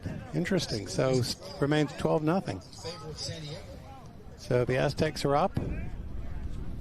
Here's the replay, you know, just a couple of meters from the line. So you put your head down. It's very hard to stop, however good your defense is from that distance. A guy going as low as that. So kudos to the Aztecs. They're up 12-0.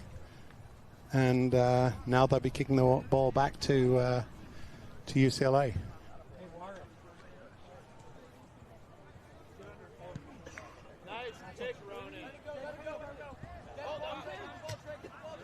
Ball straight in the touch results in a free kick once again for UCLA.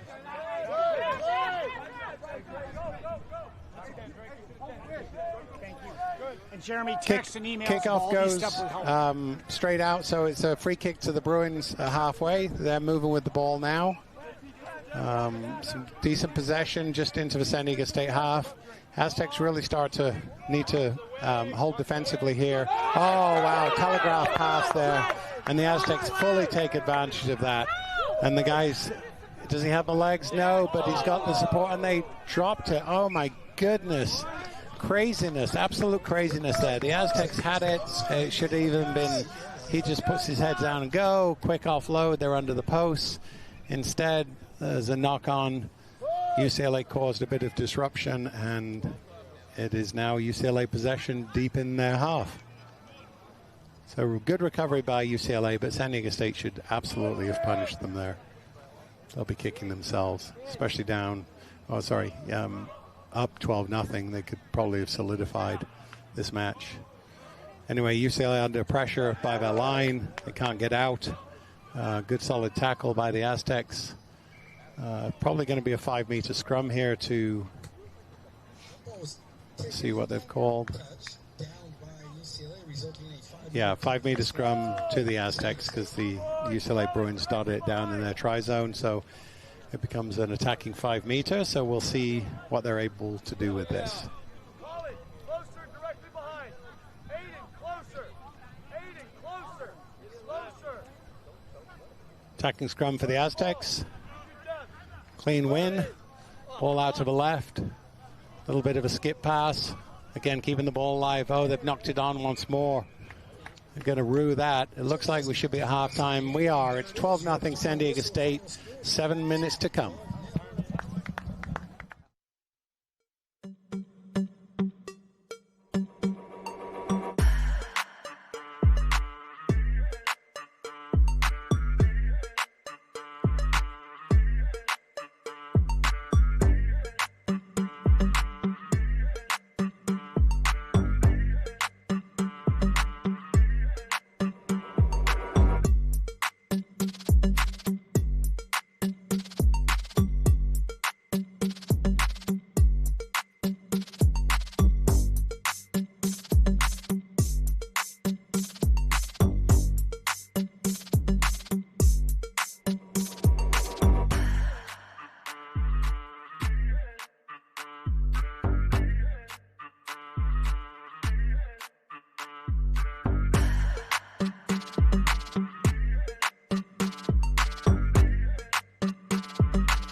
Well, welcome back again to Parents Field, halftime of the San Diego State UCLA match. We have a 12-0 lead for the Aztecs with 7 minutes to go.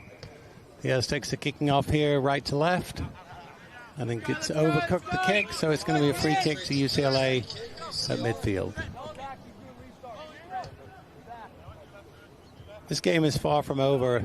A little bit of SDSU dominance, I would say, but definitely not over. UCLA showed a couple of things. They just need to be more effective with ball in hand, look for space a little bit more effectively, getting a little bit congested, but definitely not over. I think next score is key, especially UCLA scores. We've got a match. They've got a penalty here.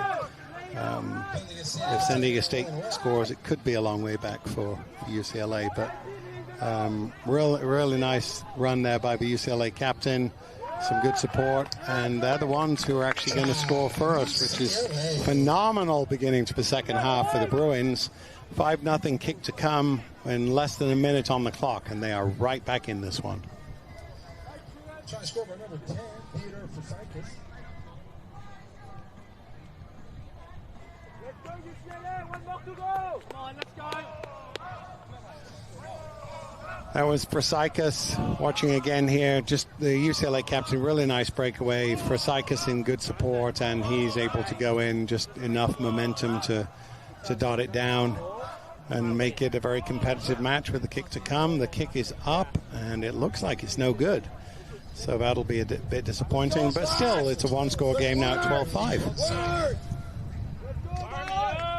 UCLA will be kicking off back to the Aztecs.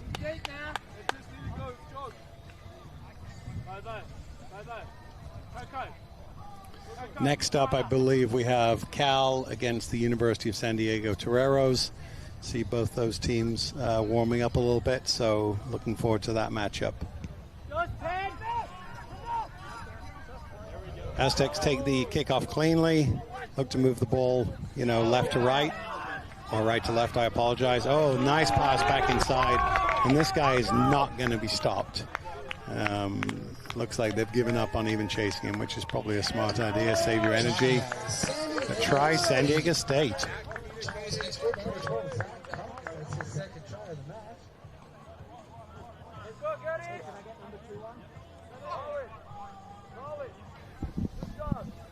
We're going to take a break from commentating right now. San Diego State just went up 17-5 with the kick to come, but I'm fortunate to be joined by my good friend Peter Hugo, head coach of Arizona State University. Welcome, Peter. Before we get into a little bit of the rugby stuff, did you guys travel out last night? I'm assuming you stay out here? Yes, we traveled out last night.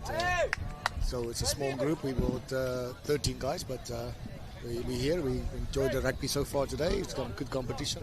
Yeah, absolutely. And my understanding, you haven't told me this, but someone who used to be part of your program did, is that when you come out here, you stay at the Four Seasons. So it must be nice to be a Sun Devil. So it's great to have you out here, Peter. I mean, we see each other a lot. Obviously, we compete, in the same league as you, both 15s and 7s. We both moved, a year and a half ago from Gold Coast over to CRAA. Let's talk about that for a second. What's your view on the move? What's it done for your program, and what do you think it does to help the future? I mean, yes. So with Arizona State, Claremont, and San Diego in the same league. Now we're playing home and away. It just elevated the games, the quality, and helped the programs grow, because we were in a division where we sometimes had these lopsided games that didn't really got that value. There's no easy games amongst us these days in home and away. At home you may have a chance, but when you travel, like we always said, it's hard to win away. When you take boys away, but I think it's helped my program. My numbers are up. We enjoy it. With San Diego, we also have B-side games, home and away. So that obviously also helped just to kind of keep the players engaged and involved for a longer duration of the season. Yeah, I echo that. We're really glad we made the move. The level of competition's higher.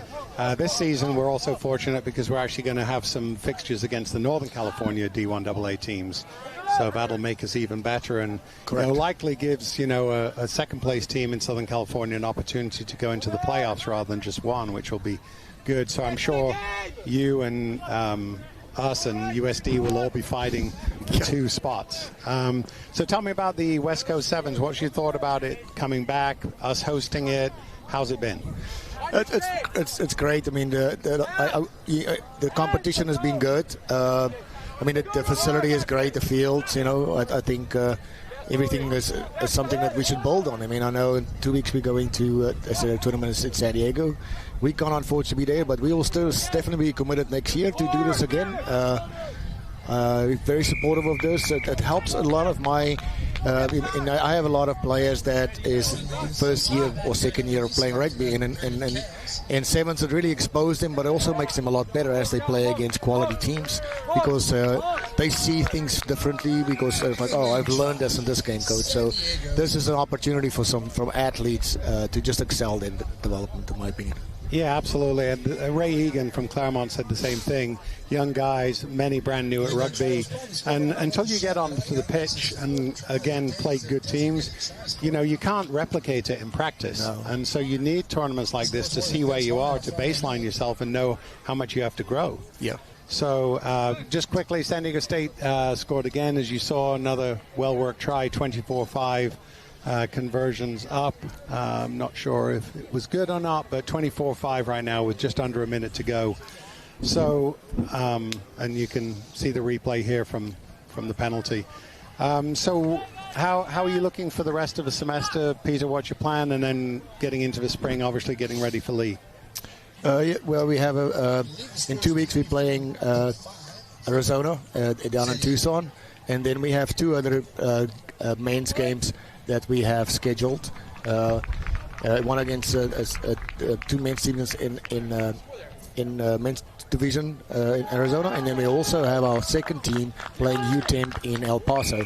So we're making it an event for them to kind of take my second team down there, the same that our sevens team came up here.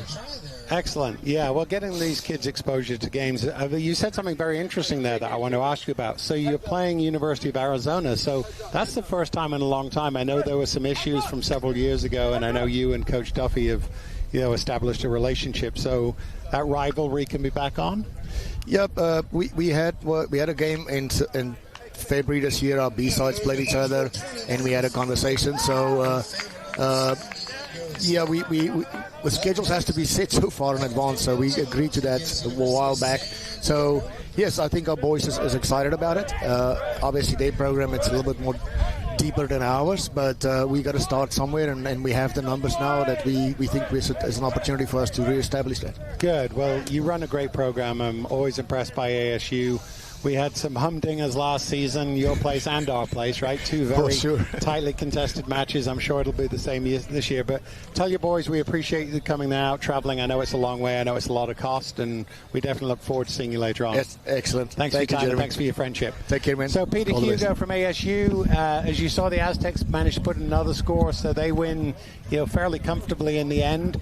And very creditable performance by the Aztecs against the Bruins. They can really hold their heads high. And then the next matchup we have is we have University San Diego against Cal. So we're going to be joined by another commentator here to help us with this game. So Ray Egan, fresh from coaching his team to victory in the bowl. Congratulations, Coach. Thanks very much. Yeah, good way to finish the day. Yeah, absolutely.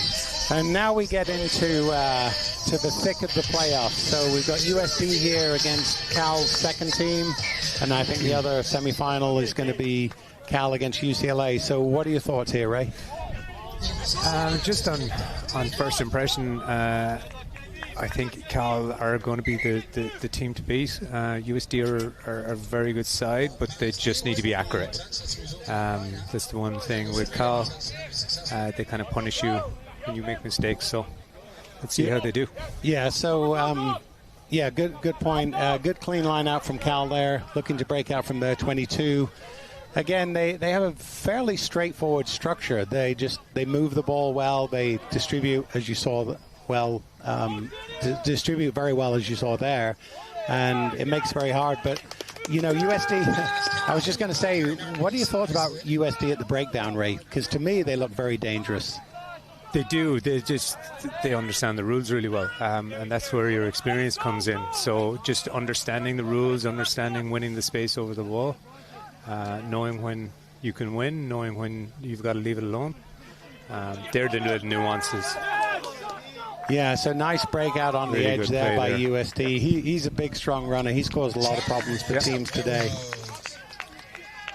And it just shows that, when USD are on and they go and are able to offload the ball in contact, no matter how good a defense you are, you run out of numbers defensively in sevens.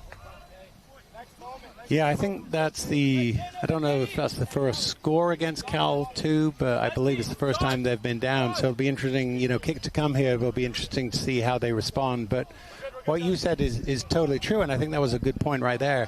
If USD is accurate, they're in this game. If they're inaccurate, then, I think it's Cal's to take. Look, sevens gives you opportunities, right? You just got to maximize your own and don't give the opposition extra opportunities. If you can do that, you stay within the game. So a prime example would be here. So, for USD, it's massively important they win this restart. Or if nothing else, create a set piece out of this. This is going to be massive for them in terms of, how they finish the first half. Yeah, so the conversion was no good, so it does remain 5-0.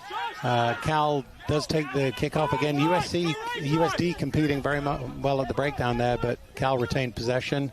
And once again, they're moving the ball to the edge with some disruptive running, some good carry there. Yeah, simple game plan. Keep possession, go wide, and then look for opportunities. Yeah, nice offload on the weak side right there. And the other thing they're doing here is they're just opening up the width of the field that gives them, potential right edge here if they move the ball well, which is what they're looking to do. If you look how wide their edge guy is.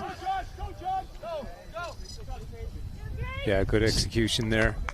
USD had done a good job of slowing down the breakdown, but they never recovered with their numbers from that ruck, which gave Cal that overlap. And they just execute good catch pass at full speed. It's funny, isn't it, Ray? And you've done this for a long time, but sometimes rugby can look, when it's done well, can look so simple. And sometimes it's just so hard to make it simple. Yeah, and the simplicity of the game is being able to just perform skills and perform attack system, attack defense at speed. Yeah, and that's the hard thing. At speed, with competition, with pressure, that's really hard, and that kind of separates the good teams from the great teams. Yeah. And, you can definitely see here, Cal, they don't get phased. When they get an opportunity, they tend to go for it. Yeah, they never seem to be out of it. Again, nice take there, nice clean possession for USD, trying to break out from deep in their end. Cal's got good defensive shape here, though. They'll be competing at the breakdown. And the referee's called, he's called for not releasing the tackle. Never released in the tackle. It's a really good take from the restart from SDs, so they've a good set here. Looking for a chip and chase.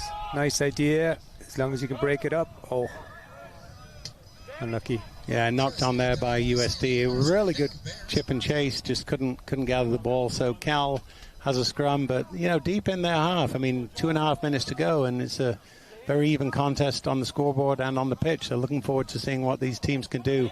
One thing I've noticed, Ray, a comment here, Cal really is aggressive on the scrums. I don't tend to see that in sevens. Is that true? Not necessarily. It's kind of been taken out of it a little bit, just in terms of because there's usually a bit of parity there, and you don't have front rowers, natural front rowers from 15s, so you're really looking at centres or back rowers trying to be that. Oh, another breakout. A try scorers going again. Just a couple of moves, move of the hips, and that's it. Unfortunately, you can't beat speed. No. So just a little overs running through the centre. It's very hard. Miscommunication, SD not coming into close. And that's a big score probably just before half-time, right? Yeah, that's huge. 1.5 minutes to go. So we'll still have another possession. Actually, you say there you can't beat speed. You can't coach speed. I remember your coaches at Loughborough would say that about you. They said you can't coach speed. I don't know if that meant you already had speed and they couldn't add to it, or I think they were trying to allude to that's all I had. Okay, but you were elusive, Ray. That's it. So that's very elusive. Let's just park it there. Yeah. Anyway, great having Ray out here to commentate with us. Beautiful day out here at Parents Field. Tight game, still 10-5. The conversion wasn't good, and we have still a minute to go. So let's see what happens. Yeah. Big opportunity here now for SD. Offside at the kickoff by Cal. Marginal, I thought. Now it's about executing. It's important for SD to get a score, get an opportunity to score here before halftime. Yeah, they're setting up for structured play. Let's see what they do, looking to see which way they go.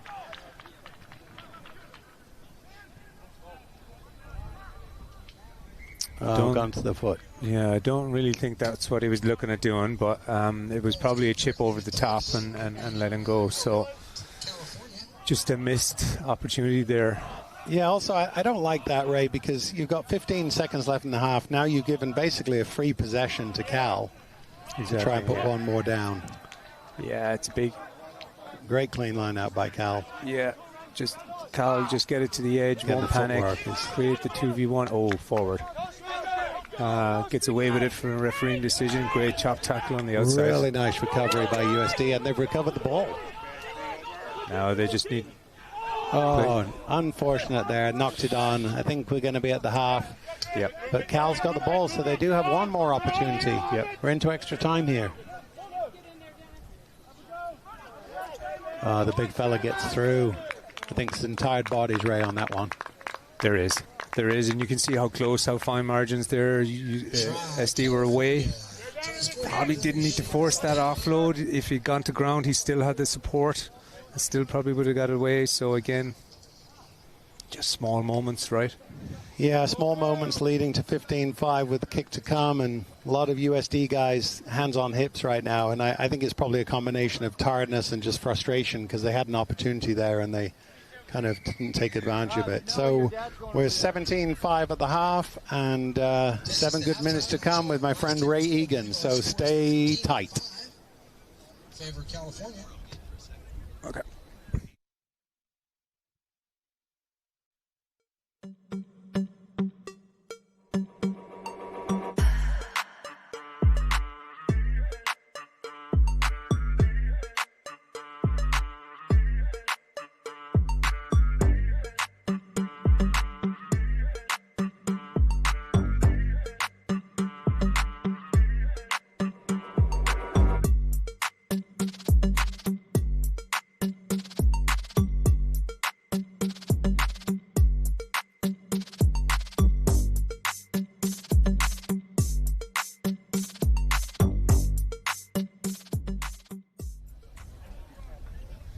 So, Ray, before we start the second half, if you were Charlie in the huddle now at USD, what would you be saying to the boys? The big thing is you're still in this game, right? So you're only, what, 17-5, right? Yeah, 15-5, actually. I was wrong. The conversion 15-5, so you're only 10 points down, right? In rugby, particularly in sevens, that's a minute. So I always class it like 30 seconds to score a try before you kick off again, right? So there's loads of opportunities. It's all about winning possession, holding on to possession, and take your opportunity. Like, Cal are good, but they're getting tired too. Sure. Right? So, but you have to stress them. You can't give them ball, which unfortunately, you know, SD has turned over the ball 3 times, and Cal has made them pay twice. So big thing here now is hold on to possession, try and get the first score, and then you never know, right? It's put you back in the hunt. Yeah, so kickoff really critical here. Cal will be kicking to USD. USD obviously looking to take advantage and control this aerial ball. Nice high kick.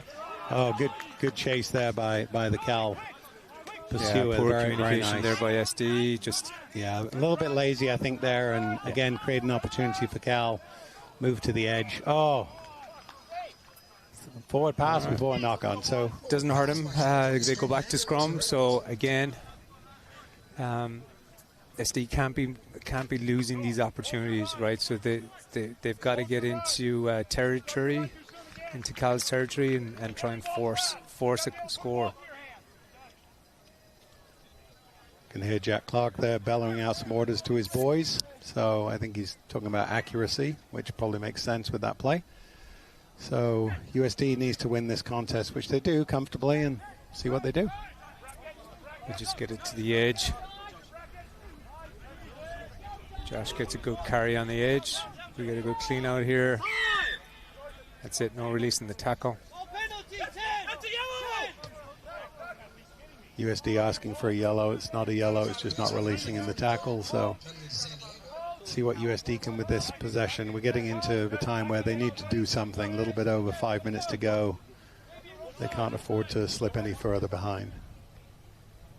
Yeah, I'm afraid they're a little bit telegraphed in terms of what they're trying to do. I think Kyle's just swarming. Kyle are probably enjoying here not having the ball. Yeah, they're definitely making USD work. You know, even when USD's got the ball, which usually is easier, they're having to compete at every breakdown. Cal's keeping their defensive shape really nicely. So, and we've got a forward pass right in the middle, just outside the 22. Not a good time to do that. Yeah. Okay, Ray, I've been prognosticating on things all day. We got a center scrum here for Cal. What are they going to run? The easiest one is just a 2-1 split. 2 to the left, 1 to the right, and then the 9 just scoots to the right and try and create a 2-on-1. Usually depends on what SD do as a. So if you can see here, like a 2-on-1, we've even nearly got a 3-on-1 on the right side if they get a decent scrum here. So. Yeah, good move from the 9. Now they definitely. Oh, it's good recovery by the. Very good, and that's the hard bit here. As the 9, the SD 9, he did a really good job there. Yeah, it's hard to chase around the scrum and then actually become part of the line. So did a nice job. He was penalised for not rolling away. So once again, ball in Cal's hand. Now we're down under 4 minutes. So the clock is definitely not USD's friend at this time. Hopefully they can defend for their sake. They can defend strong here. Again, loose pass from Cal. We've seen a little bit of inaccuracy, but hasn't hurt them so far. Good feet.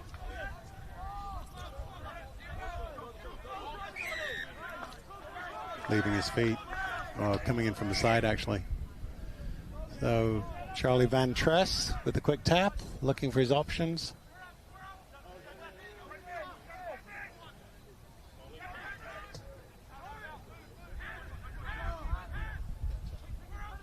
Very good. Lovely step inside. Good contact skills, all about carrying into space, even if it's small spaces. Making sure they're quick ruck ball and then just moving that ball from ruck to the open space. Eventually, it's just too much for SD to be able to hold them out. Yeah, what you said is just the speed of the ruck, accuracy of the passing, and then just the athleticism of the step, right? You know, you've got a tackler coming, soft shoulder, step inside of him, bang. Kick's no good, but the score is now 20-5. Cal Berkeley with about 2.5 minutes to go. So, as I say, I've been prognosticating all day, Ray, and I know you're going to chastise me for this, but I'm calling this to Cal with 2.5 minutes to go. I think 3 scores is probably too much for USD. What are your thoughts? Yeah, for me, it's always 21 points. 3 converted scores is really always the big number for me, but 7's a little bit harder than that. So 15 points is usually, it's hard to get 3 scores in 2.5 minutes. Yeah. It can be done, but again, SD are deep inside their own 22, and just Cal are just trapping them. Happy to just defend here. Yeah, absolutely. You know, like you said, sometimes you don't. You know, sometimes you're happy to defend knowing that you're on top on the scoreboard, you're in there 22. Some nice physicality there in the tackle and then get to your feet quickly. They're very good at that. And this is the thing here. It's great ball retention by SD, but they're not creating anything. So this is where your kick option needs to come in. Kick long, try and rotate the field on them, and away you go from there. Because it's just eating up the clock. Yeah, not rolling again by Cal there, but USD, I think, not 10. Yeah, so, ref, he wants to come back to the mark. So just over a minute to go. So I think the Guinness is on you, Ray. I think my bet is probably going to come through. Yeah, they're a good outfit. They challenged SD, forced them into mistakes, and then punished their mistakes. So, Cal well deserving of this one. Yeah, it is interesting, isn't it? Because USD has looked very good today. You know, they've had a great run up till now. But it's amazing when you run into a machine like Cal, just how ordinary they can make you look. Exactly, yeah, and you can never underestimate just doing simple things really well. They all seem to be on the same page defensively, which is massively important. There's a high shot there. We're going to have a card with 20 seconds left for a little bit of, not egregiously high again, but definitely slipped up high. So see if USD can finish on a high here. Oh, not with a pass like that. I think we probably... Yeah, not great. That's what tiredness does. Just forces you into those little mistakes that you don't make in practice. So that's where these games are such a benefit to everybody, because there's nothing like game pressure and putting your skills under maximum pressure. Yeah, well, and Cal can replicate that every day of the week at practice, can't they, with their numbers and status. So congrats to Cal and Jack and Tommy. 20-5 final score. We'll look forward to, I think, UCLA against Cal in the next one. And I do want to thank my good friend Ray Egan for joining us. He actually has to head out of here. He's got some responsibilities back home. And always appreciate him. Appreciate your work with the Claremont guys today, Ray. And we'll look forward to seeing you in a couple of weeks in Chula Vista. Awesome. Thank you. All right, Pleasure. cheers, man. Thank you. Bye-bye.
Welcome back again to Parents Field. Feel like a parrot. I've said that a few times today. Have a great matchup here. We have the UCs again. We have Cal against UCLA. Cal in their traditional white, blue, and gold hoops, the Golden Bears, and then UCLA in their light blue, gold, and white hoop. UCLA to our right, playing right to left, and Cal kicking off. So I think we've got a really good contest in front of us between these two impressive programs.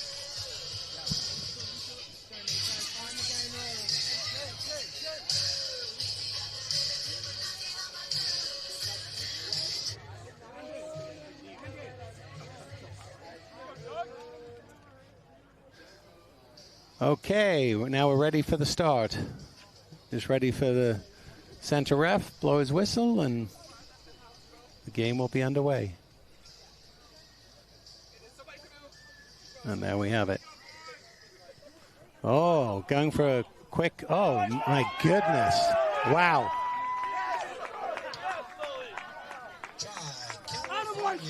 Unbelievable. Quick 10 meter, Solomon Williams kick to himself. Less than, really by the time he got there, if he touched it down right away, less than 7 seconds to score. So definitely the fastest score of the day, and actually one of the most impressive scores. So really good start for Cal. UCLA, I think, probably fell a little bit asleep there, so we'll see how quickly they could recover. So they'll be kicking again, and I'm sure we won't get a short kick to yourself here, having done it once already. So kicks up, not super deep, but cause enough problems. UCLA has the possession, though. Cal setting up their defensive shape. UCLA looking to move the ball to the edge. Looks like Cal's got some good coverage there. Good tackle out wide. No competition at the ruck. They concede in the ruck so they can get back into the 7-man defense. Actually 6 now. The sweepers just dropped back. So, you know, once again, if you watch, UCLA is doing a nice job of looking for opportunities. The problem is at the moment there aren't a lot of opportunities. So we'll see what happens. And now we've got a penalty for holding on in the tackle. So Cal will look to move the ball, take advantage. Little indecisive there, but they've still got possession. Loose pass.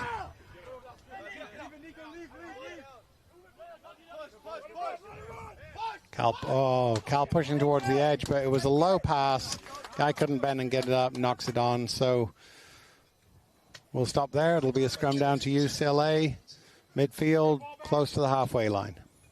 See what the Bruins can do with this next possession.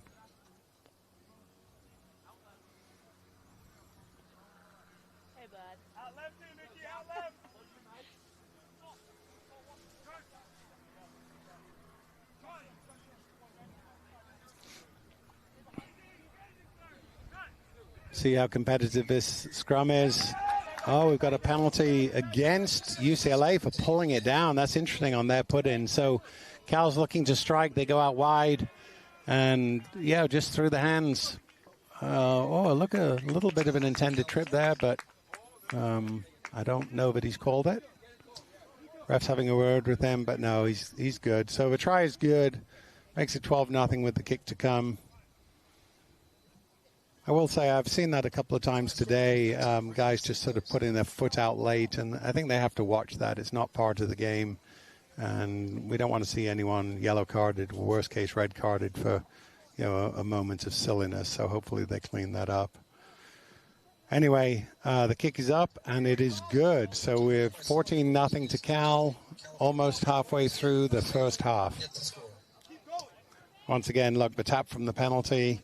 A little bit of a move, 2 passes, step back inside, and sounds so easy, but it's not easy to execute. I promise you that.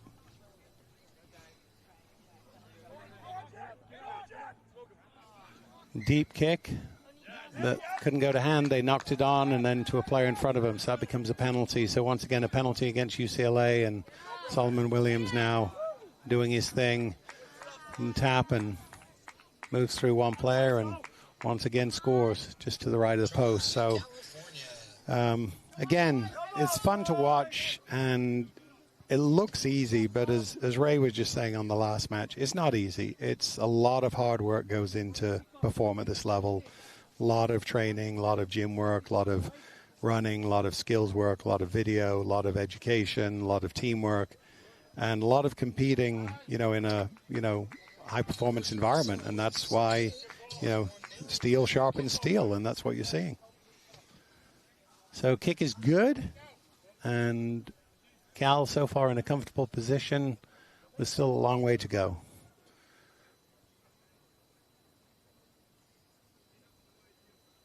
$21-0 with the kickoff to come. Again, they've made it contestable. Really nice high take from UCLA. They're getting penalized. Cal's getting penalized, I think, for hitting the guy in the air. So UCLA's tapping and looking for an opportunity to go by themselves. Nice offload there. Moving the ball out to the left wing, and this guy looks like he should have the pace to score. Not clear what's happened here. Very good competitive tackle by the Cal player, and I don't know if he managed to get to him or if he grounded it in the corner. We shall see. Talking to the assistant referee. No try. That's incredible, incredible coverage. That guy was in all day long, and Cal didn't give up on the play and pushed him out in the corner. So kudos to him. That's why you sacrifice your body. Anyway, Cal line out deep in their end. Nice take there, looking to get away from their line a little bit. UCLA's pressure looks pretty good right here. Good pressure at the ruck. Really nice counter-rucking by UCLA, which has actually won them the ball now. Now they just need to look to spread it a little bit. But cut back, beautiful dive in by UCLA Bruins. 21-5 with the kick to come. Really, really nice opportunity created by UCLA. And that was all to do with the physicality at the breakdown. So I have to doff my hat to whoever countered that ruck. Well done, young man.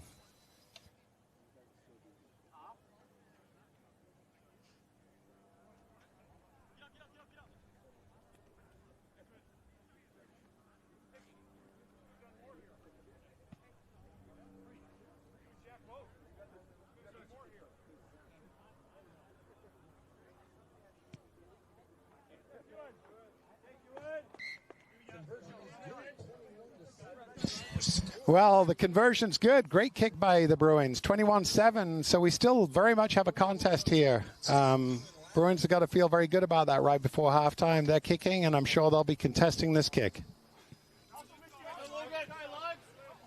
Nice high contestable kick that Cal takes. Oh, and a missed tackle there, and unfortunately, going down the right side, he's basically going to be untouched into the corner. Again, great athleticism, one missed tackle, and Rand Santos just made it look easy. It's not easy, as I've said a few times, but he made it look easy. So 26-7 with a kick to come, and we should be right at the half, I believe.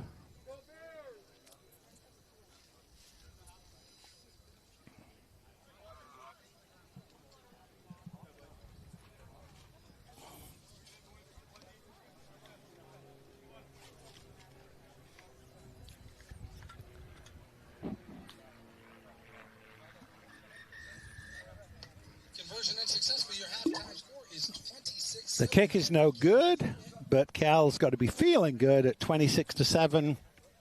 I'm sure the UCLA coaches will have some pointed words for their team on what they need to do, the adjustments they need to make to get back into this. We'll see you in a minute.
All right, welcome back to Parrots Field. We're at halftime of UCLA Cal.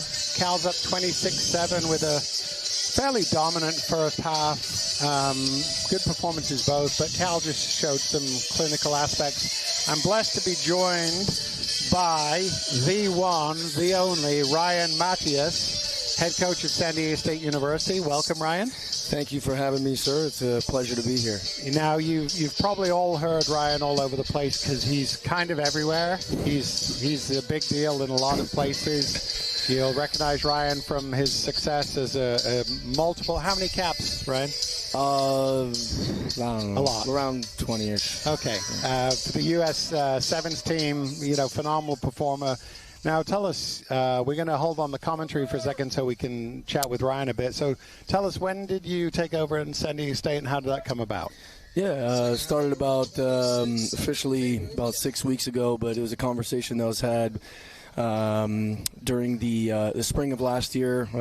Good friends with Nick Lupian. We played together, San Diego Legion, year 1 and year 2. And he was the assistant coach, and I'd always come out and do sessions for the boys. And Jason Merrill has been incredible, former head coach. He'd always have me out and come do spot stuff for the boys, and I really loved the environment and just the opportunity needed to be right. And Jason said, "Hey, look, I'm gonna be stepping away, and I'd love for you to come get involved." And that kind of sparked the conversation, and here we are 6 weeks later. So just obviously really, really excited to be contributing to the collegiate rugby landscape. I mean, as we've seen today, there's some phenomenal talent. I mean, there's Eagles out here, there's collegiate All-Americans, under 20s, under 18s. I mean, this tournament is phenomenal. I got a handful of guys playing their first ever rugby game, and you get to play against just recently capped, Rand Santos, right? So. Yeah, exactly. And that's what Ray Egan and a couple of other guys have said is, you've got a bunch of new guys you're blooding. I know Claremont's doing the same thing.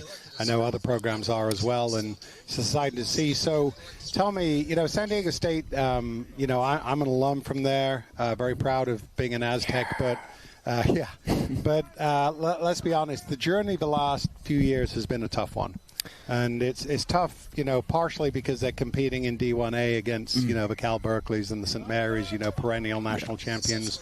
What do you see really needs to be done as an Aztec to get them back to the higher levels? I think the biggest thing that, we as a group need to improve on is just controlling what we can control. We're a club sport, right? We are one of 22 other club sports, and our field times and gym times and resources are split between all of those other sports. So it's a challenge, but it's something that we just have to navigate. We can, and the things that we can control are our film work, our individual skill work, our ability to know our roles and clarity, performance, off the field, our recovery, what we eat, that kind of stuff. So that's just been my focus with this group is, hey, we just got to control what we can control. Obviously, from an administrative standpoint, trying to get, better practice times, better gym times, just something a little more conducive for the student athlete.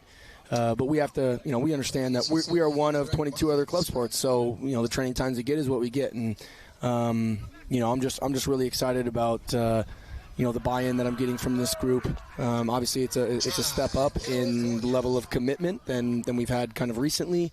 But it's a road. It's a journey. I mean, the goal is obviously you look at a handful of these programs out here, right? I mean, Cal's Cal. I think we all know what that gold medal standard looks like. But programs like UCLA have come on leaps and bounds in the past couple of years. They've gotten some quality coaching, recruited better players, and are creating a high-performance schedule for, their athletes. And, you take a look at, USD.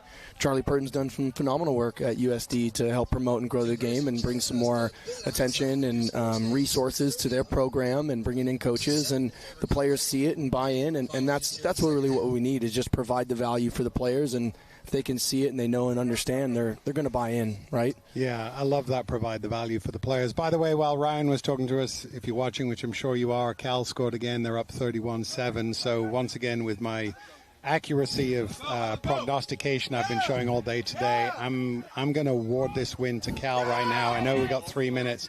And here he goes. Jeremy opens his mouth, and all of a sudden Cal goes and scores to make it 31-12 with a kick right in front of the post. But I'm still going to call it for Cal because I already did. But question for you relative to San Diego State. So obviously huge campus, a lot of athletes, a lot of not necessarily committed varsity athletes. So what's your recruitment strategy on campus?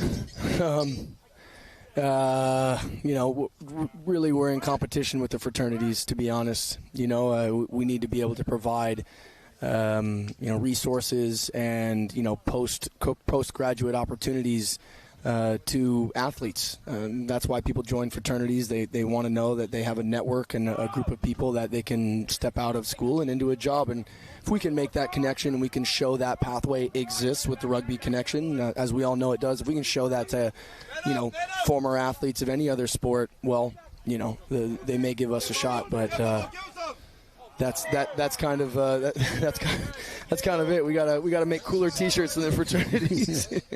Yeah, well, the fraternity model. You're right. It is your competition, and it's a shame because I think you could do both. I'd love to see committed rugby athletes also, have fun if they want to at fraternities. Although rugby is its own version of frat anyway. It is, yeah. So I know you'll be successful. And one thing I'll tell you is, and you know this, I don't need to tell you, but I'm going to tell you anyway.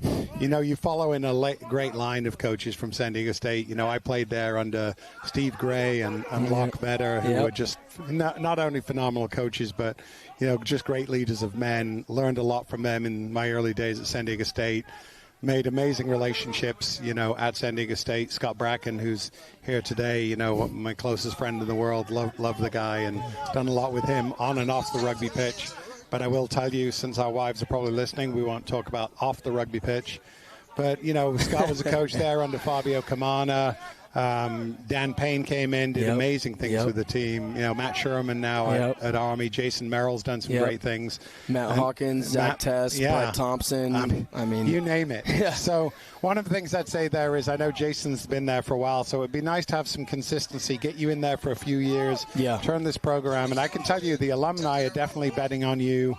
I'm betting on you. We've already talked about it. We're not going to have a clash of alumni days next year. Yes. So that Scotty and I can come to the Aztec one as well as attend the Claremont one. Yes. But going back to the thing today, tell me what your guys, what you said to them after they competed. What have they learned from today? Yeah, it's basically that's some great footwork. It's basically just committing to our basics. I mean, there's you look at the difference between the Cal and all the other teams is their ability to consistently catch and pass the ball accurately and at pace. Yeah. And I know it sounds cliche, and every high school coach is going, yeah, see, I told you. But it's literally the ability to catch and pass clean. That's it. I mean, there's some phenomenal athletes. Dan Joyce is another one. He's a Legion Academy player. Hopefully he's okay. Dan Joyce there again, in over the ball, Legion Academy player. No, it's just the ability to catch and pass cleanly, let the ball do the work, and be selfless. And there's some phenomenal athletes out here, but boy, do guys make it tough on themselves by not having the ability to catch and pass cleanly, and you have to end up playing a lot more defense. So and having said that, UCLA not going to win, but they finish on a high. Some good pressure there. Score and touch. So 31-19, kick to come, likely 31-21. But it's interesting you say that, right? Because, and we talk about this all the time in all the teams we've coached, ability to catch and pass, at pace is fundamental. If you can't do that, you can't play rugby. That's it. And, we've told teams over the years that if teams are pretty even, the catch-pass team is going to win every single time. That's it. People ask me, "Oh man, Ryan, what was it like when you played against the All Blacks?" I said they ran straight and they passed the ball. Yeah. They did it with such clinical accuracy. The timing was impeccable. Yeah. Right when you had to commit, the ball went. I mean, it was right out in front. It was right where it needed to be. The guy didn't break stride.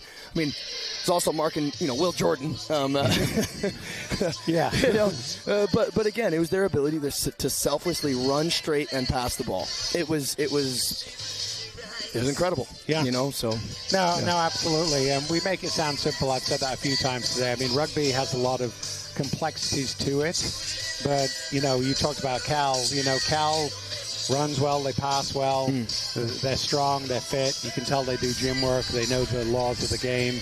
And, you at SDSU and all the other coaches here are all aspiring to get back to that level. But as I was saying a second ago, I think the alumni is fully vested in you. It's really, really exciting. I'll say from a Claremont perspective, I wish you luck in every game unless you're playing us. And we definitely look forward to seeing more of you, and I appreciate you joining us. No, I appreciate it anytime, and anything I can do to help grow grow the game or whatever it needs. I mean, I'm an indentured servant to the to USA Rugby and the American rugby system. It's given me a life. It's how I met my wife. Jordan, I love you. Baby girl, I love you. Daughter. I'm going to forever do whatever I possibly can to give back to this sport in any way that I can. And, right now it's going to be with San Diego State. So, I'm looking forward. This is an incredible venue. This is an incredible opportunity for our players to play and grow. And thank you guys for facilitating this. This is, if I had any collegiate eligibility left, maybe it would be here. 'Cause this is an incredible campus. But thank you so much for having me, man. I really appreciate you. And I do want to say something because Ryan just made me look really bad. He thanked his wife and his baby girl. So I want to thank my wife, Tina, and my boys are not babies, but Zachary and Ryan, thank you for everything you do in supporting me in rugby. And rugby, for me, has given everything to me since I was 6 years old back in the north of England. And, here I am 60 still doing it, which I'm surprised I'm saying that I'm 60, but I am. But being around young, classy men like you makes me feel better. Look forward to it. And we'll get some competition this season. We'll play each other, I'm sure. Yeah. Look forward to it. No, I'm looking forward to it. Thank you very much, man. Appreciate the Thanks welcome. again. Appreciate it. Thank you. Guys. Out.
Okay, welcome back. The last game of the day here at Parents Field.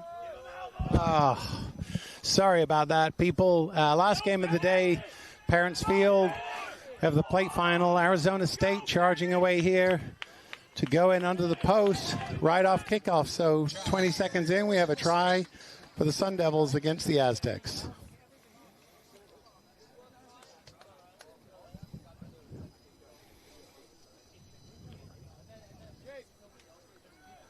As we start to wrap up, the kick is good, 7-0.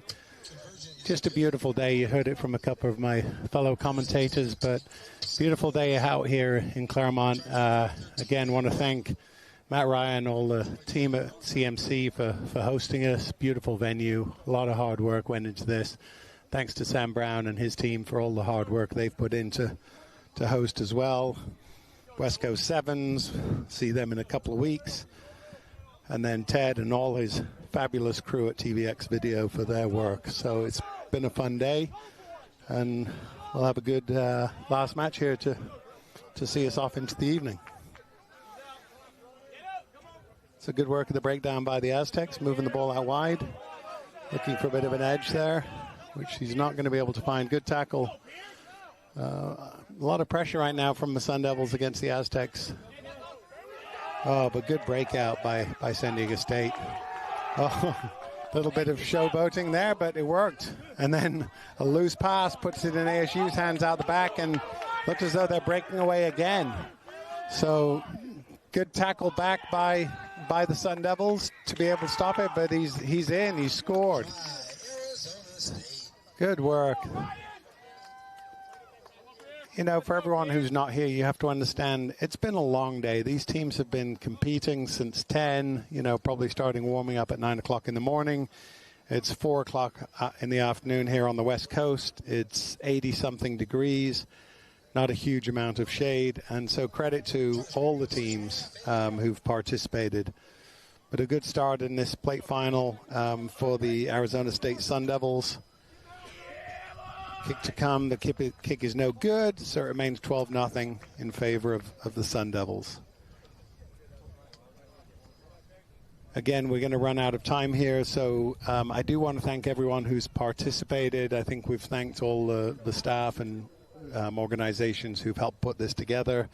Definitely the most important thing is the teams, and so I want to thank Cal Berkeley for coming down, driving down a long way from the Bay Area, bringing 2 teams with them to compete extremely impressively. So thanks to Jack and Tommy and crew for that. I want to thank, Harry Bennett and his assistant coaches over at UCLA for bringing out their 2 teams and showing impressively well. And we look forward to seeing them. I believe Claremont's going to be seeing them in November for 15s in their stadium. So looking forward to that. I want to thank San Diego State, Ryan Macias, who you just heard from a few minutes ago, for coming up as the new coach of San Diego State, bringing 2 teams up from San Diego, and one of them's participating right now.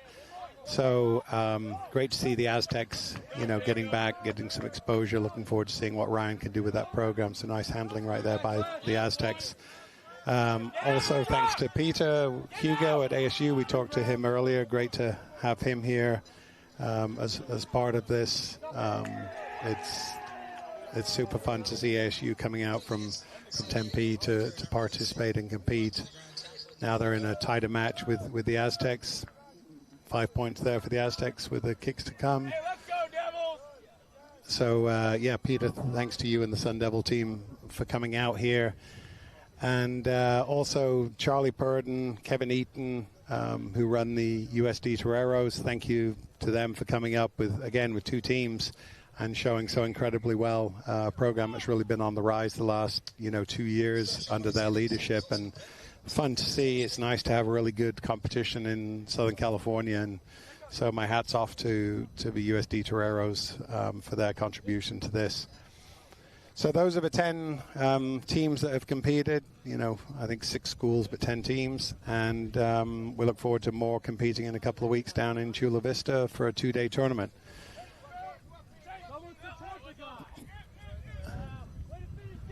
Bit of a loose pass there from ASU, but retained possession. And now they have an opportunity. Oh, beautiful footwork again. Beautiful, beautiful footwork. And ASU's going to go in score again, 17-0 with a kick to come, under 2 minutes to go. So down to the last about 9 minutes of competition today, and then can get into the rest of our weekend. So thanks for viewing, thanks for listening. Feel free to send any feedback in on the feed, on the commentary, on anything you'd like to see down the road. But we've really enjoyed being part of this event today. Kick is up and good. So we now have 19-0. Great score by Jacob there. So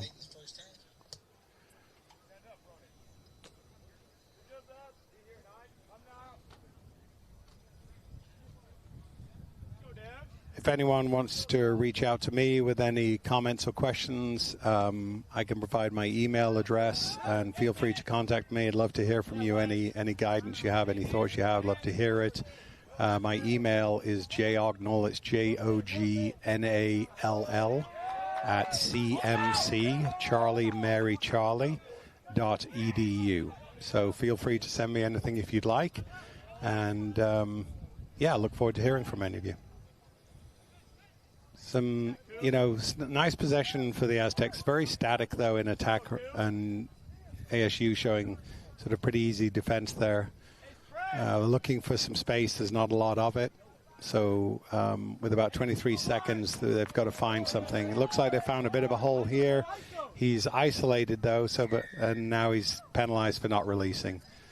So with 13 seconds left, the Sun Devils have possession, and they're looking to try and put the icing on the cake in this first half, up 19-0.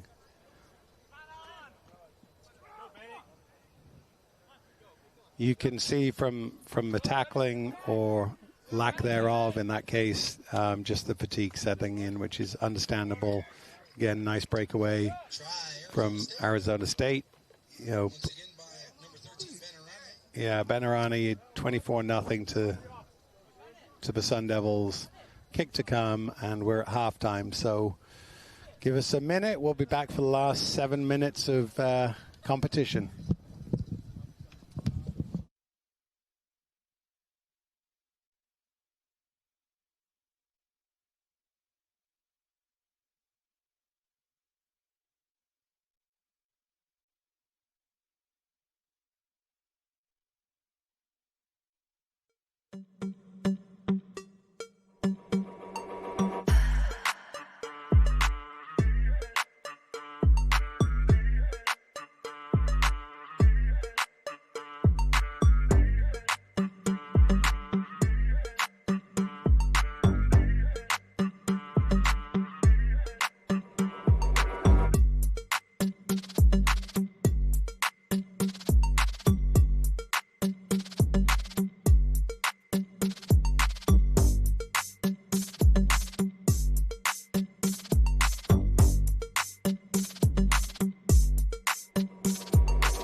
Okay, welcome back. The final half of the day. Arizona State Sun Devils in control against San Diego State Aztecs. 26-0 to ASU at the half. Let's see what the last 7 minutes can hold in store. Looking forward to it. Good distribution by the Aztecs, hitting the edge. He's going to try it a little bit. Oh, nice. Oh, good recovery there by the winger to at least slow him down. Aztecs have retained possession, but, way to fight back there. ASU's lost a lot of their shape here. If the Aztecs can move the ball to the left, they should have some opportunities. It looks like they do. Carry and move. As Ryan said, just catch and pass, and there we go. Really nice breakaway. And 5 points to the Aztecs. Well done. Good performance there. So 40 seconds in, the Aztecs are on the scoreboard. 26-5, kick to come. Makes it a little bit interesting.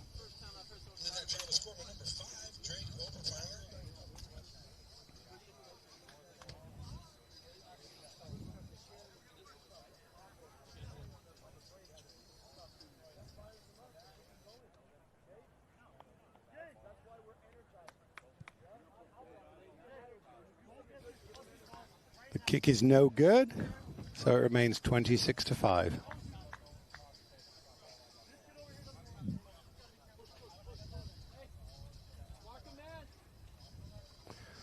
What I would ask anyone who's watching this feed, pay attention for the tournaments coming up in 2 weeks. We definitely want your support if you can't be there in person. And please share this feed out. I think people that don't know collegiate rugby in this country should know it. I mean, incredible student athletes doing great things, and we need to grow the game, and this is a great way, this exposure, to grow the game. So please share it with friends, family, anyone you think that would enjoy this, and say I'd love to hear from you. And once again, there go the Sun Devils. Beautiful breakout. The thing with rugby, you play it like that, sometimes it just looks easy. And 31-5 with a kick to come, so I'm sure that ASU are feeling pretty good about themselves.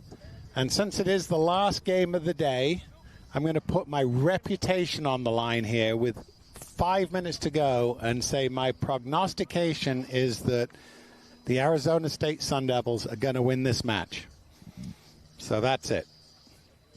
Yep, I've got thumbs up, except for, well, I've got a thumbs up from everyone except for the San Diego State Aztec coaching staff. So I apologize, guys, but yep, 33-5, just over 4 minutes to go. So I hope the Aztecs can bounce back for the next, 4+ minutes, but I'm definitely calling it for ASU. I haven't been wrong so far, so I'm looking forward to continue my 100% record. Oh, unlucky there. Loose pass, knock on. ASU taking advantage. Ref has given them the opportunity for advantage. No whistle, so they'll play. Good attacking run to the breakdown. And unfortunately, they've been penalized. Oh, no, they haven't been penalized. San Diego State were penalized for not releasing. So ASU still retains possession right on the line.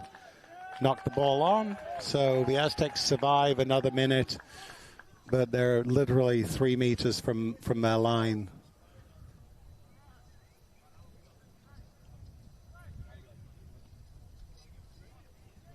This is where you always wonder, what play does the coach have here? You've got 95 meters to go. You're down 33-5.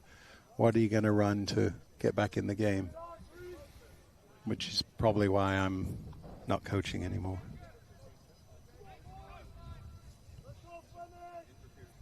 So put into the Aztecs.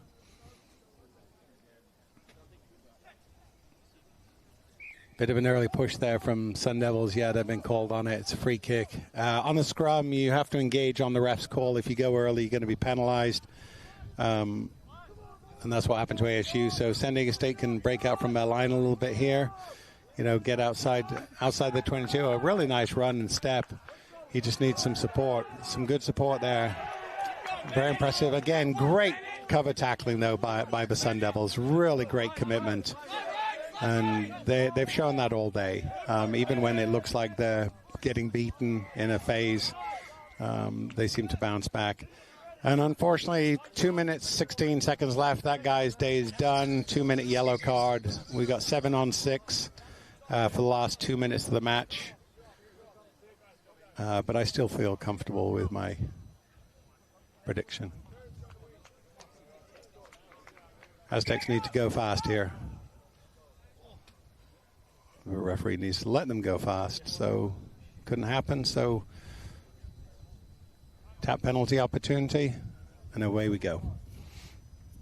Moving the ball right to left through the hands, trying to keep the ball alive. need a little bit more of a sense of urgency. Tried the kick through there. Interesting kick. Could be a dangerous kick, but 2 ASU guys back, supporting each other, and they're looking to break out now as well and do their own kick. Tends to be the sign that they're getting a little bit tired. They just don't have the legs to run anymore. But now the ball's back in the Aztecs' hand. It was, and now it slipped through back into ASU's hand. So a little bit sloppy, again, to be expected. A minute 11 left after a long, long day of, hot rugby. But again, kudos to both these teams for fighting till the end and putting on the best performance they can. So thanks for that. Oh, again, nice breakout here. Oh, we've got one more. This could be it. Well, I've already called it. So he's in again, right under the post. 33, make it 38-5. 40 seconds left in the match. So the conversion should do it, and that will probably be all she wrote. But congratulations to Peter Hugo and the Arizona State Sun Devils for the plate final win. Thank you to Ryan Matthews and San Diego State for competing so hard.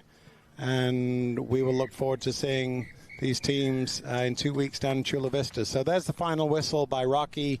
Thank you, everyone, for a great day. Thanks for joining TVX. Thanks for your engagement, and we look forward to hearing from you in 2 weeks. Feel free to reach out to me if you have any questions or comments. Look forward to hearing from you, and enjoy the rest of your weekend.